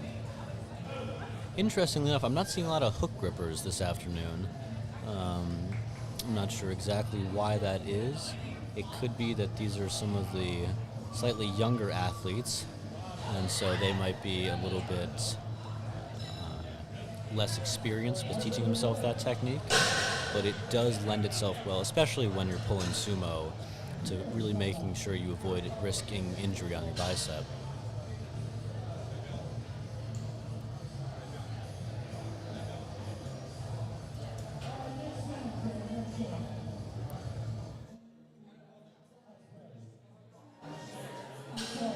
And Green Day has just come on, which is improving everyone's mood, because everyone wants to see those 3 green lights at the top when they make all their attempts.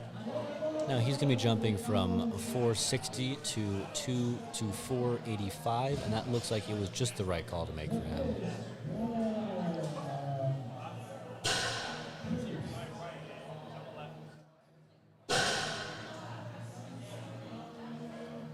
Marshall left me some time ago, that's why I'm chattier than usual. And that's also why you're not seeing as many instant replays.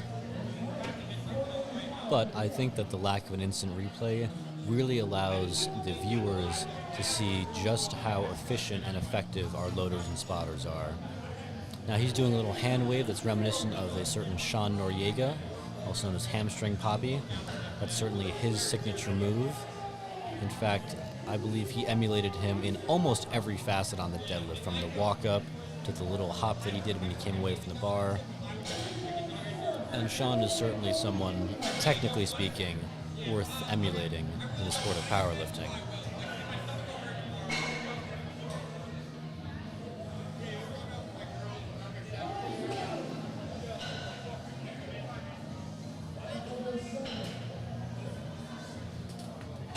And Daniel seems to be really fired up to be here.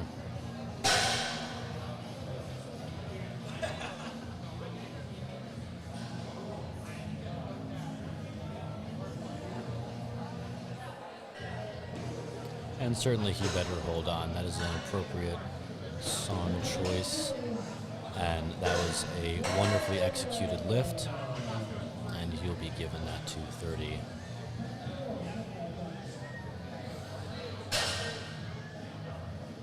Beg your pardon, Matthew Carroll is now up for his 230 attempt. Sometimes my brain delays longer than the screen does. Happens to the best of us, and to me. And that's the speed you want to see on a second attempt. You know, 500 pounds is still 500 pounds, and you're going to struggle with it, especially when it's that close to your max. But you really do want that power off the floor, and you're not wasting too much energy trying to avoid hitching it. But here's Christian with a ever popular 7.5 kilo. I wonder if they had a meeting before this with all the coaches that Marshall was talking about earlier, and they said, hey guys, we're all going to make our jumps by 7.5 kilos. And to be fair to them, it seems like it's an effective strategy that's working out. And once again, Christian does not waste any time pulling that bar. I don't even see his right hand close around the bar before he starts pulling, and that is the definition of a grip and rip style. And again, our loaders and spotters are making sure that the bar is clean and ready for the next lifter.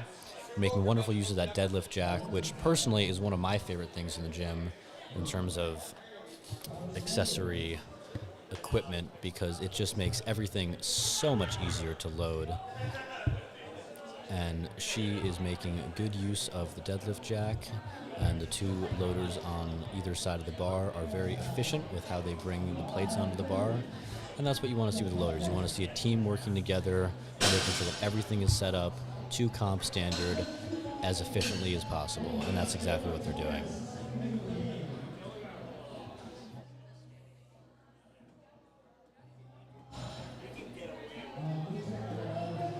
You know, that might have been too big of a jump for him. He started out at 475 and he jumped 50 pounds. That's something you would expect to see more in a warm-up style, you know, going 1 plate, 2 plate, 3 plates, maybe 365 to 405, depending on where your deadlift strength is. But that's not really something you want to be doing when you're really at that level of competing. Is, you know, you're going to be favored more with the 20, 25-pound jumps if you have to make a big jump.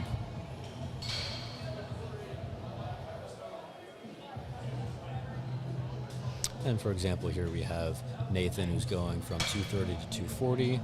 It's a very mild yet effective jump. Let's see how he copes with it. And that's how you're supposed to be going with it, is you're really just going from strength to strength, just making sure you're hitting everything. Here's Danny going for the same weight, 240 kilograms. And the loaders are just making sure that the bar is clean. They don't actually need to transition any of the weights. And one of the referees has come up to talk with them. And he'll be sitting back down again.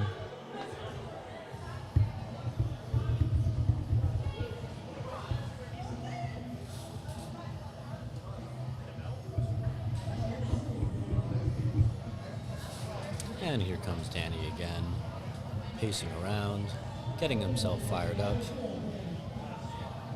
I'm surprised he doesn't ask the spotter in the back to slap him on the back before his lift. And again, with the Tamara Walcott setup, a incredible human being when it comes to moving weight off the ground. And I think if there's anyone you want to emulate in a deadlift, it's Tamara Walcott. And he certainly knows how to grind out. I mean, none of his attempts today have really looked effortless, but they have certainly been a good completed lift. And Zachary's again going for the same weight. And you can see him hugging his friend in the background.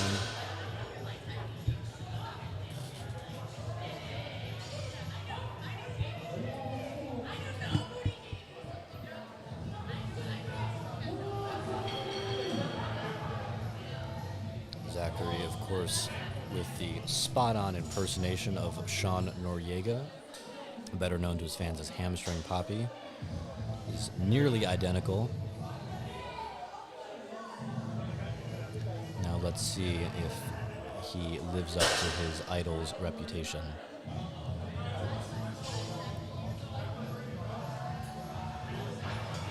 A little slower past the knees than you might want to be. That was a little bit of a potential for a hitch. I don't think he did hitch it, but there was potential there that it might have happened.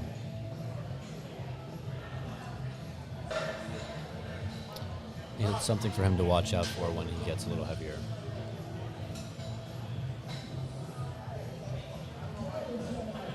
Here's Charlie again, making an impressive jump to 255. I'm sorry, 455, 555. It's been a long day. I meant to say 222.5 kilograms, but I also jumbled that with 555. But he'll be jumping from 520, which should be a manageable jump for him. That should be right on the threshold of what's reasonable for a jump, especially on deadlift, where people tend to make bigger jumps. I know that's certainly my case when I do my working sets on deadlifts.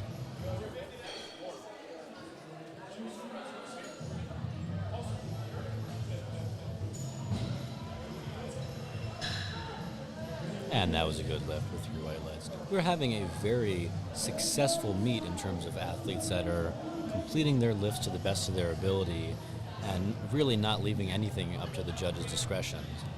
Very few times have people been red lighted for missing lifts as opposed to failing them, which is different. And Basim is going straight for the 700-pound deadlift for his second attempt. I'm curious to see how he does with this.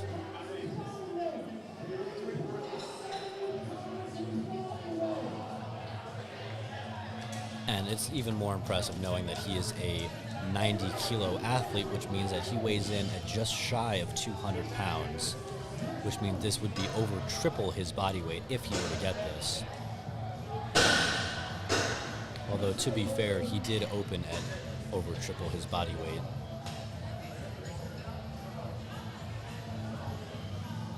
I like the way he's taking slack out of the bar. I don't know if that's going to be... He got the down command. And that is a successful 700-pound lift. I believe the first one up today. Obviously, I wasn't here yesterday, so I don't know what they pulled yesterday, but that is currently the biggest pull of today, done by one of the lightest athletes in the field, which is just incredible to see. And I think, you know, we get so desensitized by Instagram and social media, and, you know, everyone and their 12-year-old nephew is pulling 700 pounds. But if you really break it down, it is such an incredible weight to be lifting off the ground, and seeing it done here today was a really special moment for me. And especially if you look at the other field, this is, in fact, a state championship where everyone deserves to be here. And he is the only one even remotely close to handling that kind of weight. So it's just really incredible to see. And I remember Marshall and I talking about that earlier today, about how we might see a 300-kilo puller. And here we have someone coming in doing 700 pounds. So it just goes to show the level of athlete that is here today.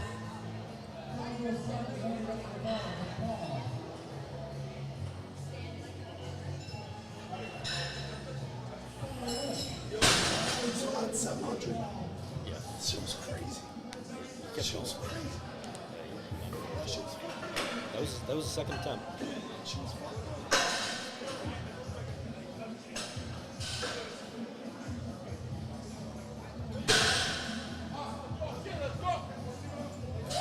Here we have another 500-pound puller. So that's someone come up to me and asked if I saw the 700-pound deadlift, which just proves that he's not watching the live stream, because he would know that I ranted about it for the past minute and a half. Paul's going to be happy with that, and you can see that he's walking off the platform. And we are into the final pulls of this first flight. We are moving right along here, really.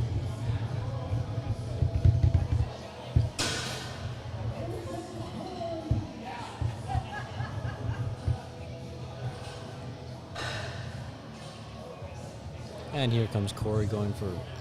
He made some very big jumps today. We'll see if it pays off for him. But going from... Yeah, it could have been a little bit of a hitch. We'll see what the judges have to say. No, they did not like what they saw there. But going from a 352 to a 440 to a 507 attempt, those were some big jumps. And, I think if he'd opened up a little bit heavier, he might have taken more out of him. And I wonder if he was nursing some sort of injury and trying to play it safe, and then he felt good once he started pulling. I know that certainly happened to me. I've had training days where I've not wanted to be there, and I've been amazed that I hit my top set. So you can feel worse than you actually are at times.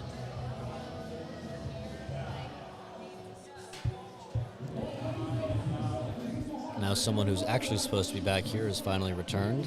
No more interruptions from the people warming up.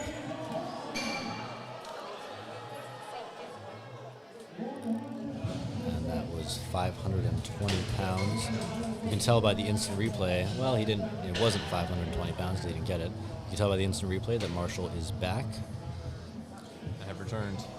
Yeah. I'm guessing that he left me just so we could watch the 700-pound pull in person, which I don't blame him for.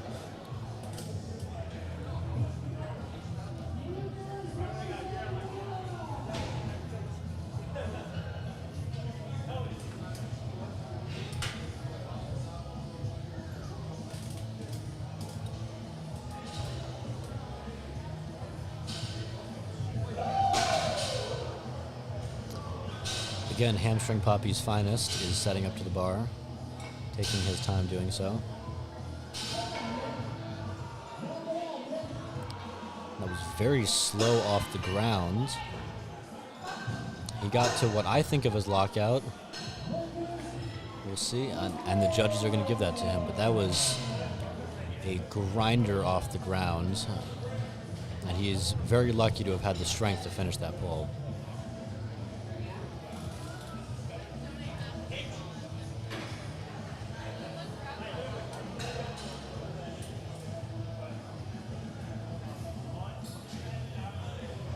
Sum 41 is now in the building.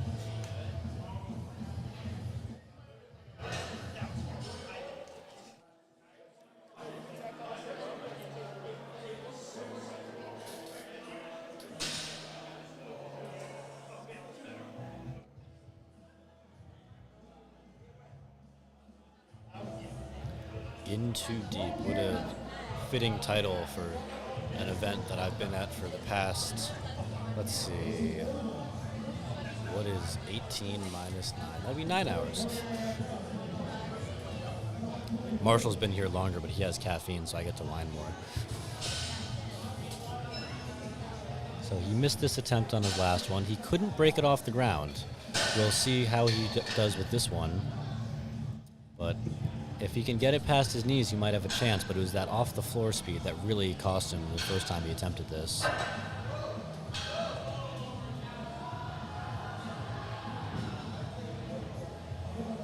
And that was much better than his first attempt. I think he really committed to the pole better on that one. Had he done that in a second, there was a very good chance that he could have had the strength to pull it through on that one.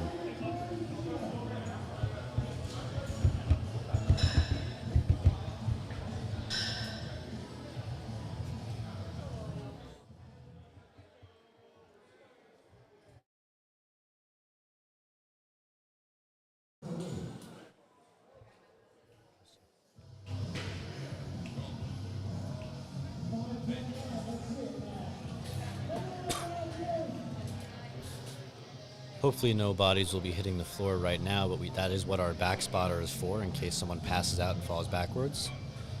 I'm sure she's very thankful that she hasn't been needed in that role yet.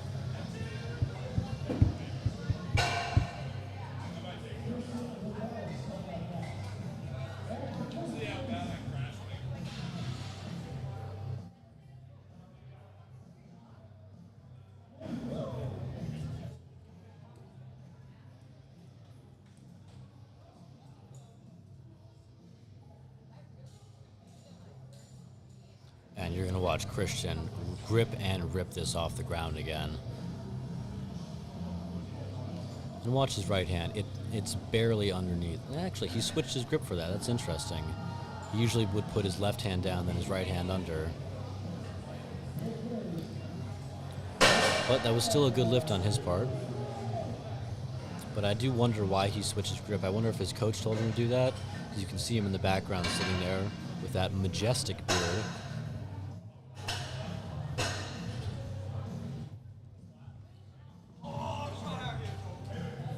Nathan is now going for his final attempt. And it's a very clean number selection, 230, 240, 250. There's no half reps, no other numbers outside of multiples of 10.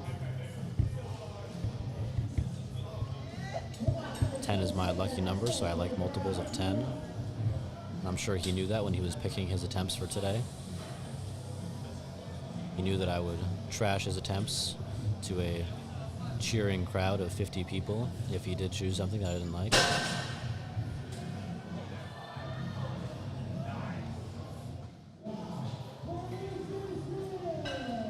And that is a very, very solid final attempt at 550 pounds.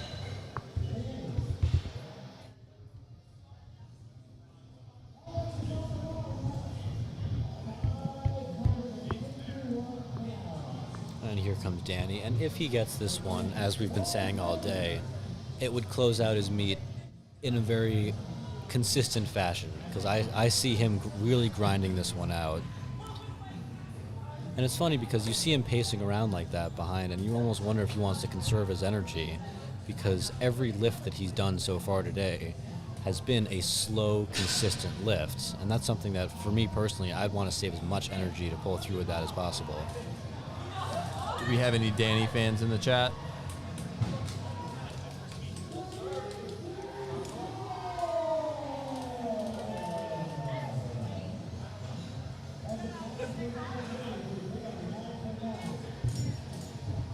Well, we certainly got Danny fans here.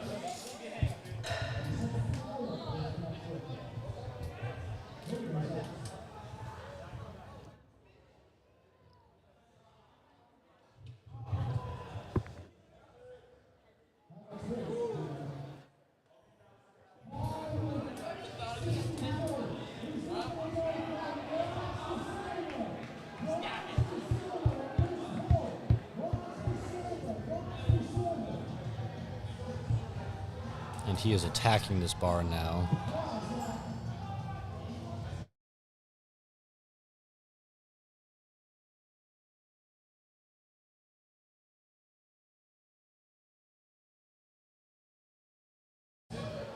Those of you that are listening can hear that Down with the Sickness has finally started playing. 9 hours into our stint here, we're now at a real powerlifting meet.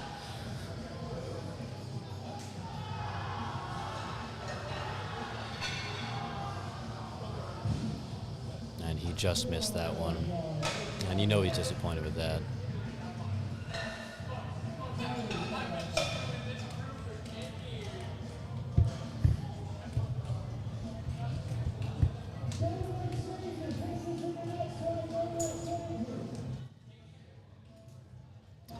Charlie's going to be going for a big 585 pull.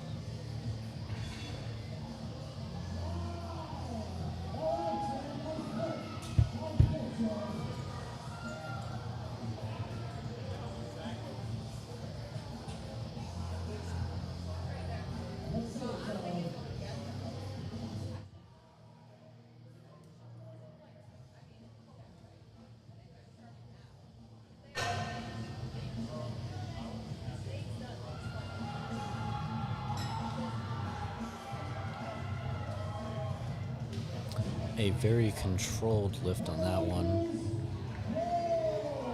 And it is good. Did you ever wonder if Gino gets tired of saying, and the lift is good? I can't say that it does. Interesting. Because I've been hearing that all day today, and I'm sure you heard it all day yesterday, too. Yep. Every weekend, week in and week out. Now, this is just incredible. He's going for 750 pounds, approximately. If my math is right. I think 335 is somewhere in that range. His 310 attempt was very solid, as was his 320. I don't know if he gets this, but he could be going for an American record. I'm not exactly sure what the record is, but I'm fairly certain it's right around this mark.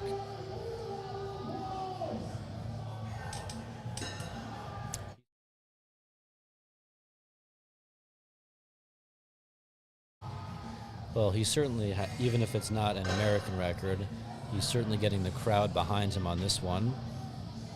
This will be a tremendous pull. You see the way he pulls the slack out of the bar. If he can break it off the ground, there's a chance he can finish it. But you just have to get it past his knees. And it just didn't happen today. And you could sort of see that based on how the last pull at 700, as impressive as it was, did not look like he had 15 kilos more in the tank. However, we are now done with that flight of deadlifters. And do you remember if that was their first or second flight of deadlifters? Is that the first?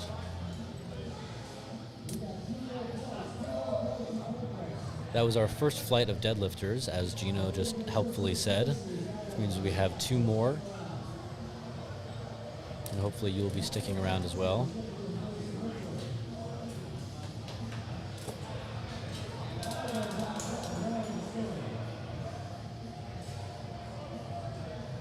And you know what I like about this flight is no one is opening under 400 pounds. We saw that.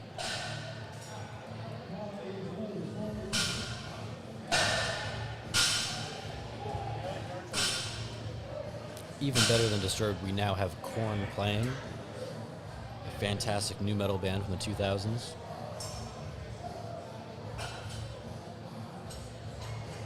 And that pull certainly did not come undone. That was wonderfully executed by Ryan. I remember we talked about him earlier having a couple missteps in the competition, but I think that his deadlift is really something that he seems to hone in on.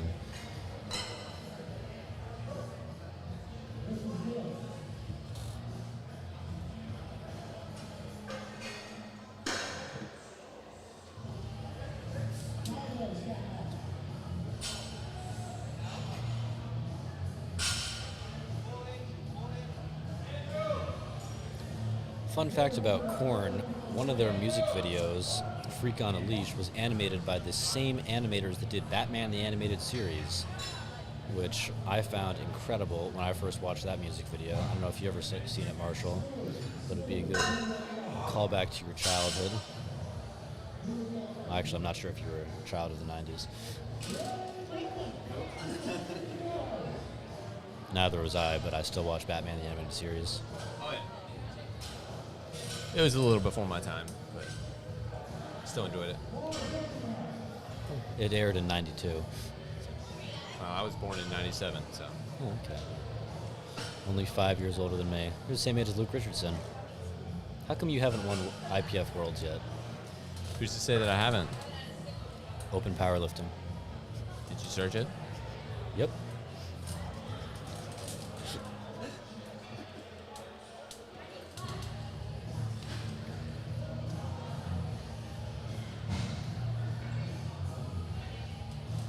The hype beast himself missed that lift. That's too bad.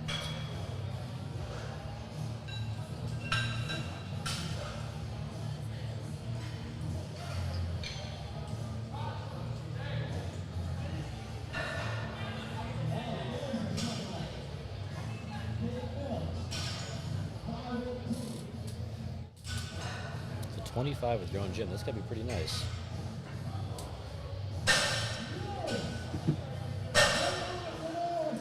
It's not too bad. I have a $70 barbell that I got off of Amazon and plates from my high school weight room, Wow. but I don't charge people. That's basically the same thing. Yeah.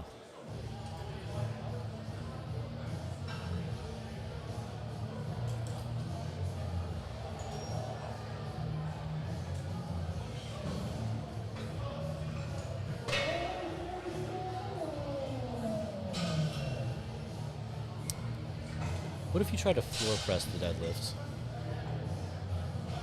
Would you think that'd be legal or within the rules in any way? I'd have to check the rule book, but something tells me probably frowned upon. I mean, realistically speaking, both feet would still be behind the bar. Just be under. You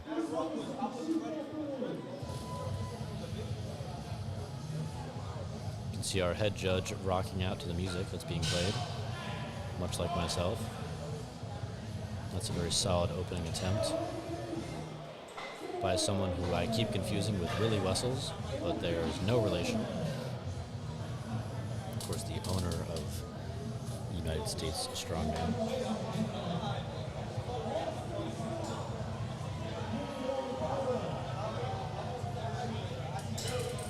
Austin will now be opening with 250 kilos.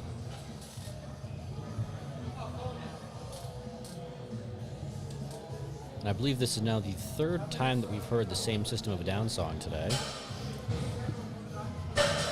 Shout out to our DJ. I hope you're enjoying this as much as he enjoyed pulling a tremendous 550-pound opener.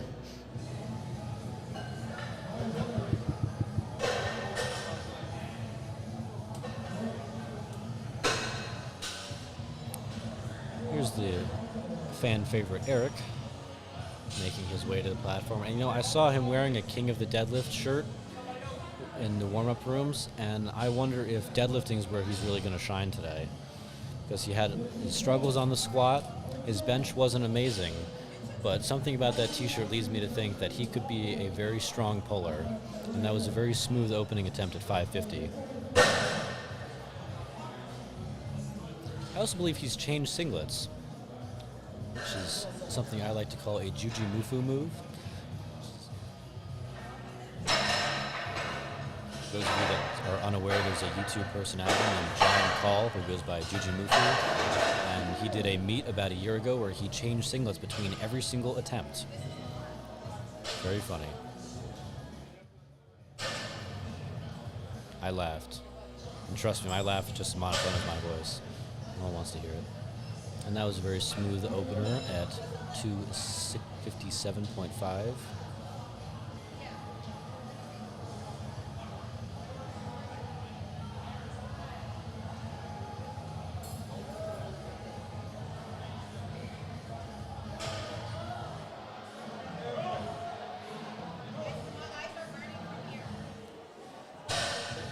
Zachary is now pacing around, knowing that this opener at 573 needs to move well in order for him to be pushing into that 600-pound territory.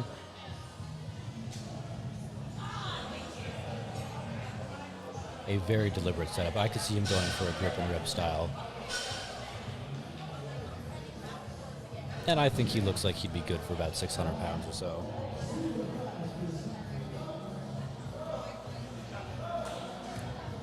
And, you know, I was just about to say I don't see anyone else pulling 700 pounds, yet this next athlete is opening at 700 pounds. So he might be looking to challenge that 335 kilo pull that Basim failed in the last attempt.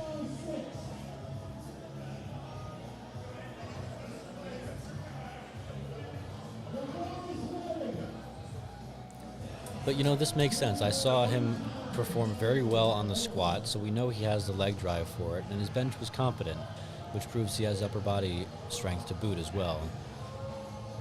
So he could be what the kids like to call an all-around specialist, or an SPD specialist.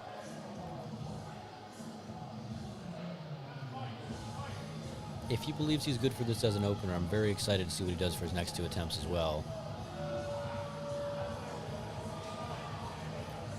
Again, slower than what you might want for an opener, but if you remember, his squat moved just as deliberately as that one. So I would say he's probably good for more as well. And of course, everything looks faster on the replay.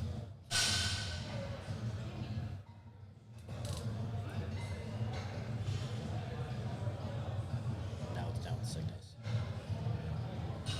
Previous one wasn't.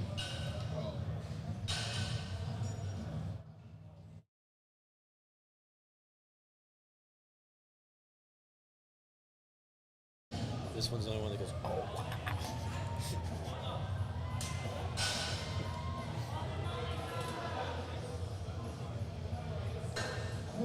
He missed this attempt on the opener, which is unfortunate because he's had a perfect meet so far.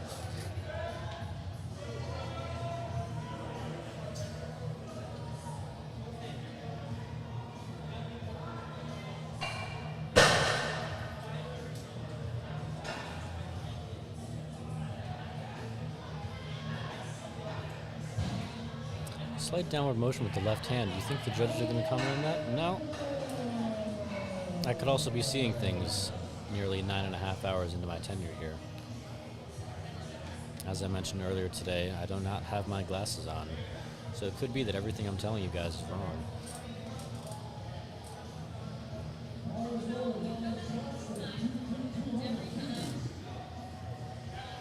And I really want to see Ryan get this one. He's had a difficult meet so far. And like I said in his first attempt, I think deadlifts is where he's really going to shine today. And speaking of shining, that A7 singlet is looking immaculate on the deadlift platform. And that'll be a good second attempt at 200 kilos for him.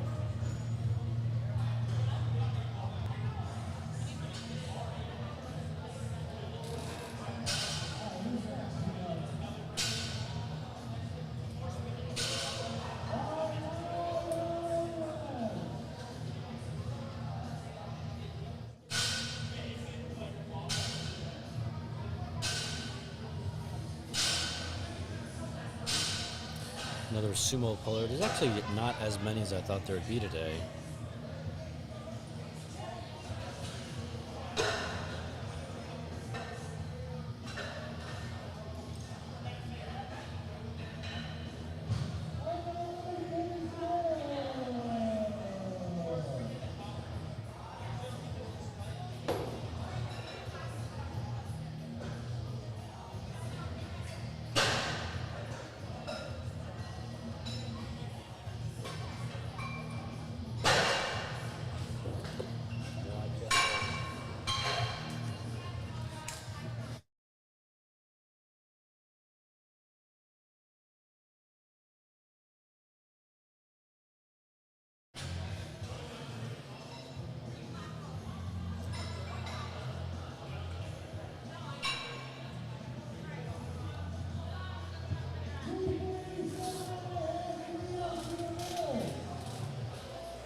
And now he's stalking his prey, going right up to it, making sure it's level.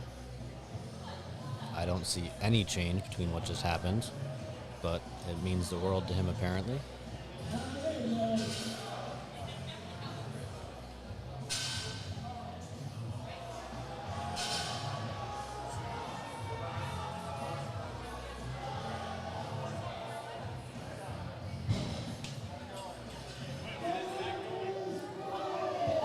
Again, there is something magical about seeing that sort of bloodshot smile when all the vessels in your face are popping out, but you know you have this lift. Makes for a wonderful picture for Tinder.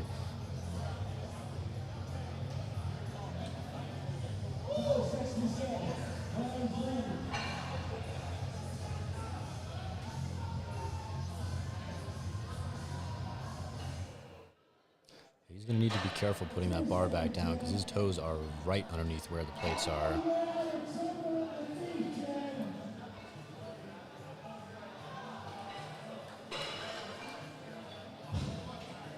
Yeah, you'll notice he actually turned his feet back in before he put the bar down, which is probably a smart idea. Because even on platforms such as this, the bar can actually bounce and hit your feet, no matter how calibrated the plates are.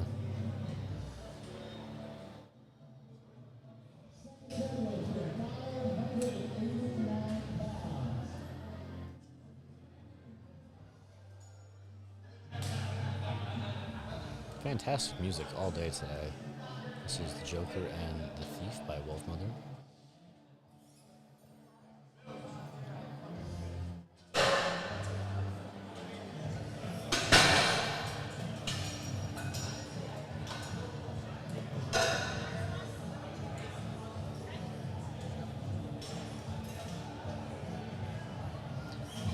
And he is knocking right on 600 pounds door.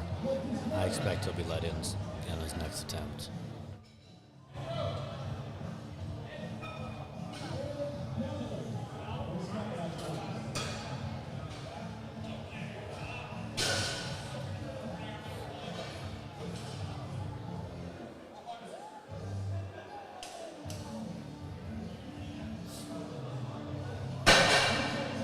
Again with the foot placement, which I just can't help but be reminded of Tamara Walcott when I see foot placement like that. And again, such an incredible person to be emulating.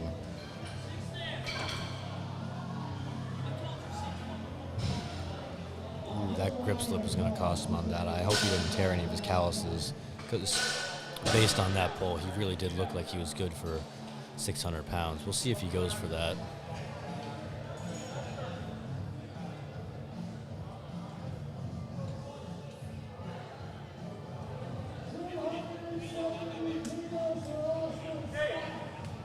And this will be a 600-pound second attempt.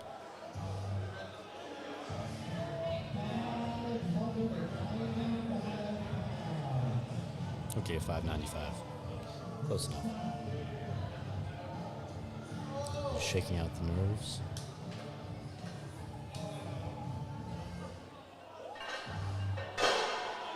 And that just flew right up. I couldn't expect a similar jump for his third attempt. I could see him going for around 290 or so.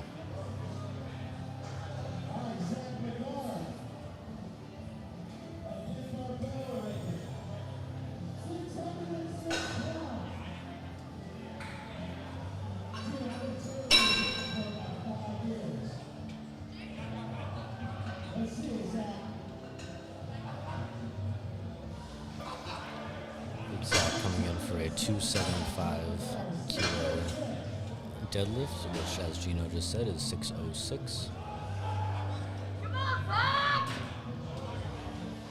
You can hear the peanut gallery hyping him up.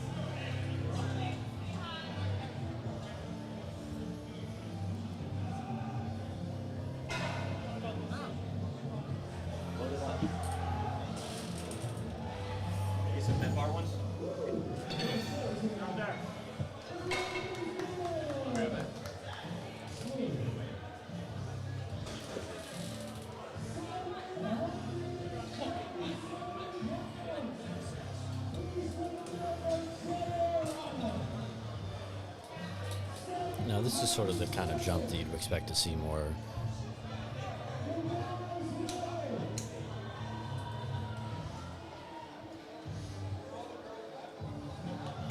.720 is a very respectable pull in any federation, and even more so as it would currently be the heaviest pull of today. Only 2 men have gone over 700 pounds so far today.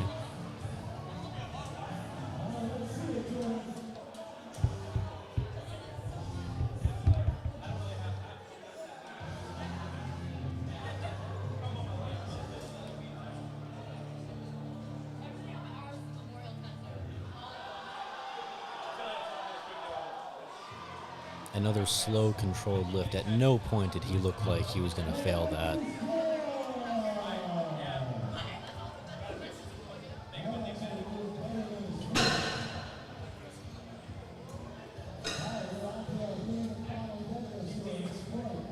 And we are on to our, as Gino said, third and final deadlift attempts of the second flight today, which means that we are almost done with flight number 2, which means by my estimation we have about an hour left.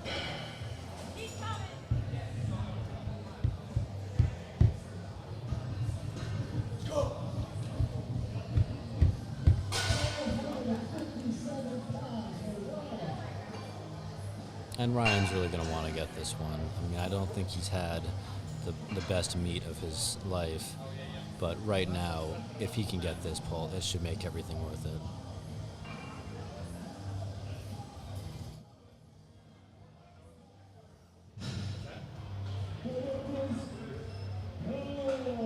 And that makes him go 3 for 3, and he's going to be really, really happy about that.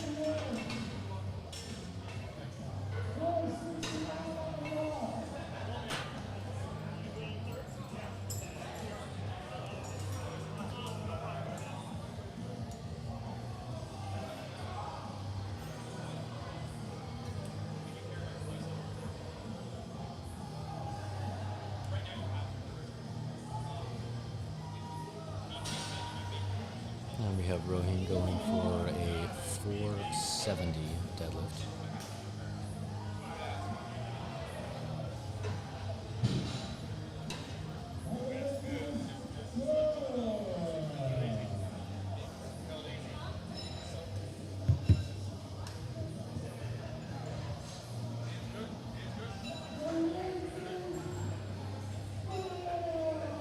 And another good lift.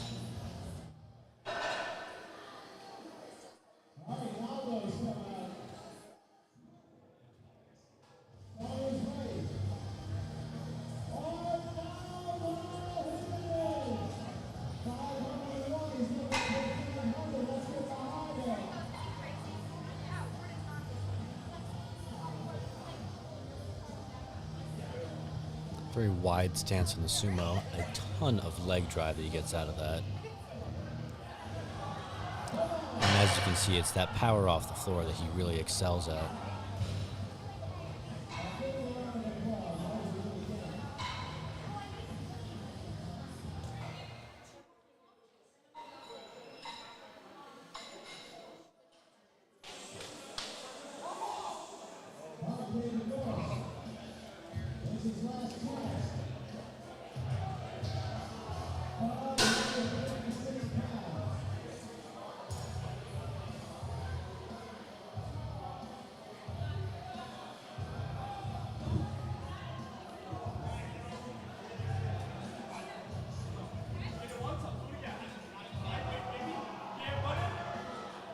And he just couldn't break it off, man. And that happens sometimes.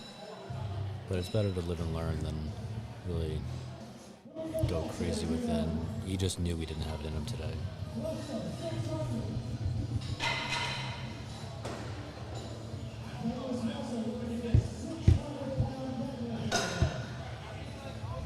And this is going to be 600 on the dot.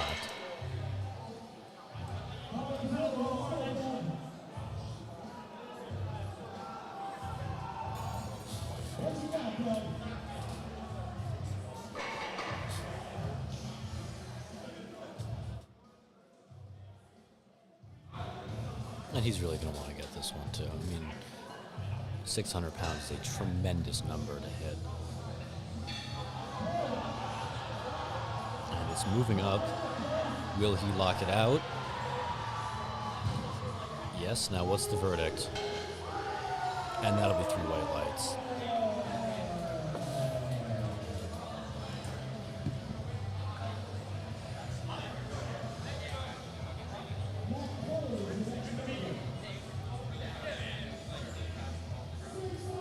You're all alone, man. There's no one else here? Yeah. I'll see you later, man. It's nice to meet you. Nice to meet you, Kevin. What's your name again? Tom. Tom, nice to meet you. DM me, I'll send you the bottle.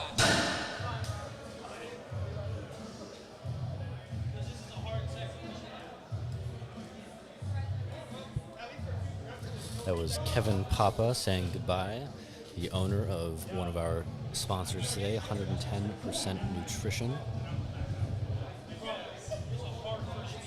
The choice of New York State strongman athletes. Not strongman, powerlifting.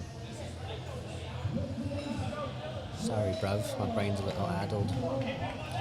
And speaking of addled, that was a good lift at over 600 pounds.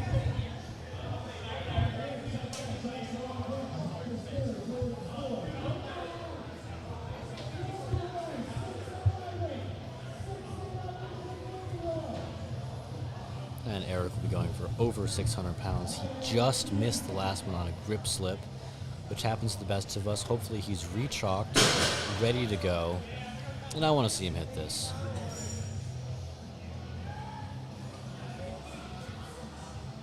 Nope, not in the cards for him today.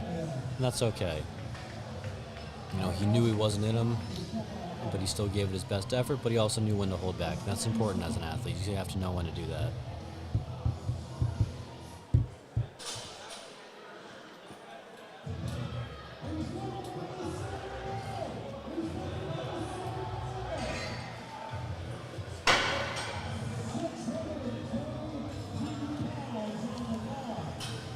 This is 623.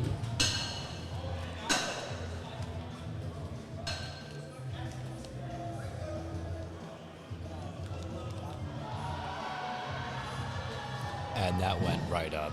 And that's right around where I figured he might be. And Gino's going to have his hands get raised. Undisputed.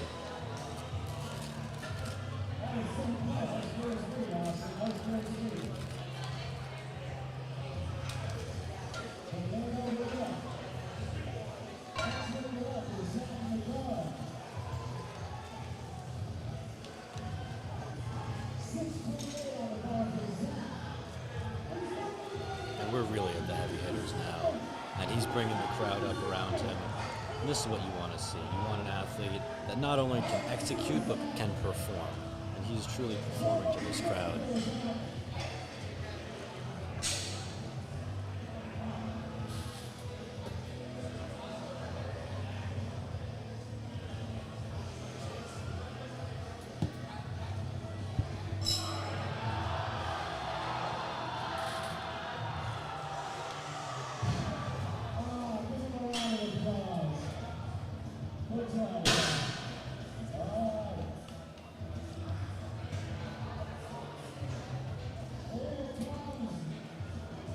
And that's okay, but you're gonna hug it out.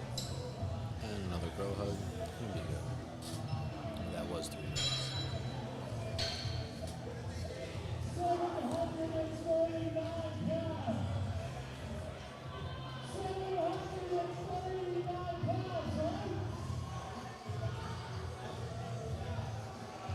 And if he gets this, we'll expect another slow yet powerful pull. And I want to see him pull this. You know, I like the way he did 700 and 720, and I think that he has a really good shot of doing this.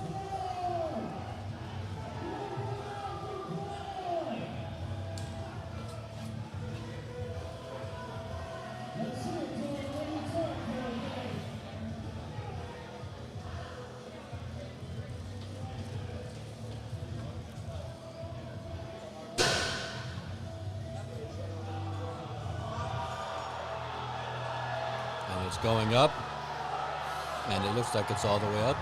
We got the judgment in. Let's see what the judges have to say. And that's an incredible pull. You do not see people in the mid 700-pound range and in many tested federations. And he has to be happy with that.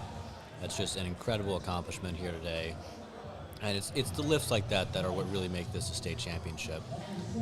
And speaking of lifts of today, that was the end of flight number 2.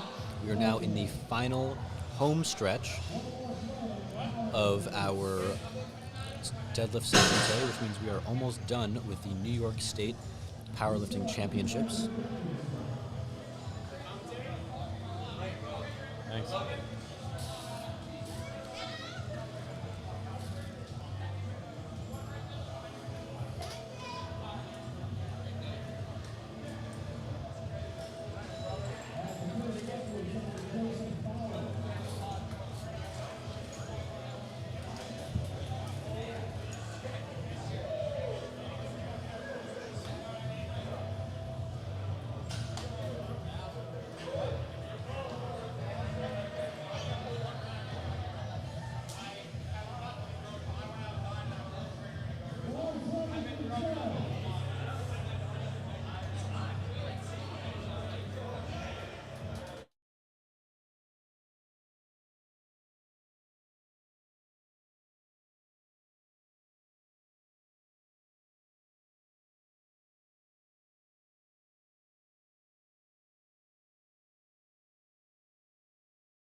And these are not the biggest openers that we've seen here today.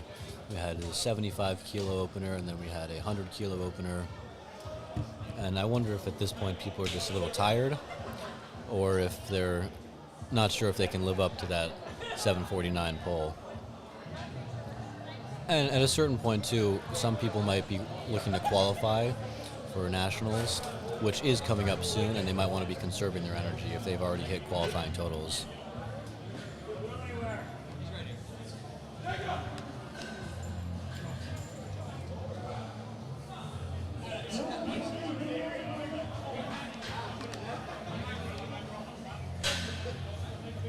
Michael is going for his third attempt bench as his first attempt deadlift.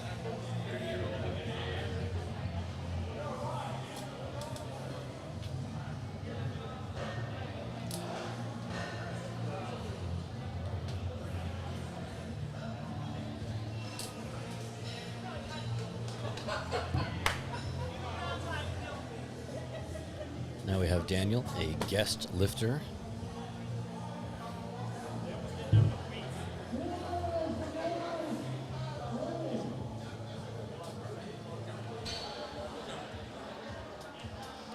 And these are the openers that we're more used to seeing. He's going to be opening at approximately 415 pounds. And that just shot up.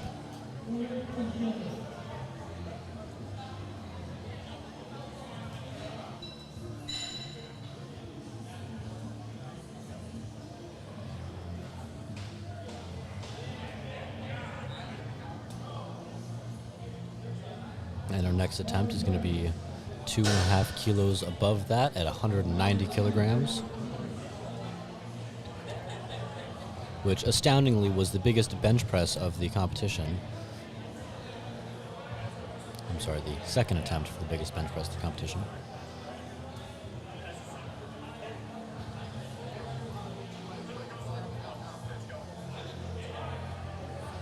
And that was a fairly smooth pull for him. I don't see him pushing 500 pounds, but he could be in the upper 400s with that pull.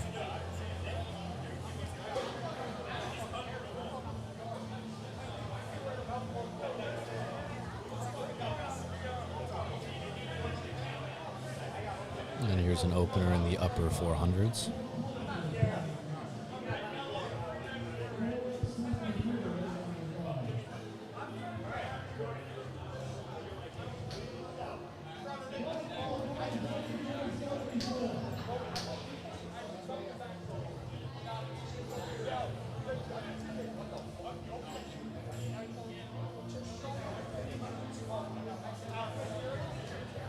He is very far to the front of that platform, which gives us an excellent view of him at the front view at the angle. And that was a very clean opening attempt. And now James is going to be going for an opener at 507.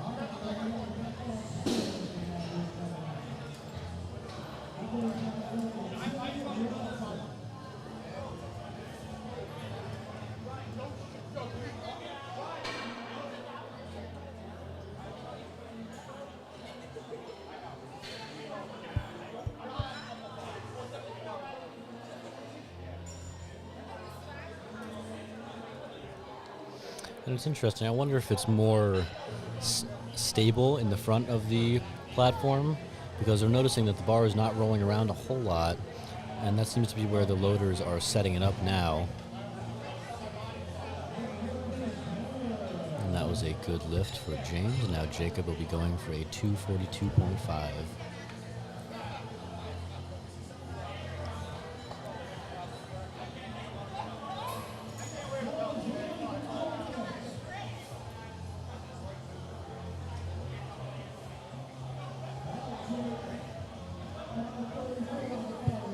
He has an entire crew of people that are there to watch and cheer him on.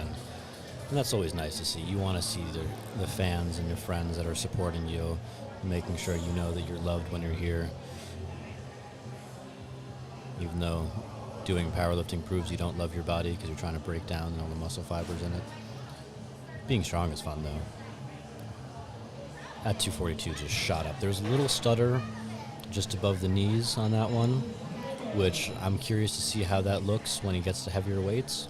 But for now, that was a very solid pull.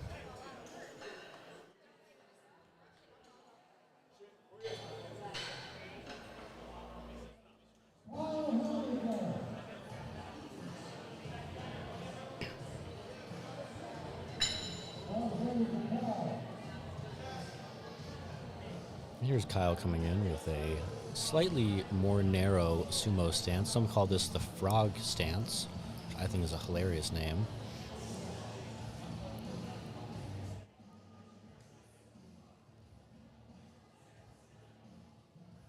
It was a good solid pull. Not the swiftest off the ground. That's okay. Because here we have Christopher opening at just shy of 300 kilograms. I'm sure there's a reason for that.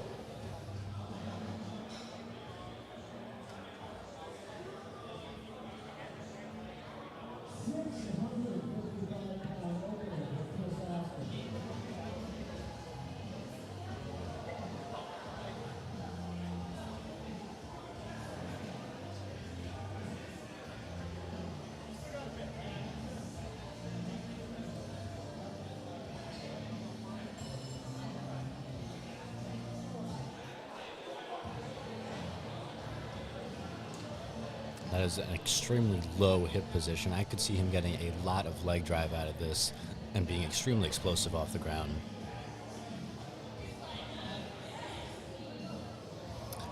Interestingly enough, I saw his hips rise before he went for the pull, which leads me to think that it's almost an inefficient style for him, because he seems to be wasting time in trying to force his hips down to the bar when they just raise right before he starts.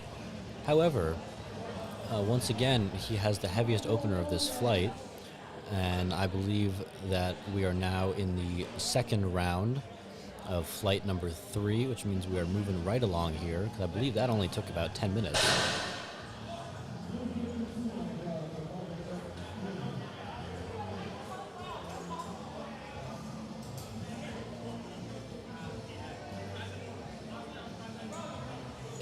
Now I think we're really seeing Michael open up with his attempts. He's been very conservative all day, and I'm sure this is conservative for him as well, but he's pushing into the 300 pounds. He's really showing that he's making improvements.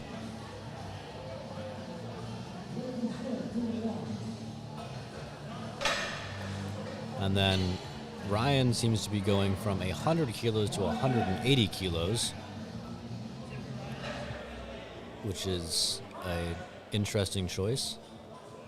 In the background, I can hear his coaches yelling for him. I assume he's not quite ready to go yet. And here he is being called to the front. And you can see him running out there.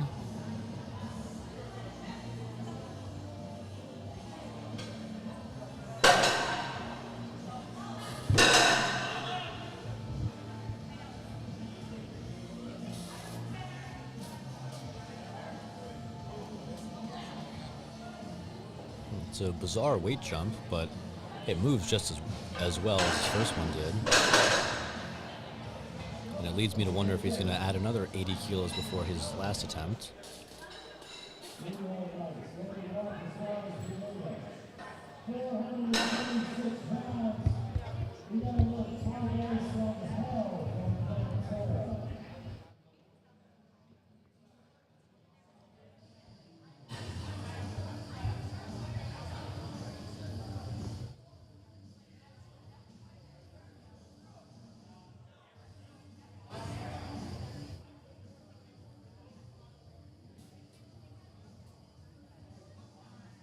And that'll be another RPE 6 attempt on that one.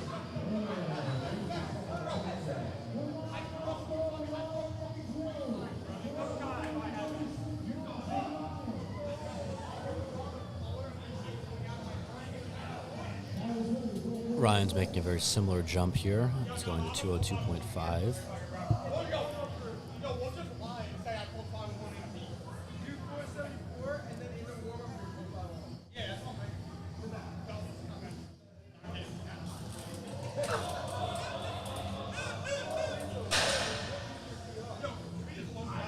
A very, very narrow stance for Ryan here.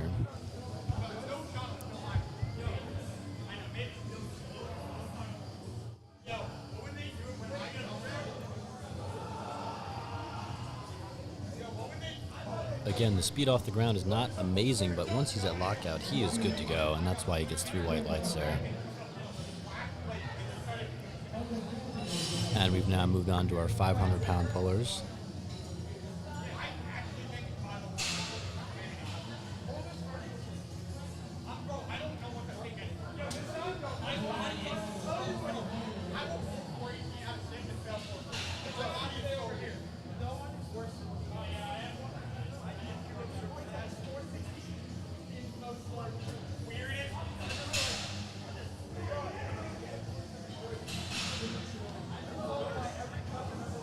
Another lifter pulling in the frog stance, this time going for a 500-pound pull, which is hopefully smooth for him.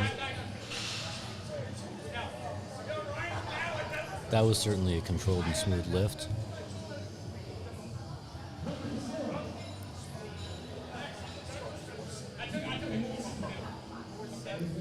Again, our loaders and spotters are making sure that the bar is lowered to the correct weight and that it is clean and ready for our next lifters.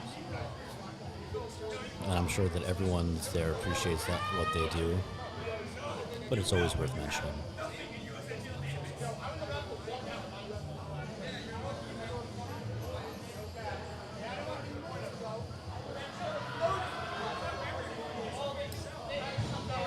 And that was a very smooth lift, and he'll be happy with getting that one.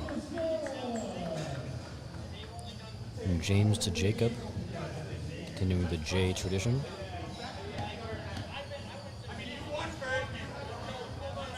I really do think Jesus Oliveras can be the strongest lifter of all time. Speaking of people with J names, I think he'll squat in the 500 kilo range. He can deadlift over 1,000 pounds, give him another 5 years, and he'll bench around 600, assuming he stays injury free. And I'm very, very excited to see what he does for that, especially because he likes strongman and always wears the World's Strongest Man t-shirts. It bodes well if he does ever decide to make the transition once he's accomplished everything he wants to do in powerlifting.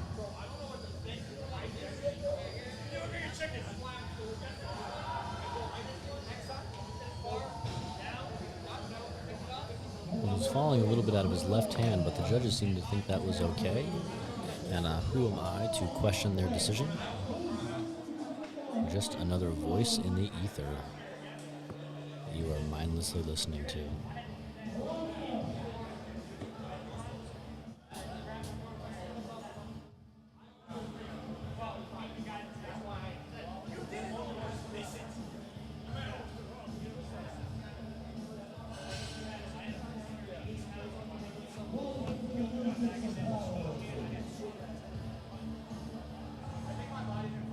And he was feeling every ounce of that. But he got it done, and he'll be looking forward to his 3rd attempt. Now, Christopher here is going to be knocking right on 700 pounds door. He's only 5 kilos off. And if he gets this, I could see him being someone in the low 700s.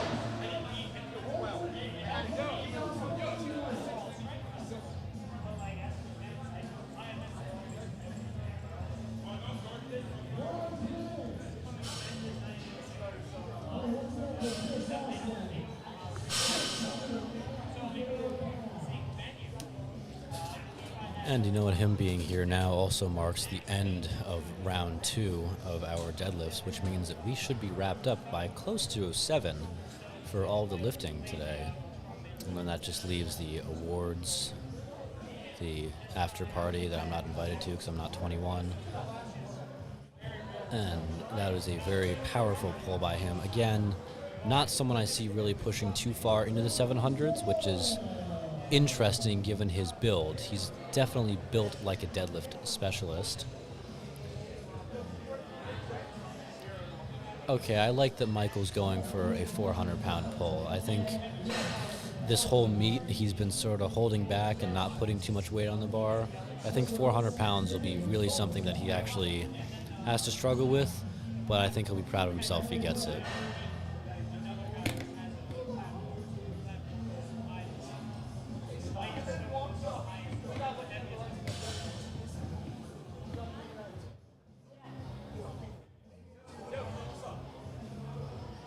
And once again, he stood right up with that. And you'll notice that he hasn't been wearing a belt this entire competition.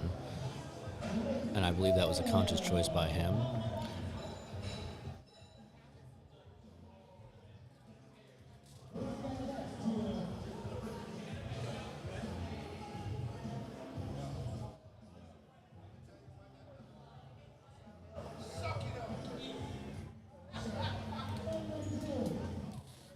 We are in the mid 400s range.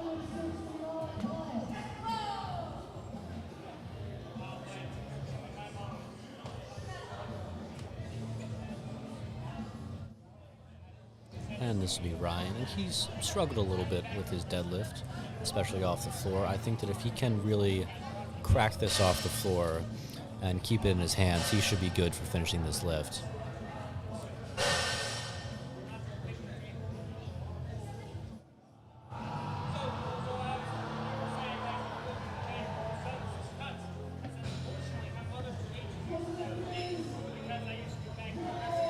And that'll be a good lift for him. He'll have to be happy about that. Up next, Daniel will be going for a 476 attempt. 474. One of those. 474.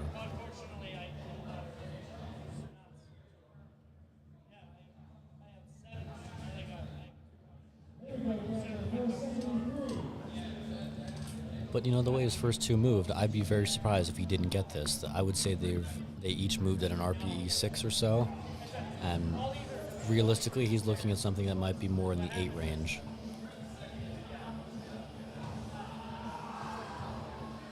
Nope, that was just another RPE 6 pull. And he's certainly excited about that. And our next lifter, Ryan, is going to be going for his 215 kilogram pull.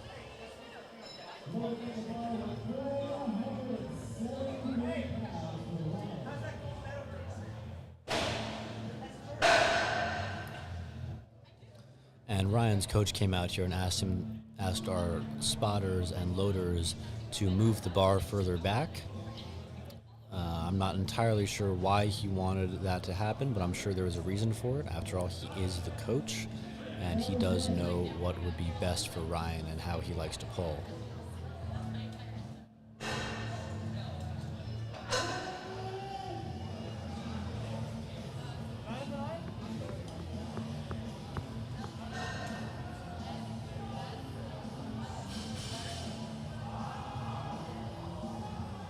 And I think if he'd really wanted to, he would have been good for 500 pounds.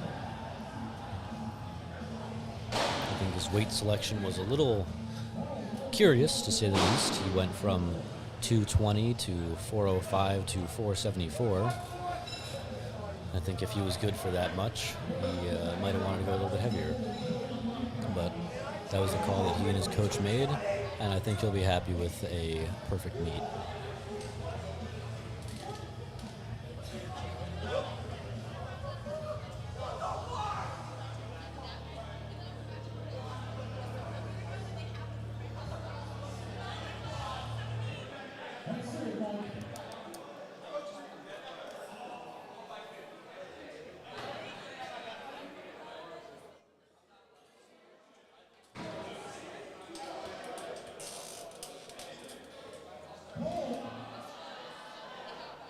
And Michael's got to feel really good about that pull. At no point did he really slow down or hit a sticking point. It was just a controlled, eccentric pull. James will be going for a mid to high 500s pull. Depends on what your definition of the word mid and high are. So I'll leave that up to your discretion.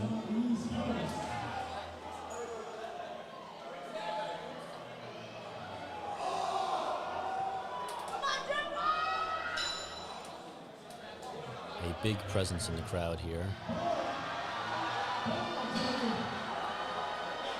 Some slight downward motion in the front, I think.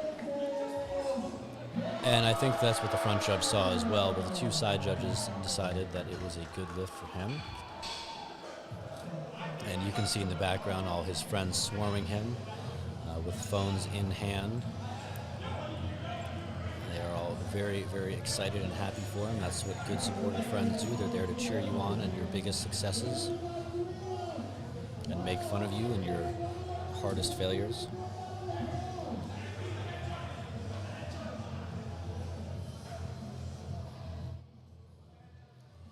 Curious to see how Kyle goes along with this one. His previous attempt was not the smoothest sailing, but if he can grind it out, I'm sure he'll be happy with that.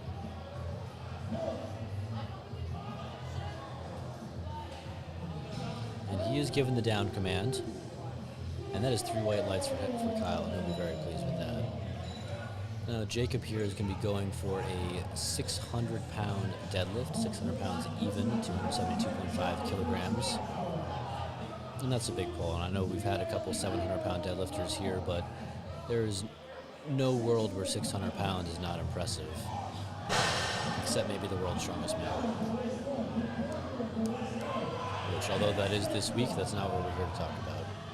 Well, I've mentioned it several times over the past 10 hours.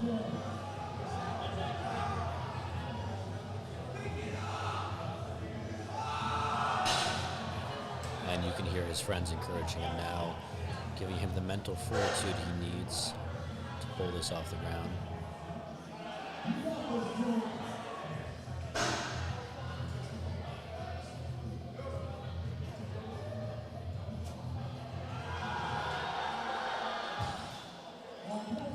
And it did slip out of his hands, but it did not look like he was going to get it regardless, which is very unfortunate for him. But we are now at our final lifter of the final flight, of the final lift, of the final day of the New York State Powerlifting Championships. And he'll be going for an even 700 pounds. Not an even pound, 711 pounds. And we hope that he ends this day on a good note.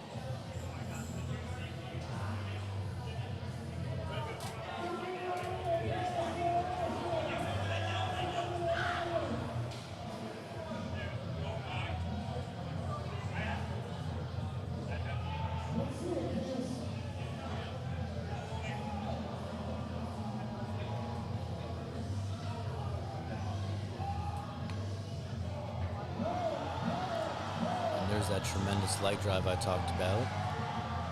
He's given the down command.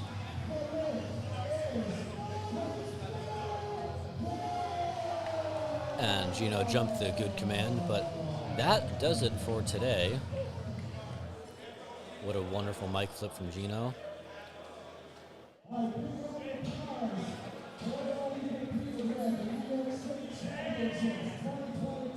And that concludes our coverage for the New York State Powerlifting Championships, brought to you by several different prominent powerlifting sponsors, none of whom I had memorized except for A7, PSP Productions, and 110% Nutrition. Marshall has now come to my aid because he wants to tell you about our other sponsors. And he's also blanking on them.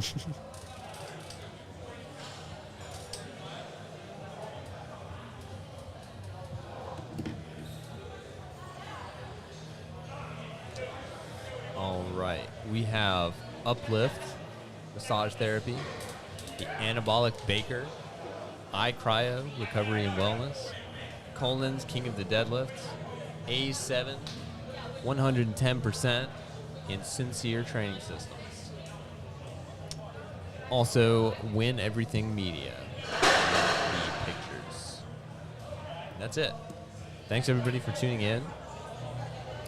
Almost 10 hours later, we are still going at it, but we get to pack up and go home now.